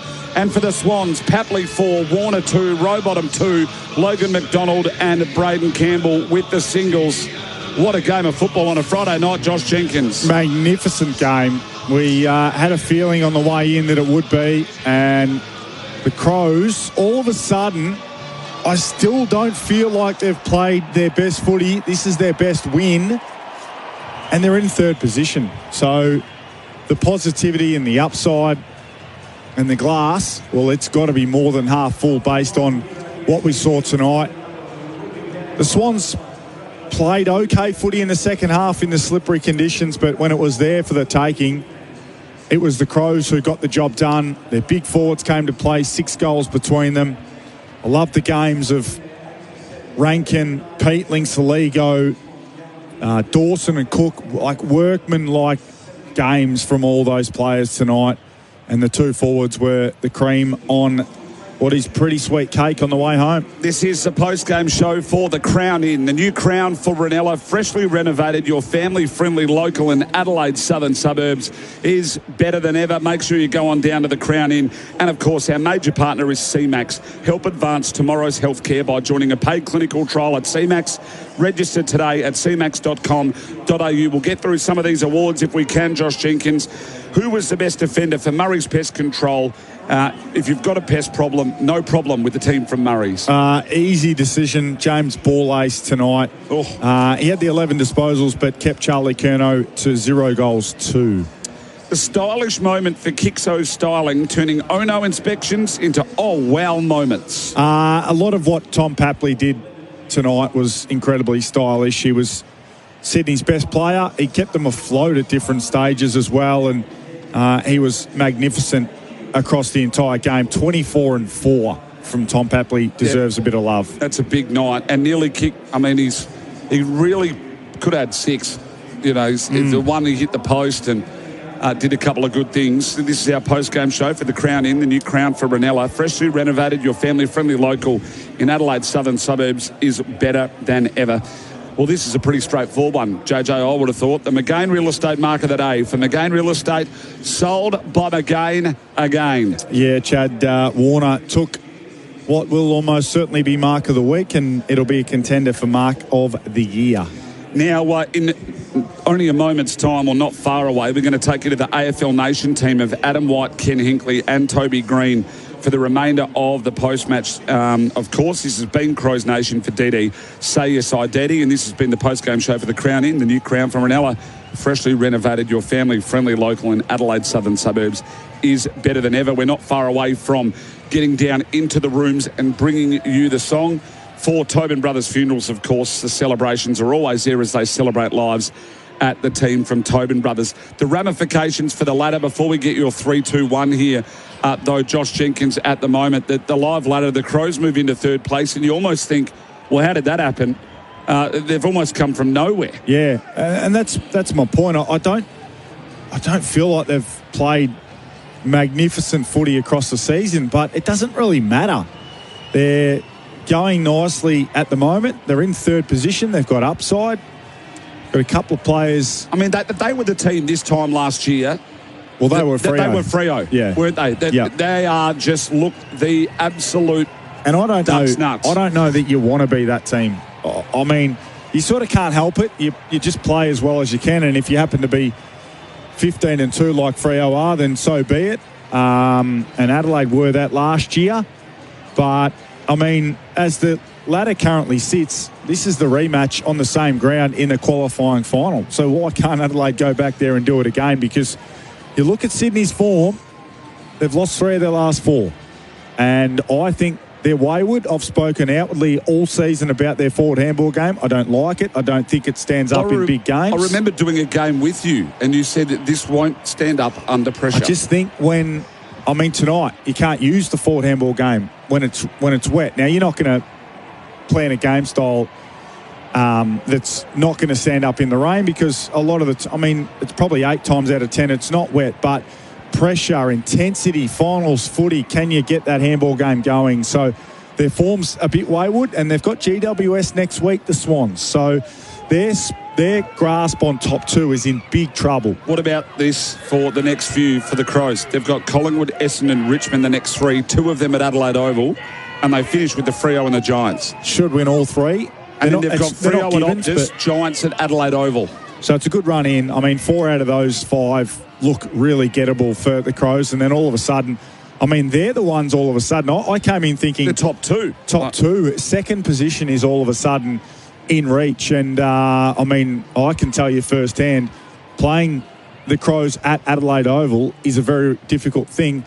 And I think they will have learned so much from last year. They just got rattled, and they couldn't recover last year. And missing Rankin. I think it'll be a different situation. So does then this open up like this sort of result where everyone used to say, well, Fremantle, Sydney, Brisbane, Hawthorn, and maybe the Cats were it. I mean, we saw the Cats have dropped a few. Sydney are now dropping a few. It almost looks like it's either 1 or 2 at the top, and then really the next 6 can win it, rather than only 3 or 4 can. Yeah, Fremantle, they just simply deserve to be number 1 seed. Apart from that, I've got Brisbane 1B. I've probably got Brisbane ahead of Freo, to be honest, but Fremantle deserve the respect. And then, it's take your pick. Adelaide and Hawthorn probably next in line on current form. I want your 3, 2 and your 1 tonight, please. Your votes for your 3, 2 and the 1 for the match before we head down into the rooms. And straight after the team song, you'll be joining the team on AFL Nation. 1 vote, Isaac Rankin, 38 clearances and a goal. I thought he was very good. If he typically has 30, he would be the best player on the ground by a long, long way. But it was a workhorse performance from him. I thought Wayne Miller was their best player early in the game. 26 disposals, 12 marks and 567 metres gained. And Darcy Fogarty, on a night where not that easy for the key forwards to get the job done, he's ended up with 20 disposals and he's kicked his 4 goals. And he kicked big goals, and he kicked goals that mattered. So he gets the 3 votes on what is a big and significant night for the Adelaide Footy Club this year. Sydney kicked the first two. The Crows then responded. They got to 27-point leaders at the 14-minute mark of the second. They led by 21 at quarter time, 8 at half time. Sydney led by 6 points at three-quarter time, and a 5-1 last quarter saw them run out 17-point winners in front of Sydney. This has been Crows Nation, of course, for DD. Say yes, I DD. We're going to go down to the rooms. Josh Jenkins, thank you. Thank you, Jono, out there as well. We'll take you down to the rooms, and the boys from AFL Nation will pick you back up. Have a magnificent evening to everyone right around the country.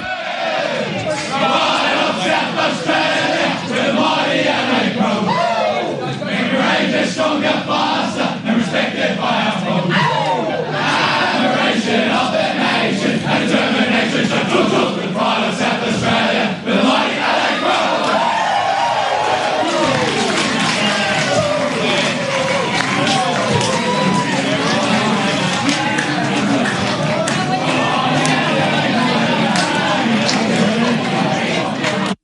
Brothers Funeral, celebrating lives every day of the year. It's nearly, and I can speak now because I'm not sitting in the coach's box, but it's nearly the best wins you get when you travel interstate and you play a quality opponent and you're staying over. It's a moment where you love to go back. The dinner room's full. It's noisy. The boys will have, if it was my watch, the boys would have a couple of drinks and they'd sit back and relax. They'd have the music going.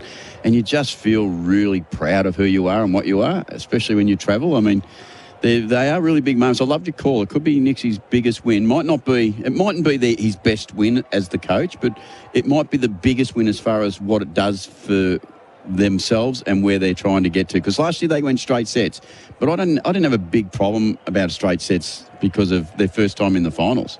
They finished on top of the ladder. They worked really hard, had a nice... This year they've had to do it harder. They've done injuries at the start of the year, and then they've worked their way into form, and they've still got Archie to bring back into the team. So they've still got a couple of players that can come back into this team. Tex has got to come back in and lead.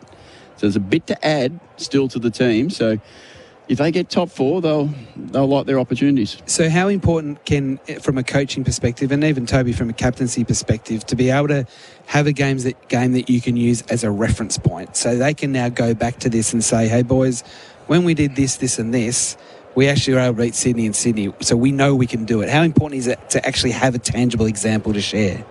I think the whole competition, not so much GWS, but the whole competition rate this victory really highly when you come here and win. You come here and win, and that's what you're going to reflect back on. You go, you talk about, gee, we know if we just stick to our game style, the way we go about it. We got Sydney and Sydney, they were all over us for 2 quarters, but we weathered the storm and we come back and we finish strong. So we know we're fit, we know we're tough, we know we've got some polish that we can hit the scoreboard when we get a chance. And we're going to get some opportunities at home when the right time comes. What do you think, Toby? Yeah, it's a tough... Yeah, well, they've been a good team for the best part of 20 years, Swans, so it's always a tough place to come and win. Yet they just stood up. Like, it was a win full of grit, you're right. Like, it's the ones you look back on. And, Kenny, I know exactly what you're talking about when you say those away wins with all the boys are carrying on the bus, they're singing. Yeah. Everyone's up and about. Everyone's in the team room. Yeah, you're with all the staff, the coaches, the players, which... After a loss, it's not as bubbly and as energetic. It's just a part of what we do, and that's the industry. But you're right; they're the ones you remember, and the Adelaide Crow boys, they'll be up and about. It makes the trip home tomorrow so much more enjoyable, and yeah, that's a win they'll bank for the rest of the season and go, all right, we can beat anyone. Yeah, the only risk is when you get back into Adelaide after a win like this, they're all there. The cameras are all there. They're all waiting for you. You just got to, what have we got now? 5 to go, have they? They'll have 5, yeah. 5 to go.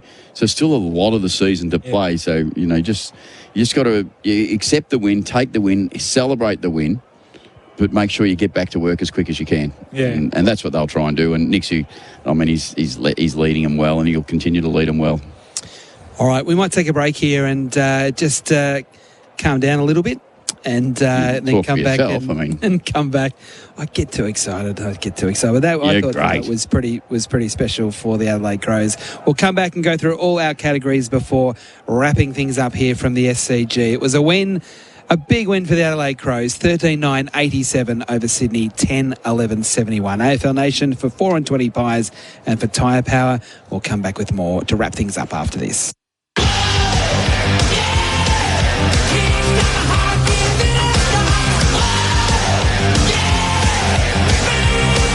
You're listening to Crows Nation for DD. Say yes to going out after the game with DD.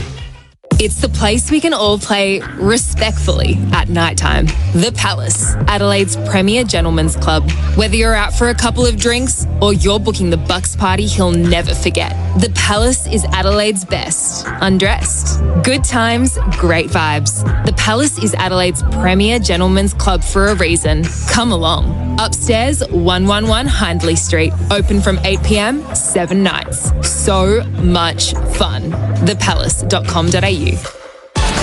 It's a new era at the iconic Crown Inn because Renella's home of live sport is back better than ever. After more than 170 years serving the Renella community, the sports bar has received a major upgrade. You'll love the bigger screens, improved sound, and a game day atmosphere built for footy fans. The bistro has also been refreshed with a revamped menu and upgraded outdoor dining spaces ready for long lunches, family dinners, and big nights out. See you at the Crown Inn this footy season. Right from the very first bounce, this lineup has aced it today. They've been kicking with pinpoint accuracy. When your business needs something delivered, don't risk it. ASET with ASET Transport Solutions. We have a fleet of over 220 vehicles, vans, utes, trucks. No delivery is too big or too small. Delivering for South Australia for over 25 years. Book online in 3 simple steps. asettransport.au. Don't just send it, ASET.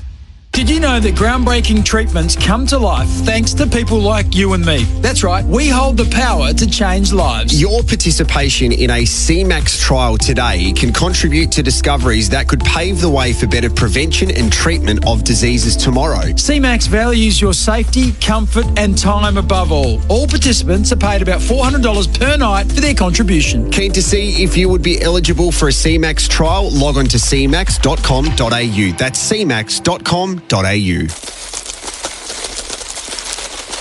Ugh, that's enough to send shudders down anyone's spine.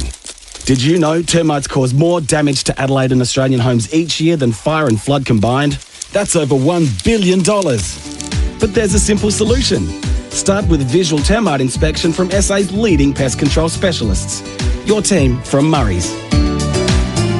No worries.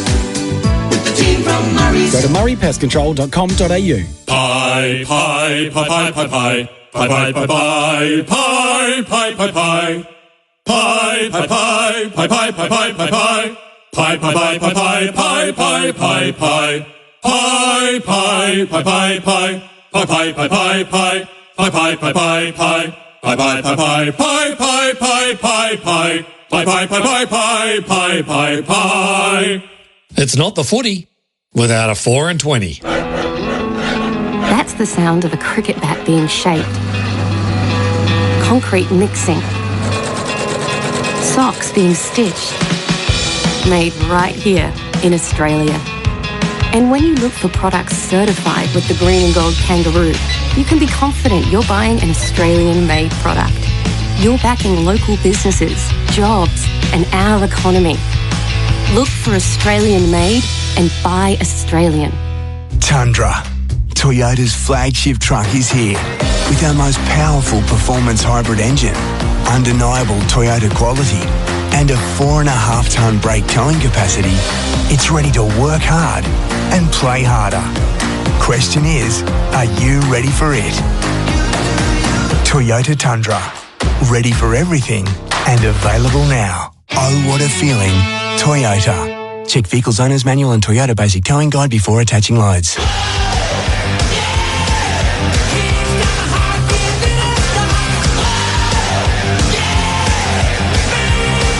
You're listening to Crows Nation for DD. Say yes to going out after the game with DD. Okay, welcome back to the SCG AFL Nation for 4 and 20 pies, Australia's original fan food. Let's start going through the categories. We're weaving some interviews from the rooms as well. Most flexible player for Cooper's Animal Health. Flip it with flexible oral sheep lice treatment. I went with our boy Cheese. Oh, is that coming? He thought he was. I mean, he played back for most of the night, but we know he can go up and play on the wing. He can actually go forward and hit a goal if he had to. But I thought tonight he played a role that they needed with Laird out of the team, and it was either him or Nankervis I wanted to go with. But I just went with our boy and put him in the most flexible player award. Tackler of the game for Bar Crusher Boats, Australia's ultimate fishing weapon. There was a few that, I mean, Mills had the most tackles. In the end, I thought Saligo's last half was really strong. He ended up with 7 tackles. I thought Saligo and Berry really lifted in the grunt stakes, and I thought that last quarter, that's what got them over the line, I think. The growth player for Nutrient Water, your irrigation pump and filtration specialist. I'm glad this player didn't get HIA because I thought he was going to with the knee in the back of the head, Nankervis. I thought he's a young player who's had a good year. He's held his spot in the side, and I think most people in Adelaide are pretty pleased with the way he's progressing, and so his growth continued again tonight. I like that. It's a good nomination. The 1%er of the game, -1 Refrigerated Transport, your trusted Australian family business for all things refrigerated logistics Australia-wide. Well, our GWS captain called this, I reckon. He said with it straight away. He said it's unlike him.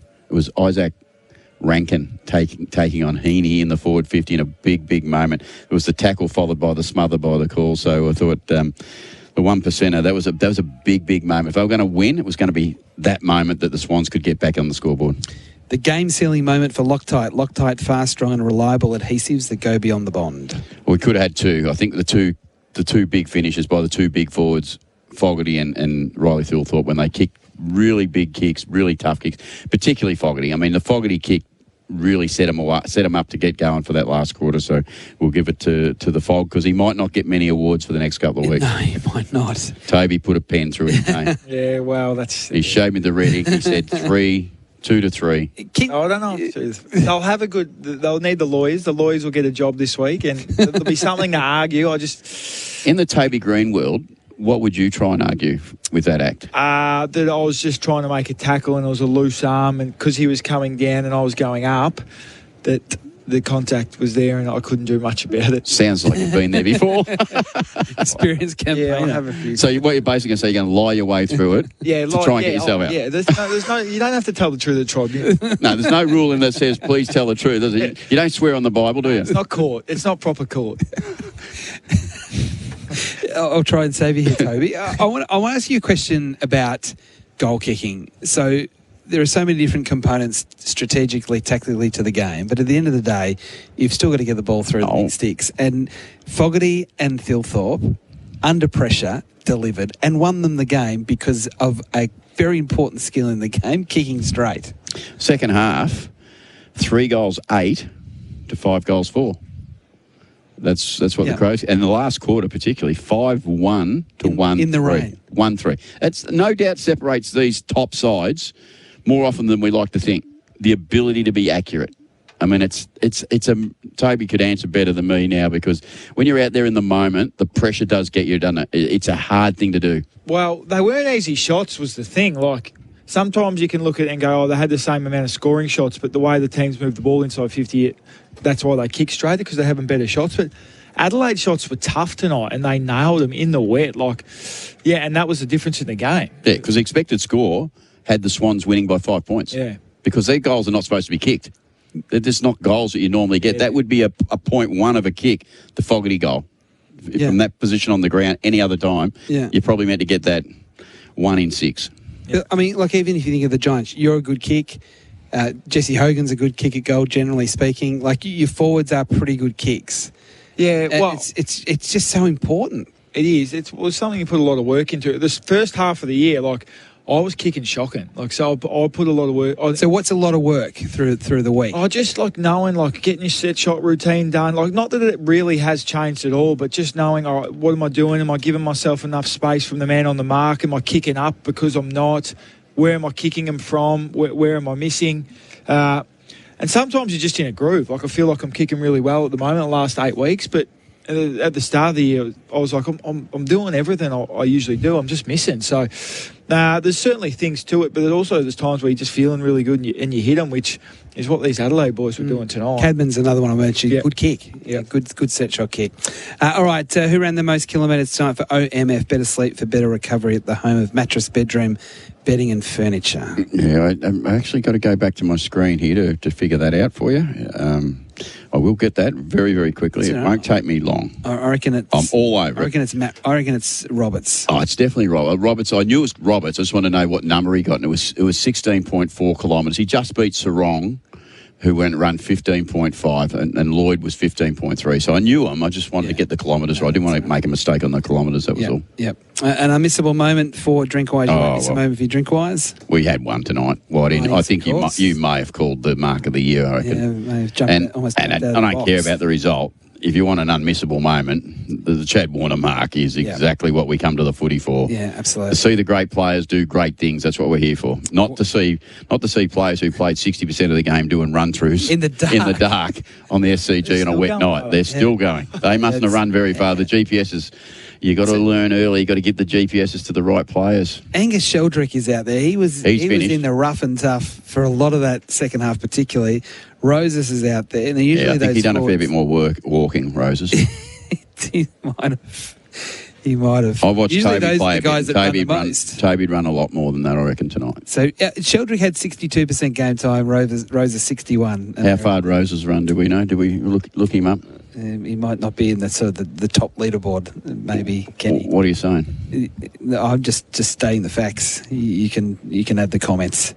The goal of the day and the goal of the year contender for Beaumont's Wear Bathrooms to begin. Beaumont's for bathroom wear, probably that Tom Papley goal in the last quarter, or just the goals that won them the game? Oh, Fogarty. Yeah. The Fogarty kick. But some of Paps's celebrations were worth the goals. But when you win, it's got to be the bigger moment goal. And the bigger moment goal was Fogarty and Thilthorpe. Yeah. All right. Finally, let's see who has earned the votes from tonight's game. Thanks to World 360 Rewards. More points, more travel.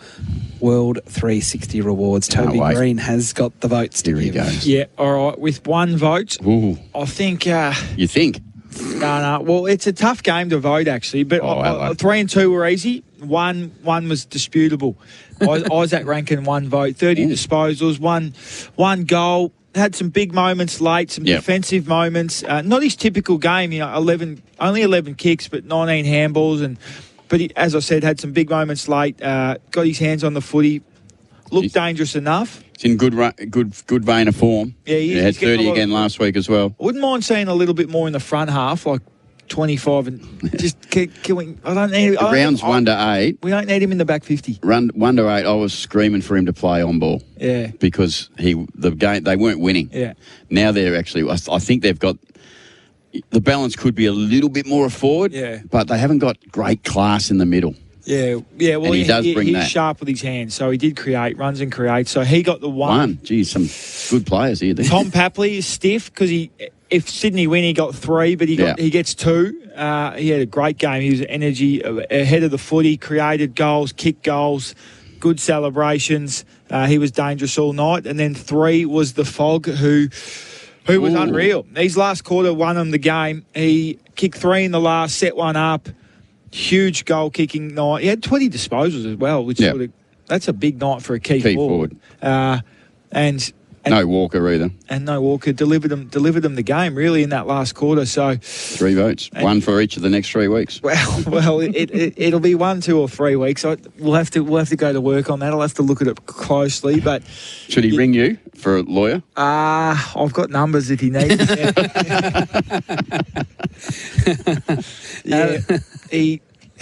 He's in trouble, isn't he? He's in trouble. Adelaide 13-9-87 over Sydney 10-11-71. The Swans were 6 points up at three-quarter time before the Crows kicked 5 goals to 1 in the final quarter to win, to push into the top 4 as it currently stands. Toby Greene gave 1 vote to Isaac Rankin, 2 to Tom Papley and 3 to Darcy Fogarty. Any closing remarks, or is that it? You're done? I've had a great night. I've really enjoyed the night. I've been lucky to work with you again, but have our co-comment, special man with Toby. It's one of my favourite players, you know that. You don't get to say this very often. When you really dislike some players, but then you also really love the way they play. Yeah. That's him. What if you had Jack Ginnivan up here? How would you go with that? Oh, he wouldn't fly here. Guinea would be all right. He'd send me off with a See you later, Kenny. All right, so the Adelaide Crows winning here at the SCG, they improved their record to 12-6.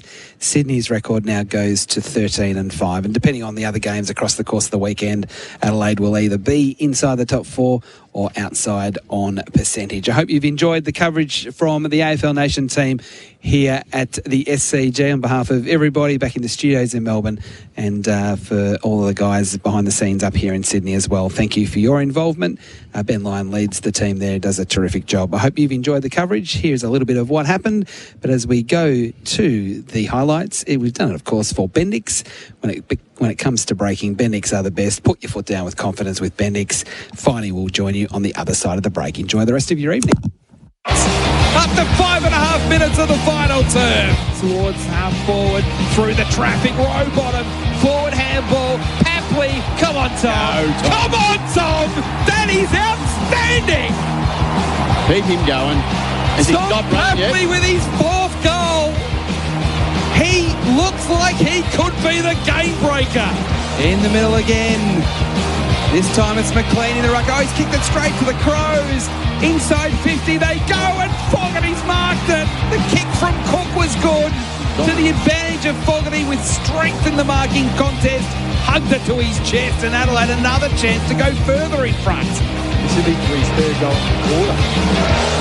Darcy Fogarty on the approach from 40 metres, right of centre. Of course he kicks that. This is so good from Adelaide. Responding so strongly to Sydney's surge. And they balance up 13 points in front, Adelaide, at the 17-minute mark of the final turn. To the 50. Philthorpe stretches and marks in front of Grundy. I think that's nearly his first mark since the first quarter. A very similar spot to where Darcy Fogarty kicked the goal earlier in this term. Importantly, he can take 30 seconds off the clock here, Riley Philthorpe. If he scores, they should be winning. 27 play final term. Adelaide currently 12 points in front. All eyes on Riley Philthorpe. The kick is high. The kick is glorious. Adelaide are singing in the rain. That's a big kick. Yeah. They all go to Riley Philthorpe. They all celebrate with Riley Philthorpe. He has kicked Adelaide back into the top four conversation. It's a tumbling football. Rampy tracking it, collecting, getting a handball. That's it. This is a famous Adelaide victory. The Crows surging back into top four calculations and maybe premiership conversations. This is a win.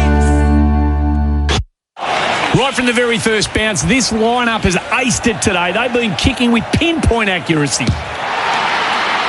When your business needs something delivered, don't risk it. ASET with ASET Transport Solutions. We have a fleet of over 220 vehicles, vans, utes, trucks. No delivery is too big or too small. Delivering for South Australia for over 25 years. Book online in 3 simple steps. asettransport.au. Don't just send it, ASET. It's a new era at the iconic Crown Inn because Renella's home of live sport is back, better than ever. After more than 170 years serving the Renella community, the sports bar has received a major upgrade. You'll love the bigger screens, improved sound, and a game day atmosphere built for footy fans. The bistro has also been refreshed with a revamped menu and upgraded outdoor dining spaces ready for long lunches, family dinners, and big nights out. See you at the Crown Inn this footy season. Tundra. Toyota's flagship truck is here with our most powerful performance hybrid engine, undeniable Toyota quality, and a 4.5-tonne brake towing capacity. It's ready to work hard and play harder. Question is, are you ready for it? Toyota Tundra. Ready for everything and available now. Oh, what a feeling. Toyota. Check Vehicles Owner's Manual and Toyota Basic Towing Guide before attaching loads. There's a moment before victory. The focus, the pressure, the adrenaline. New Invictus Alexa by Rabanne. The performance-proof scent with up to 24-hour intensity.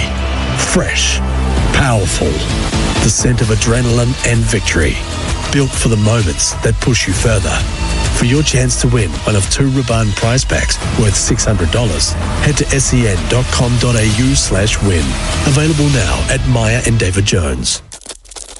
Ugh, that's enough to send shudders down anyone's spine. Are you hearing critters rustling around in your roof? Well, it might alarm you to know that 8% of household fires are started by rodents gnawing through electrical cables in the roof and walls, not to mention the spread of disease and bacteria they can cause. But there's a simple solution. Book a rodent treatment with SA's leading pest control specialists. Your team from Murray's. No worries with the team from Murray's. Go to murraypestcontrol.com.au. Installerine, Installerine, Installerine. For the hottest hot party you've ever seen. Ream comes on steady, hot and strong. It just keeps on and on. Save on hot water energy use by up to 73% with Ream Ambi Heat Heat Pump. Installerine. Accept nothing less than Australia's best. A legendary country deserves a legendary bottle shop. At Liquorland, we've been filling fridges and helping Aussies raise a glass for over 50 years. Cold but cosy nights in. And summer sundowners hosting the watch party. Or cooking for a full house, for the last minute dash on the way, or ordering your favourites from the couch. We'll bring the epic value and the legendary drinks. Liquorland, legendary. Choose to drink wise. More than 60 years on, and all flex tags are still here getting the job done. And now faster than ever. So fast that even the farm dog can't keep up. Printed in Australia, your tag order is fulfilled and delivered fast. Tough, reliable and ready when you are. And right now, when you order 200 or more Rapid Tags of any colour and join the All Flex Coopers Club, you'll receive a bonus 10% Rapid Tags at no charge. Ask for All Flex. Order today from your local rural retailer. T's and C's apply. Ugh, that's enough to send shudders down anyone's spine. Are you hearing critters rustling around in your roof? Well, it might alarm you to know that 8% of household fires are started by rodents gnawing through electrical cables in the roof and walls, not to mention the spread of disease and bacteria they can cause. But there's a simple solution. Book a rodent treatment with SA's leading pest control specialists. Your team from Murray's. No worries with the team from Murray's. Go to murraypestcontrol.com.au.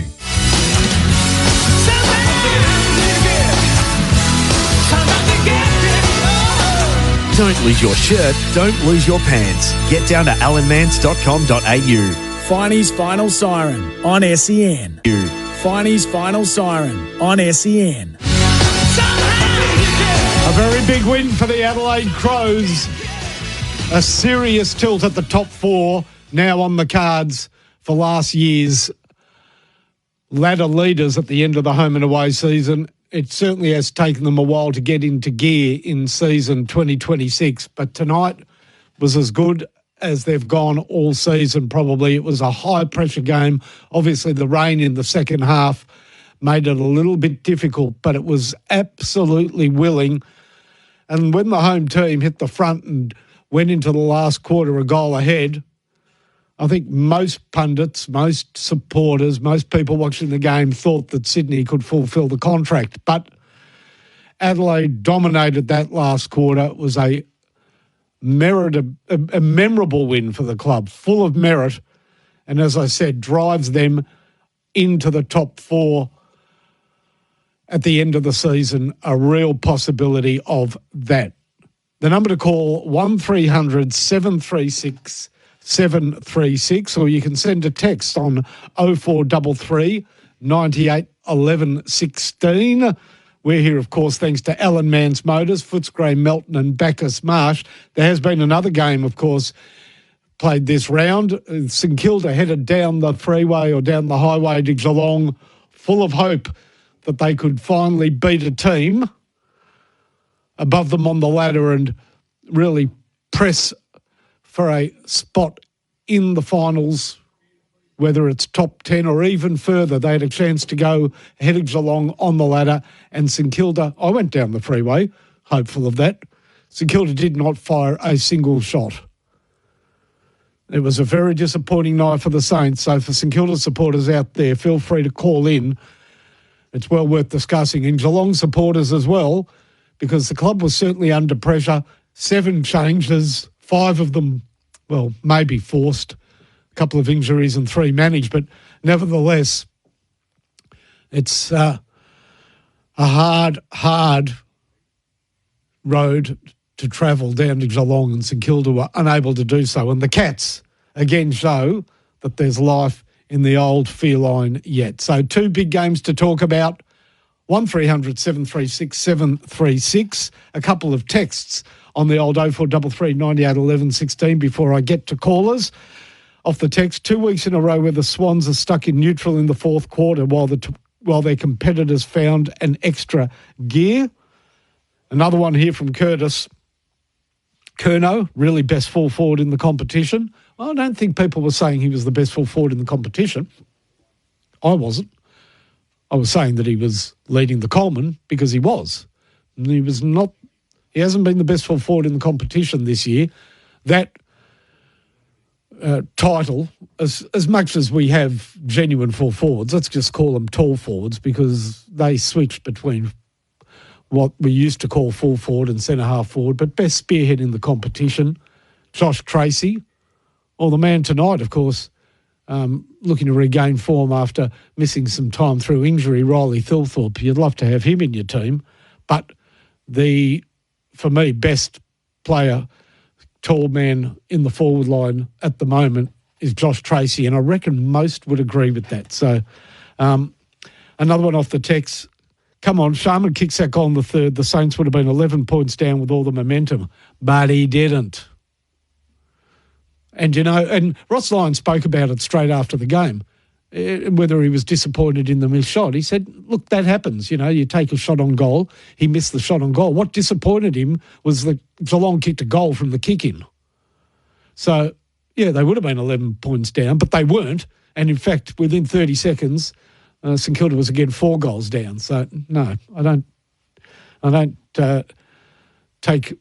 And look, St Kilda nipped back into the game there for a short period in that third quarter, but Geelong were all over St Kilda all night, and they are the simple facts. And to kick us off is not only a St Kilda supporter, but an ex-Saint. Dean in Burwood. Good evening, Dean. Hello, Friday. I've listened every week, but I haven't rang you this year, but I had to ring you after last night. I mean, big stage again, and we fail once again. I mean, the Collingwood game, the first game, the Footscray game Thursday night, and then last night. And the Hawthorn game. Yeah, another one. I was overseas, but yeah, you're right. It's just the big occasion. We just don't turn up. And I want to talk about a couple of players. Just before that, on the big occasion not turning up, look, these are the simple facts about St Kilda.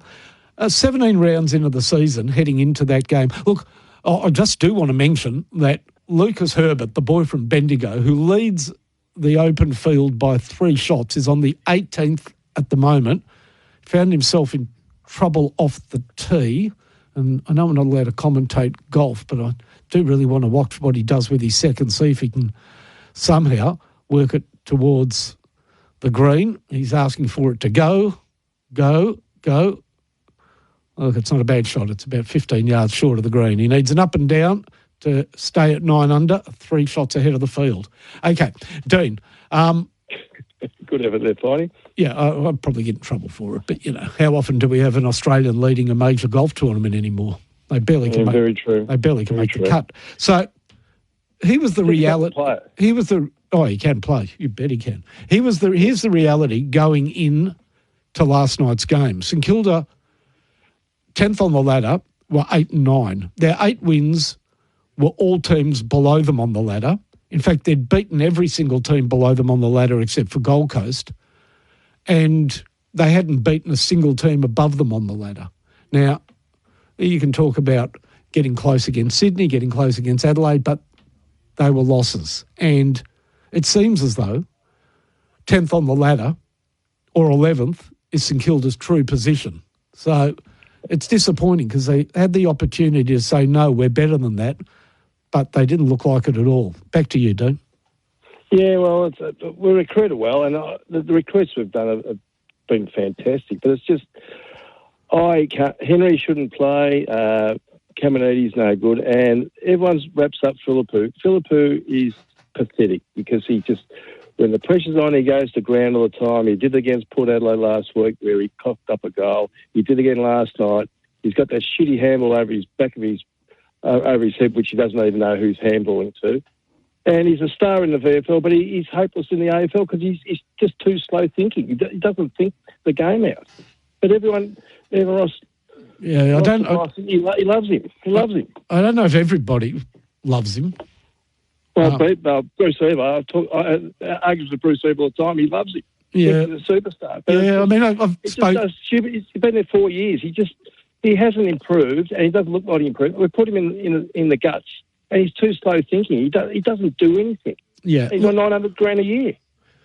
Yeah, well, first of all, that's not 100% correct. Well, yeah, it's the first. It's backdated. It was heavily front ended. So yeah, that's right. So he did get $900,000 in a year, but that's not his contract deal. And I know, but I'm just saying for the player or the money he's getting and the reps he's getting. Well, for the player that he should be, he's 6'3". He's the prototype of a perfect midfielder. He's the right size. He's not far. He's very similar in height, say to Paddy Cripps. He's filled out to a beautiful body, and as you saw in, I can't remember what the game was. It was a game recently. Was it against Essendon? Yeah, it was against Essendon. Shit side, yeah.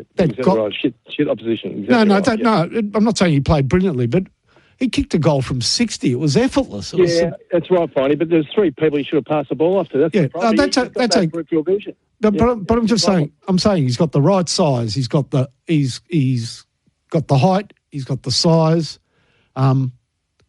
He's got the football brain, though, Finey. That's the problem. Well, theoretically, he's got the skill. He's got the boot, but he's not the package. He does not. And he should be playing. You know that there's something not right because at this stage of his career, he should be absolutely playing out of the midfield and having a presence. But it hasn't worked out that way. But where's his position? He's not. He's too. I said where he should be, but he doesn't play there because, as you said, doesn't have the footy IQ or the quick hands. Well, he's got quick hands, but as you say, it's often just to get rid of the ball. Look, I'm going to say something about Matthias Philippou, and I can come under a lot of criticism for this, but I believe this is correct, and I've watched him very carefully, and I think this happened. Remember his first season, he played every game. Now, that was supposed to be development, and it's great that he's played a full season in his first year. What a great effort. And it has not served him well because he was light framed then. And I'm telling you, I'm not saying he was scared, but he was physically not up to playing inside AFL football, and he was trying to play some inside roles. And he learnt the habit of getting rid of the ball as quickly as possible because you know this, Dean. I mean, look, I'm happy to tell people who you are if you're comfortable with that.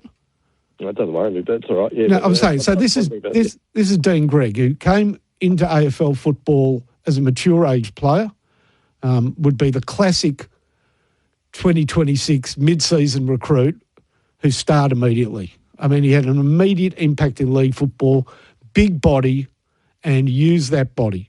You came into the game with that big body. You knew you had an advantage in power and strength, and that's what you used. It was fantastic. Yeah, he started his career without that body, and I think he's learned some very bad, I'm just going to call them self-protection habits. Now, I'm not saying he's scared, but I'm just saying he learned.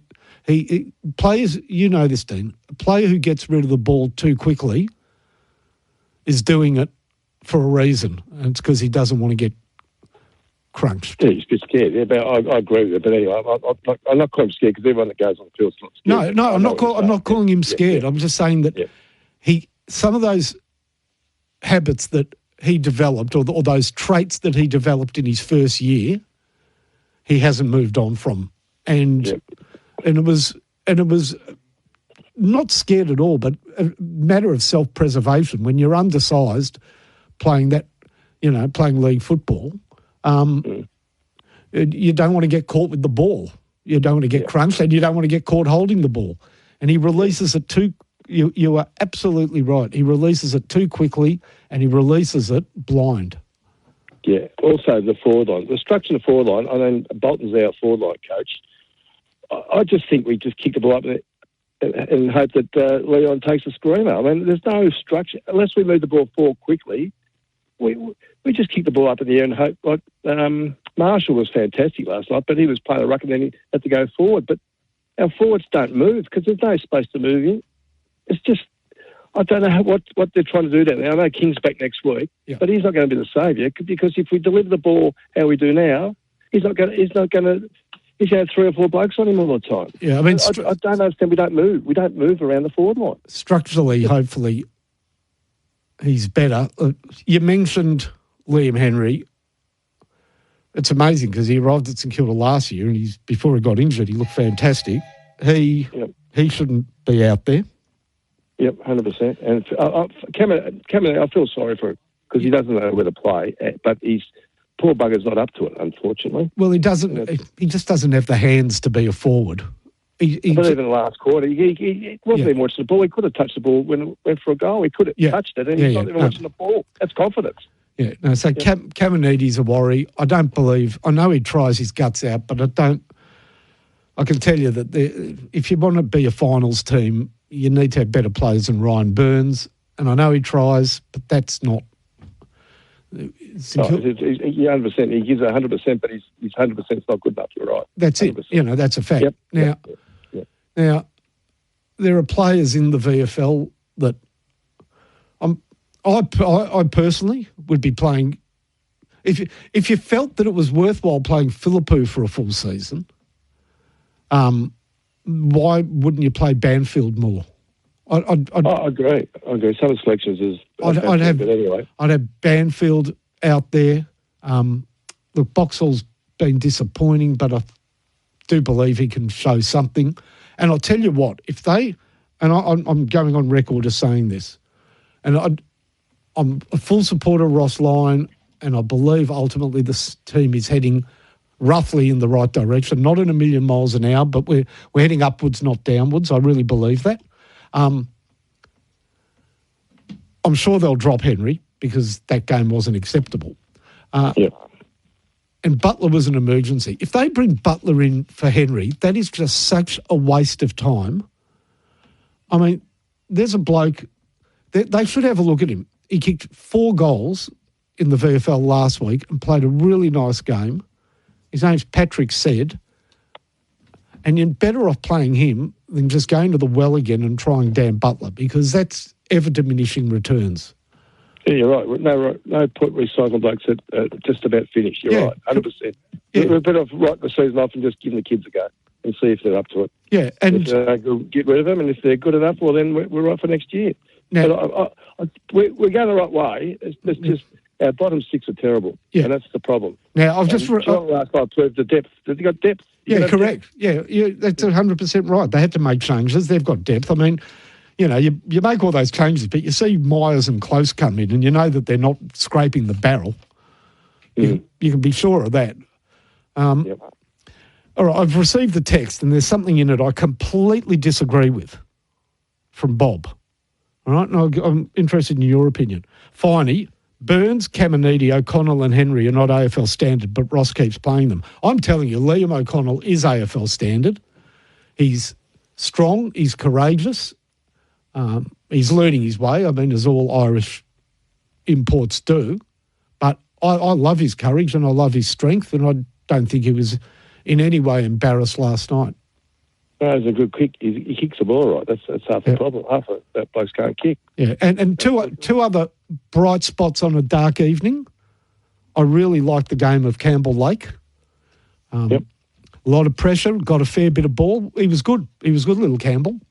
And even though he wasn't brilliant, another slow burn for us is Toby Travaglia. But he was not terrible last night. I went to the game. I was right up on the fence. And he never shirked the issue, and he was out there going for it. And again, he needs time, but I didn't hate his game. Yeah, no, we were lucky. We were so close at the end. We got some. But we were terrible last night. Yeah, we got some rubbish goals at the end. Big deal. Yeah, 100%. Anyway, finally, I'll let you go. Good call. Thanks for listening, and I'll have to catch up for a beer shortly. Yeah, I'll tell you one thing, Dean. When I knew, there are sometimes, especially when you go to a game, this is just a terrible night. Yep. I mean, I probably should have known it after 10 minutes when they kicked 4 goals. But when Liam Henry kicked that goal in the second quarter, and it was a beautiful goal, and everybody went back to the centre, and it's not like the player that he kicked it near put his hand up and claimed it was touched. But that one that he kicked from 40, and then we had to find out it was a point. That was Liam Ryan. Liam Ryan. Yeah, Liam Ryan. Sorry, Liam Ryan. Yeah, that was annoying. And then I thought to myself, I'm a long way from home, and this ain't going to end well. No, 100%, mate. 100%. Good on you, mate. Thanks a lot for the call. Okay, see you, pal. Bye. Right. Okay, off the text, O'Connell is up to it. He is, Pete. Good text. He is. He's definitely up to it. Courageous, strong, and will learn his way in the game. I like him. A break, and when we come back, we've got Pete and Greg starting to talk about the Adelaide-Sydney game. Great win by the Crows tonight, and maybe a couple of question marks about Sydney, and I'll raise them when we return.